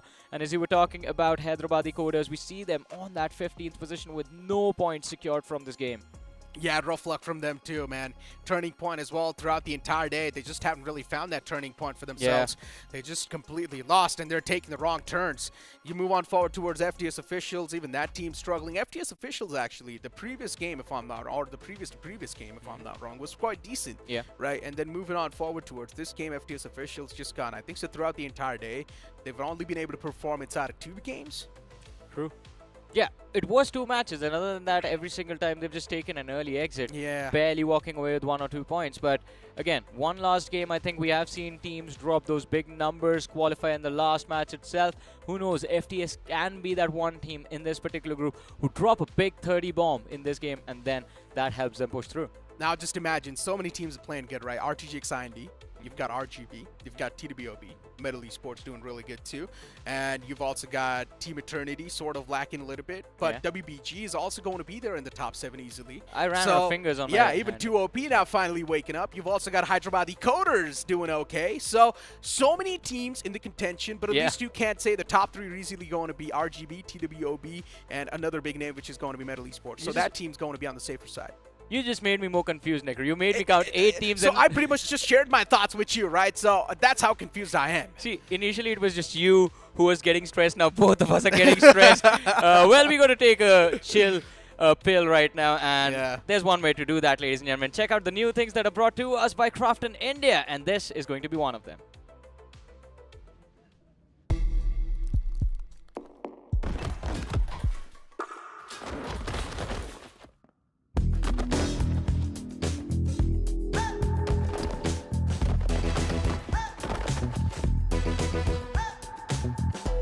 Make sure they know with a new Royal Pass. Get epic skins, catch unique emotes, collect exclusive rewards. Don't be default, wear your cred. Battlegrounds Mobile India. You know what, Johnny? I was looking at my inventory in that Royal Pass trailer that we just saw, or the promo that we saw, and my inventory seems pretty vacant. I need, I mean, I've just got that X-Suit, right? I need a little bit more skins for the variety. Gets an X-Suit, says inventory is vacant. Ladies and gentlemen, meet Necro. I mean, just having that one single X-Suit in the inventory is not really going to cut it, man. Come on. Bro, I got nothing. You got the Bugatti sticker. No, I actually have a lot of legacy skins from back in the days. So at least you've got something, right? Yeah. So my inventory is empty. And you know what? How I can fill my inventory? It's going to be that Royal Pass. Yeah, it's the easiest way. Yeah, it's the safest bet too. I mean, I'm someone who plays the game every day for quite a long time. So I'm definitely going to be the one to grind that Royal Pass and just get myself those skins. But Necro, before we jump into the last game of the day, what will be your safe bet? If I was to ask you who wins this last game, last chicken dinner? I don't know about win. It's really going to be tough, but I would say Hyderabadi Coders can actually do good inside of this game. They need to do good because they're still on that bare cutoff of the top 7. Another team that my expectations are from Dark Yoddha. Yeah. Even that team we had so many expectations from. So far, even that team has been deactivated. Yeah, I really hope it is Dark Yoddha because, as you said, we had a lot of expectations from them before the day began. But unfortunately, the team as of now hasn't lived up to all of that hype that was set up before they came into round 2. But let's have a look at the schedule, ladies and gentlemen. One last game to go. Of course, it will be the map of Wrangle. And while Medal, they have secured 1 win. Red Zone have 1. TW, they've secured 2 chicken dinners, both of them on Sanhok. RGB walking away with that off win on the map of Miramar. I want to ask Fixes this question as well, and Fixes has just joined me on the panel. Do you expect Medal to secure another win, or just like Necro, are you going to be rooting for a new team like Dark Yoddha to walk away with the win in this last game? Yeah, at this point for Metal Esports, I'm really not concerned. They've still made the cut, right? And to kind of spice things up, we love that masala. We keep on talking about it. How about RTG IND go swinging through, just absolutely clapping everybody, get a chicken dinner, qualify will make life easier. For us. everyone. Yeah, for Yeah, everyone. for Just them. wipe out the entire lobby. That's the easiest way to win a game, right? Just finish off everyone. And of course, in a true, that is the true essence of a battle royale, right? There is just you standing and everyone else, well, they have turned to crates. You against the world, I think that's the odds. RTG IND will be coming into play, because why I'm saying RTG IND, because I've seen those signs from their side, right? They've got That the is true. players, they've got everything together. They just need to make it work. And now we're finally seeing some of those teams that were around the bottom step up. I think the biggest examples, 2OP officials, they've been absent, they've been silent throughout the day, and they were like, you know what, chuck it. We're just going to go all out. As a result, have managed to get a second position. Now imagine, they suddenly get a chicken dinner. You've been talking about the top 10 teams. Yeah. We have one more also into the mix. Yeah, man, I ran out of fingers when Necro made me count up until 8. I was like, I do not want to drop my cue cards. Yeah. So, but I think both of you are correct. This lobby is very closely contested, and yes, 10 or 11 teams right now fighting for qualification. It is just the top 4 or the top 5, not even the top 5, just the top 4 that I would say is in the safer bracket, the safety bracket, where even the worst performance now in this last game will only drop you till about 7th position. If you're very unlucky, then you drop till 8th and you're out. Now, what's unlucky is that only the top 7 qualify. Yeah. But I think a good news, because considering how we are really going out, I really feel like we still do have some spots, right? The top 16, barring the top 7 throughout the round number 2. Considering how high the cutoffs will be in this particular lobby, you know, we can really start getting the discussion about 40 points also being the cutoff over here. But I think would be safe to say that from this particular group, we might see 1 or 2 teams move through. Yeah, 2 teams also can go ahead. From the other groups, I mean, it still just might be 1 teams from a few groups where the cutoff has been extremely low because of that vacuum. I'm very concerned about the teams that skipped out on qualification in the group with X-Park for sure. Oh, yeah. I mean, that was a big vacuum created by them. But again, if the cutoff for your overall group is extremely low and you have failed to even make that cutoff, then even in the top 16 qualification criteria, it will be a big point of concern for a lot of these names. Yeah, it certainly shall be, right? And, you know, to talk more over this, I think we need to get inside this map and unravel the mysteries. Who will be those top 7 teams that make the cut? Because, ladies and gentlemen, this is the final game of round number 2 on the broadcast. Brace yourselves. It is going to be a big impact as the flight path trajectory all the way from shooting range towards Novoripnoi. I'm pretty sure the players will be pretty happy looking at where they're heading at. Oh, of course. I mean, this is the most vanilla. Yeah, vanilla flight path you could ask for. It's either Zarki to Novoripnoi or Kameshki to Primorsk. Either one is fine. I mean, majority of the hot drops are going to be available to these teams, but right off the bat, we have DG who have gone for that Zaki drop, TE heading towards Severny, and of course, if it is Georgopol City and the Georgopol containers area, anywhere close to the flight path, there will be a drop clash. For sure. No second questions about that, and there could be those possibilities, because, you know, the first game of Wrangle, we did have a couple of fights, but now again, 4 rivals being the punching bags. Last my memory serves was Red Zone did manage to kind of suffer some losses pretty early on. It was Samir in the first game of Wrangle. He was down and dusted, but this time they are prepared, Johnny. They've already dealt with RB, and now Devil being pushed at, but this time he answers back. Canary cannot dance anymore. Well, you should never challenge the devil himself, and a big blunder from Red Zone. A man just took fall damage and got knocked out. He took a leap of faith from the top of the building, and he did not survive the fall. Red Zone, well, they are in the red zone now. Just 1 man left standing in this fight, and I don't think Samir has any room to work with. He's stuck on the top floor of the building. Is he climbing up to the rooftop? Well, now he's sandwiched. Devil makes it through, and the rest of the squad is going to climb up, clearing the building floor by floor. He seems to have gotten those wings. Once clipped off by his father. Or maybe it's just invisible parkour that's going on. But regardless, whatever the case is, 4 rivals, they're really making a statement out here, Johnny. Throughout the entire day, they crumbled, they collapsed. But in the final day, they're making things really difficult for Red Zone. I feel like they've still qualified, though. But it was about making a statement. And Samir, the last player surviving, he's trying to cook those grenades. But again, second thoughts. Yeah, I mean, see, he wanted to lob the nade towards the staircase, but 4 rivals came, and they were the ones who closed that door. And then they were trying to enter the room from the balcony ledge, but that hasn't really worked out. Perfect nade from Samir, but it was a fate. That man was knocked out. And, well, Samir, did he secure the frag before he went out? Yes, he did. He took down Myth. Wow. Just a few pellets on the body and it was done for. Yeah, it's the DBS. What else do you expect? Yeah. But now for Rivals, considering their journey pretty much in the BGIS, it's almost come to an halt. In fact, an end, to be honest. And now they want to go all out. I think it's their last dance. But for now, look at Dark Yoda. What a fall for these lads, especially how good they were in round number 1.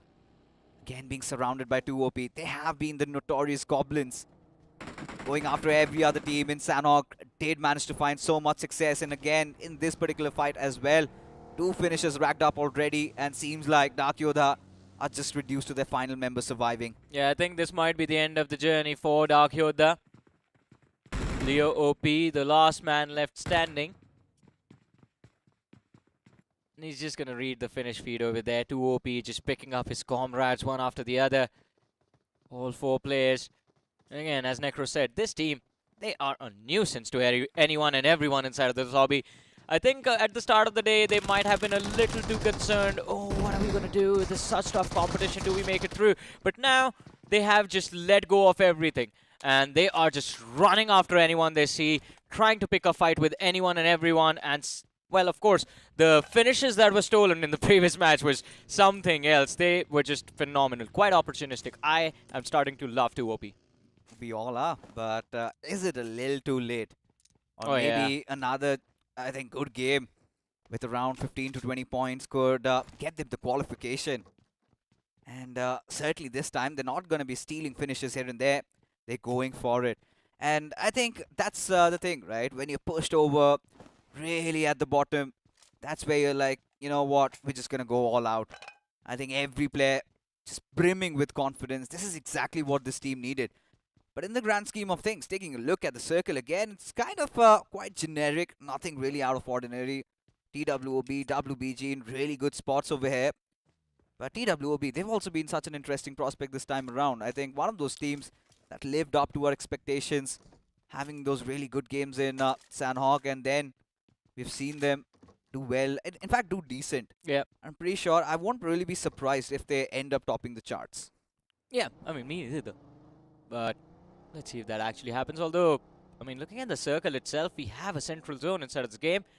Although, it is the center of the map that is quite empty. There's just one team in Pachinki, WBG. Hyderabadi Code is playing from the Gutka fields. Naveen splitting up from the main lineup.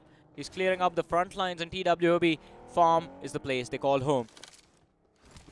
Although, switching over to the western shorelines, and that is where we see the players of Util Esports play from. Shouldn't be too difficult for them to rotate just within the edge of the circle. Although with TCM closing up from the northern side, I think Util, they're going to run into a fight at any given second now. I mean, for Util, this is again one of those teams hasn't really given us those moments, right? Yeah. I think it was just a couple of games. I think Venom, one of those players, really stood out.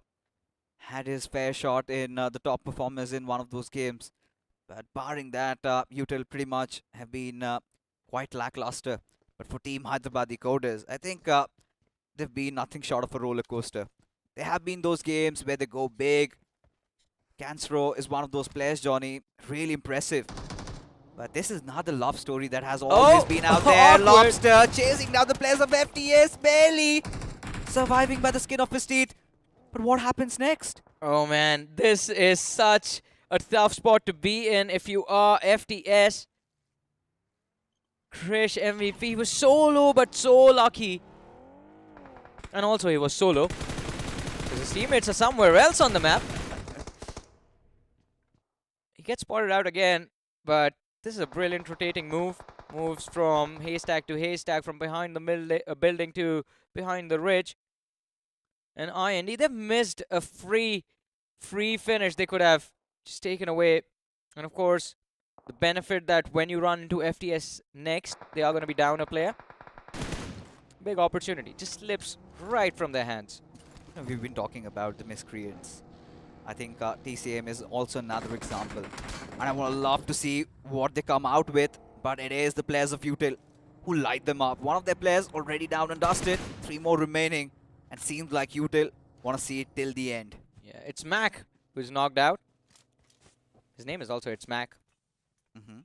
And of course, if you talk about the players from Util Esports, brilliant opportunity opening created by them Oh, I like to this. go for a push, but they are looking to go for a split push and maybe hoping to create a sandwich against the players of TCM. But it was one of the players from the side of TCM who's gone for a wide flank. If he actually makes it through, this fight will be completely turned around. Exactly what I was talking about. Sensi Boy. There he is. Has to be very, very crucial. Such a key part of this puzzle because Venom, he's heading at his direction. And for the remainder players of TCM, they need to buy some time. But Util, they're not giving them that luxury. As Venom, he's been put down. Sensi Boy now flips the table. Exactly what we were talking about, Johnny. Yeah, and this is a free frag for the side of TCM, and as you mentioned, Sensei Boy, a big play coming in. Venom falls, but on the other side, Util, as they try to back off, it's Mac. It is his turn for revenge. Gets 2 and gets 3, in fact, in this fight. Well, he was able to dish out the damage, but it were his teammates who secured those eliminations. But how does it even matter? At the end of the day, the points are secured by the entire team. So 4 eliminations picked up by TCM.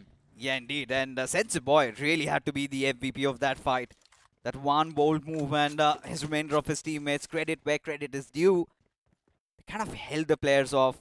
And I kind of felt this coming, right? Venom just overstepping a little bit. But here, we're back to a standstill. Team FTS this time a little bit of a solid position. Consolidated around the God building of Yasnaya. But, you know, in the grand scheme of things, RTG, IND really need to cut off from over here. Because for them, the qualification is still on the line. Because for FTS, I really feel like it's too late. Yeah. But if RTG IND suffer some losses over here, this could really be bad for them. I love the fact that all of a sudden all our attention is focused on the middle pack because we know TWOB in middle will be sitting up at the top. Oh, there you go. This is what I did not want. Lobster being picked off. Now suddenly throws the players of RTG IND as Ralphie goes in for the save, but Stark cannot really afford to miss those shots, but the grenade surely should connect. No, it's a bit... I think it's a bit short. No! Oh no, it's quite close. Falls a bit short on the wrong side of that broken wall. Had it just been lobbed a little further, just a few, 1 meter further, it would have secured a finish and a knock. But what a return fire from RTG XIND. They secured an opening on Karthik, who was playing the rooftop. And the second nade to follow up actually helps them with the finish. So this God building, well, it is under fire, under siege, and FTS, even though they're trying their level best to protect their control of this compound, they are struggling. Stark falls, and FTS, they're down to their last man, Nikhil, who is stuck on the roof, putting on a first aid, but Ralphie, he has backup with him. The jump shots connect, and Ralphie finds the final frag. RTGXIND, what a brilliant way to secure the fight. Beautiful display there by Ralphie. And you could see, right, he had the level 3 helmet on him. And this is where the DBS nerf really comes into play. We're going to talk more about that, but so for now, 2OP in a little bit of a kerfuffle over here against the players of Team Metal. As Siam, he's got to back off. He's got to heal himself up as now Brain Dead. He's really living up to his name right now, just jumping around as Encore chases him to his death. And now he's going to get the finish. Where are the remainder of the players of Metal? In fact, of 2OP, they do arrive though, but a little too late. Yeah, they're a little too late to the party, and I think they aren't invited anymore. Astra, oh no, that's just unfortunate. Encore runs literally around the entire compound to secure that frag, but Siam, he's the one who gets that finish in the bag. And of course, I'm actually quite intrigued. Who was that jumping in and out of the window? Siam. Why? He's just having fun, it's Hey, man. alright. That's some monkey business right there. Why not? I mean, they've qualified. For them, I think this is one of those games that I've been really looking out for, that they have to go big. Metal has been showcasing me a lot of new things today in terms of in-game mechanics, right? Game number 1, we saw someone jump peeking around the corner. I'm going to have to do some research, see how the movement actually works around corner jump peaks. And of course, then there was this. Those leaps in and out of the window, yeah, it is awkward to look at, but he was very clean with those, man. Ever since we've seen DBS really taking over. I mean, on those close ranges, we've seen players just jump shotting, but jump peak, yeah, I think surely why not break the code, give us some surprises, but think technically that really does not happen. Mid-air can't really open up that ADS, but whatever the case is, Yeah. I think later on we'll find out, because now, Johnny, we're getting into more exciting stuff, because now the circle is starting to close in, and you have got the players of DG. Now, DG, I mean, really can't even say that I have mixed opinions about them. They've just pretty much been the punching bags inside the lobby. Oh, of course. And I think that was a big surprise when we kicked our day off, but I think after the first 4 games we got used to it. And this was what you were talking about, fixtures, that first frag secured by FTS. Oh, indeed. And I really love the follow-up, right? The moment they kind of make that gutsy move, go in for the revive on their star player, Lobster, then I think credit where credit is due, right? Ralphie played such an important role. And it was Radeon who, again, got the ball rolling there. Got that initial knock, those grenades absolutely being put to perfection. And making things better for RTG IND. But as I take a quick gander at the map, they're still around Isnaya. But what is happening to TCM? For God's sake, they just won a fight. And now they're up against WBG. And this is going to be really concerning. But for WBG, they're not going to be pushing over. Or are they? They are. The moment you say that, Sporta is like, wait, what did Fixtures say? Why not? I'm going to make the play. Gets in the car, and it's the entirety of WBG who show up. TCM, there's not a lot they can do over here. They try to make an escape, but I think it is going to be... Oh, no! Oh, no. Oh, out of nowhere. There's a rescue there. It's RGB. It's RGB, and it's not the entirety of RGB. It's just one man. It's Fast, who is always the player who's playing a little bit far away from the rest of the team. He did secure 1 knock over there, and the finish has been picked up as well. WBG, the tables have turned upon them. And TCM, they're allowed a little bit more breathing room in this game. You know, for RGB, it's been a run and a half, especially, I think, one of those teams that really impressed me today. It seems like for WBG, oh my god, RGB, they want to go all out. They know that the qualification, the gates have already been broken for them. They've already made it through the next round. And certainly want to enter in some beautiful fashion. And Fast One, I think he's been the spearhead of RGB's attack, isn't he? Yeah, he definitely has, because even now he's the only player from his team who was engaging on that ridge. WBG, though, reset allowed. They fall back to the compounds. And this is a decent position for WBG to be in, because look at where they are in terms of the circle. They're right at the southwestern edge. This is preposterous, Johnny. Fast, he decided to push on the entirety of the squad all by his lonesome. And remainder of his team is like, you know what, you do whatever you want to do. We do not want to be a part of this. I don't think he wants to be with the team as well. He's like, you guys are just playing too safe. I'm not having fun. I'm going for the fights. And he's solo looking for those frags. He's involved in a 1v1 right now against Porter. Kind of a death race going on over there. But, yeah, I mean, just on the radar, we just see those 2 vehicles around each other. Don't know what's happening. Maybe they're going to try and shoot as well. In the meanwhile, though, Hyderabadi Coders, they have gained control of Pachinki. And it is a good position to be in. A lot of cover available. You have the trenches in the backline as well. Can stay safe for a while. Oh, did you see the finish? It is Fast who finds the pick on Sporta, but now he's in the line of fire of Hyderabadi Coders. Oh, he's brimming with confidence, isn't he? Look at him Who go. is that? And still lives to fight another day. But for Cancero, whiffs that spray. 3 of the best underdog talents inside the lobby going up against each other. Sporta being taken down.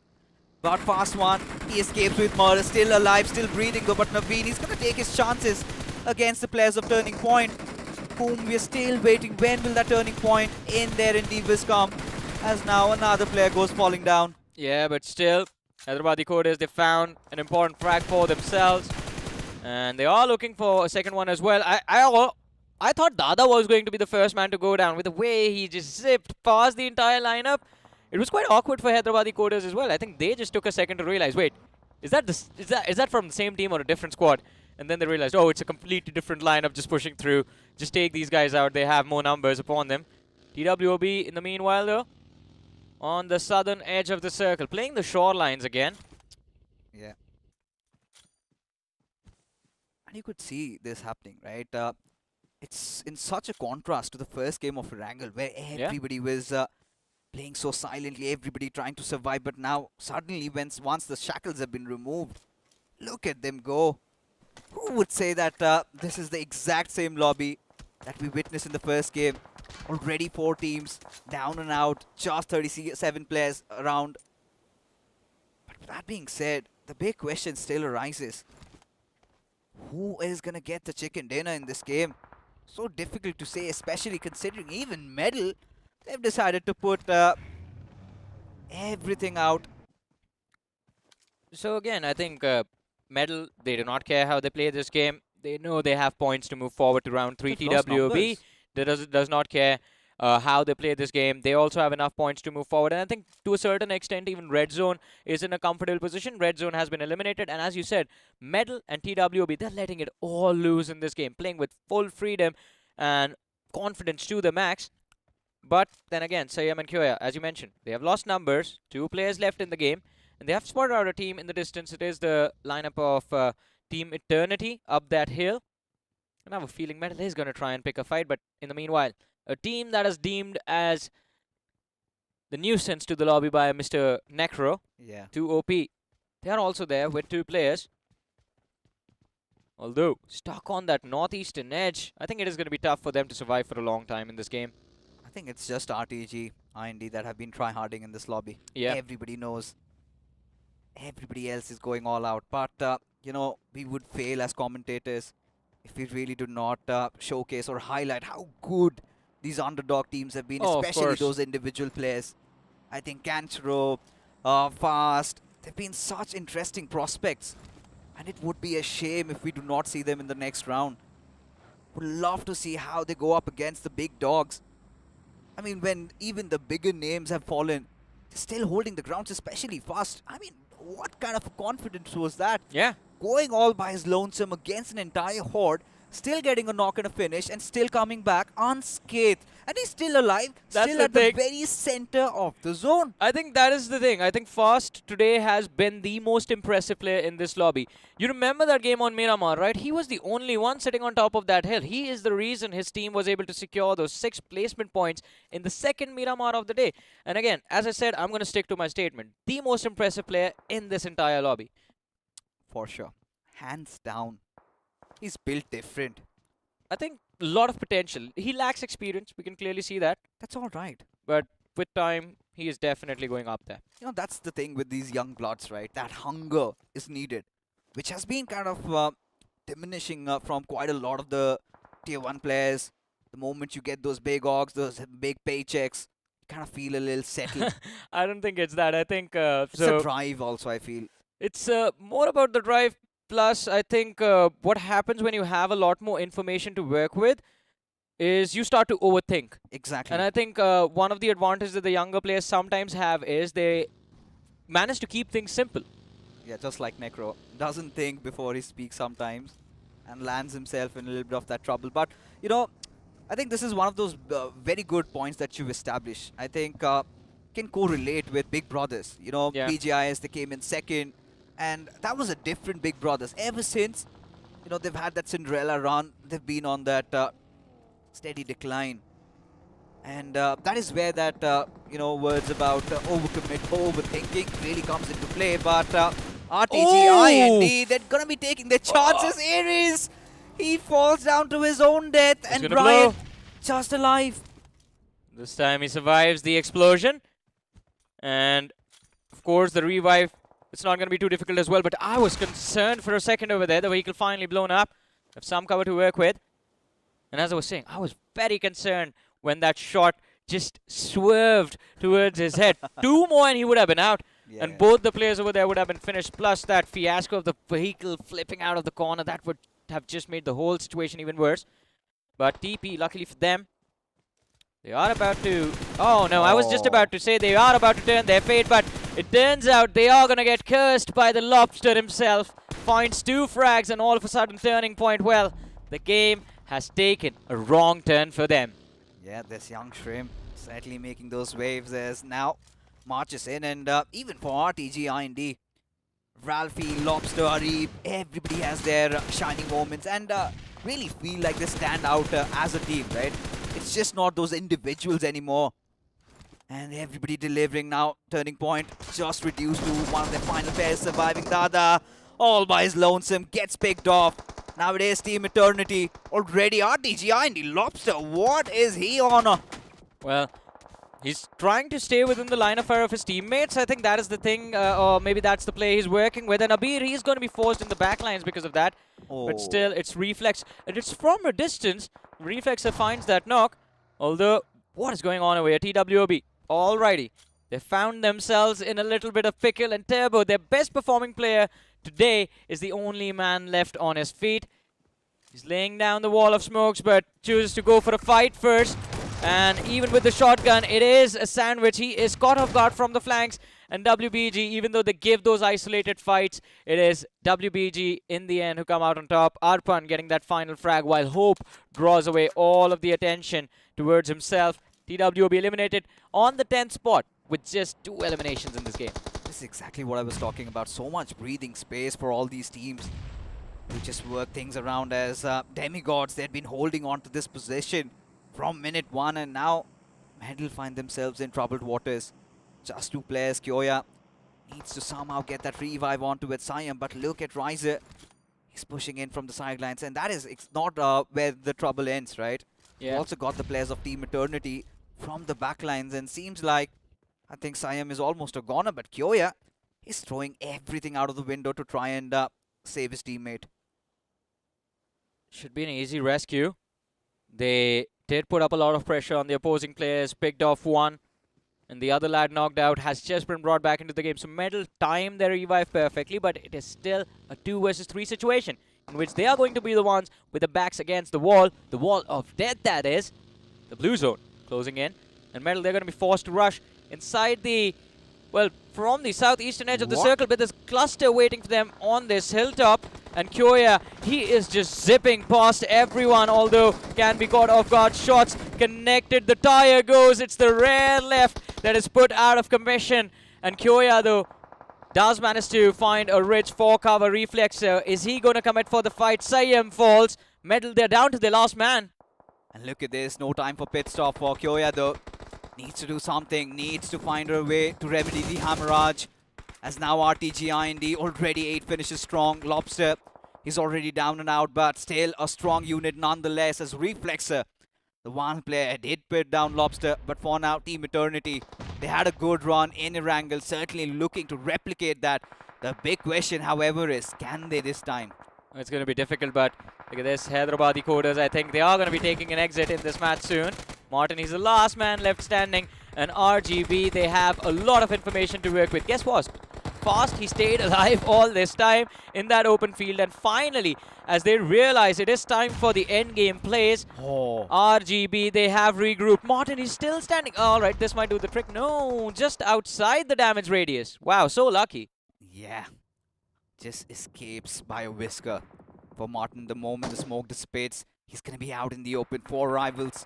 We've seen this is one of those teams that did take down Red Zone in the initial phases of the game, but for Hyderabad, Code is such an important matchup. Did they just assume he's gone? Did they? All of them are looking towards the players of RGB. No one is looking towards Martin. Nobody got the finish though. Certainly have that seed of doubt implanted in their heads. But for now, as things stands, RTGIND, they've got such a good chance of getting this chicken dinner. And if they'd get this, surely would qualify, could also make it to the top 3. But for now, Reflexer, he stands between them. Could be one of those snakes that really destroys them, dismantles, or maybe causes a lot of nuisance. Kyoya still alive, still breathing though. Yeah. And I think Kyoya is going to be the first man to be caught off guard by Reflexer. And in fact, even he is completely focused in on the players of RTGXIND. And I think, Fixes, you are correct. It is a big opportunity for RTGXIND and, of course, RGB to qualify. But it is Kyoya who gets picked off. And Reflexer as well goes down, but not alone. He makes sure that Arib gets knocked out. So RTGXIND, they're down to 2 players. The revive needs to happen. It needs to happen now. 13 eliminations on the board secured already. This is the one big game that you were asking for, Fixes. Look at RGB, still in contention though. Goes on to speak volumes about how consistent they have been throughout the entire day, and Devil being done and dusted. Surely need to get the revive. Yes, Arib is back on his feet. But look at RGB finally trying to climb up the hills. They're succeeding in their endeavors. But look at this. Hope from the backlines catch them with their pants down. And now Hope, it's all that remains. And WBG, certainly another one of those prospects that could qualify, make it into the next round. Well, the opportunity is there. But will they stand up to seize the day for themselves? That is the thing. We're down to the top 3 of this match. 8 players still alive. 3 from the side of RGB, 3 from RTG XIND, and 2 remaining from the side of WBG. Ladies and gentlemen, Ralphie knocked out. Nades lobbed by Fast and Lakshu uphill, but the shooting or lobbing those nades in the wrong direction.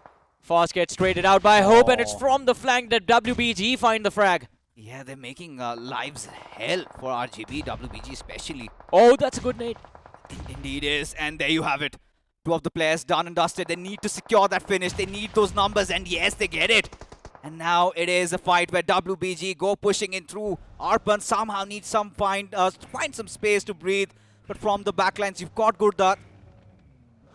And again, I mean, it's a risky move for WBG. And they are getting punished, as you mentioned, Fixers. Gurdat, he's going to ruin the day for WBG. The HP bars are down to 50%. And RTG, IND, they have a lot of nades, a lot of utility to work with. It's a quick 1-2 knockout handed out to WBG as RTGX IND walk away with the big, massive winner chicken dinner. I believe 19 eliminations secured by this team. And surely they've broken through the gates of qualification into the round 3. The big question now whatsoever is, have they made the cut? Have they made it to the top 3? Because now we also have RGB, another consistent game. WBG, surely they were on the edge of the seats like we both were to find out who gets that chicken. Yeah, WBG, a really good performance. But for RTG, IND, what a journey has it been. Dropping down at Yasnaya, taking down one of the squads, then making their way inside the circle. They've been fighting tooths and nails.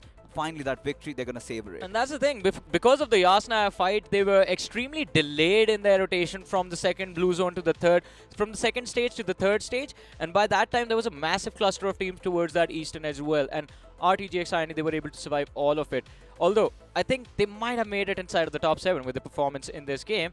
You know who I'm worried about? RGB.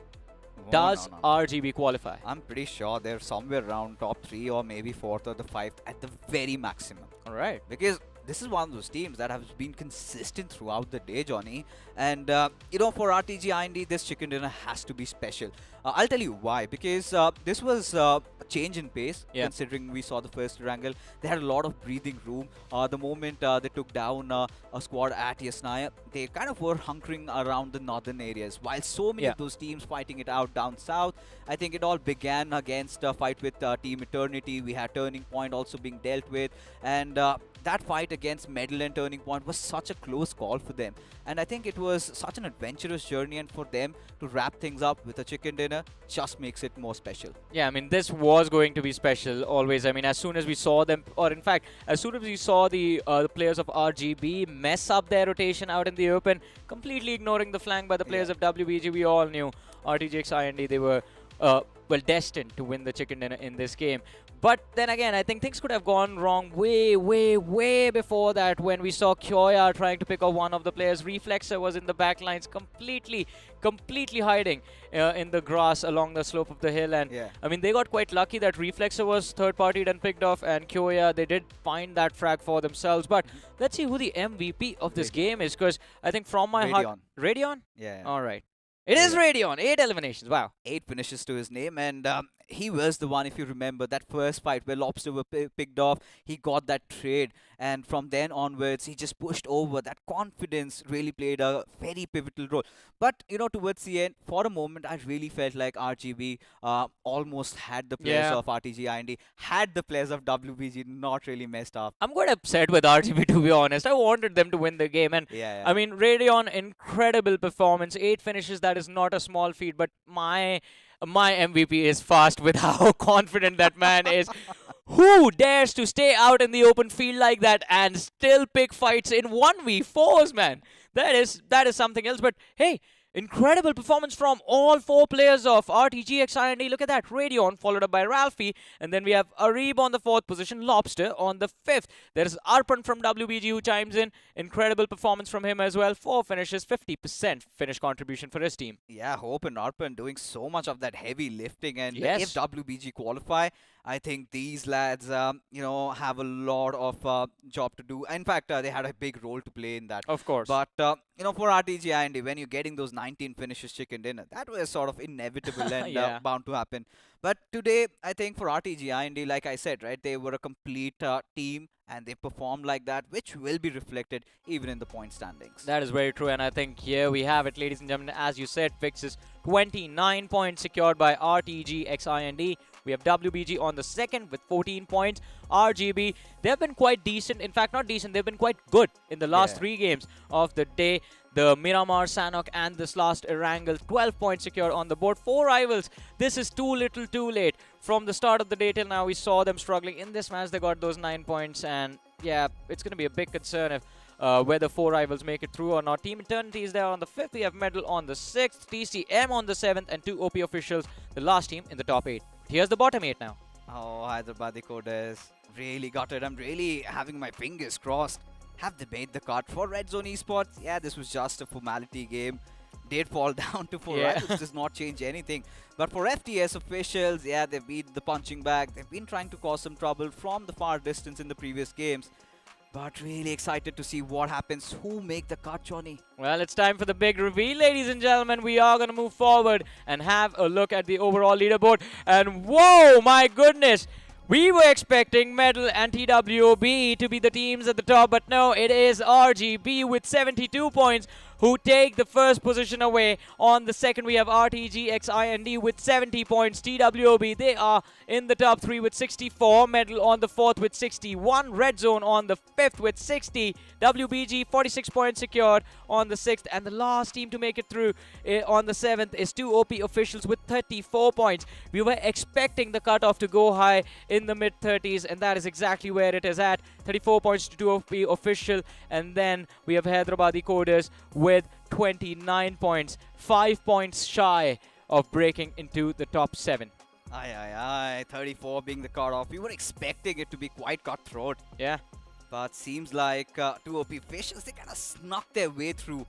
And by the virtue of those final few games, right? And Necro must be quite happy. But WBG also making the cut. Look at how the points have been distributed in the top 5, right? Everybody kind of crossing that 60 mark. Yeah. That is monumental. Yeah, it is monumental, and I think 2 OP officials could have done better for themselves as well, but it was the slow start to the day, man, that just made things difficult for them. And as you also pointed out before we jumped into this last game of Erangel, that WBG, I think from that 3rd game onwards, they were also struggling, but luckily for them, the first 3 games, they did play quite well, and because of those matches, I think they make it into the top 7. It was such a good week. Round number 2 really felt like it was some round 4, maybe the wildcards, and I'm really excited to see what awaits us in round number 3. Of course, as you mentioned, round 2 with this, ladies and gentlemen, does come to an end, and it is an exciting journey that awaits us as we move forward to round number 3. But with that being said, our day today also comes to an end. Thank you so much for tuning in. Until next week, take care. Good night.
Make sure they know with a new Royal Pass. Get epic skills. Catch unique emotes. Collect exclusive rewards. Don't be default. Wear your cred. Battlegrounds Mobile India. ये है बदनसीब लाल। इसने अपना नसीब बदलने के लिए काफी टैक्टिक्स ट्राई किए। अरे यार, कब चमकेगा मेरा नसीब? पर नसीब चमकता ही नहीं, क्योंकि हमेशा थर्ड पार्टी हो जाता है। इनका आज का दिन कुछ टफ सा लग रहा है। Just like every other day.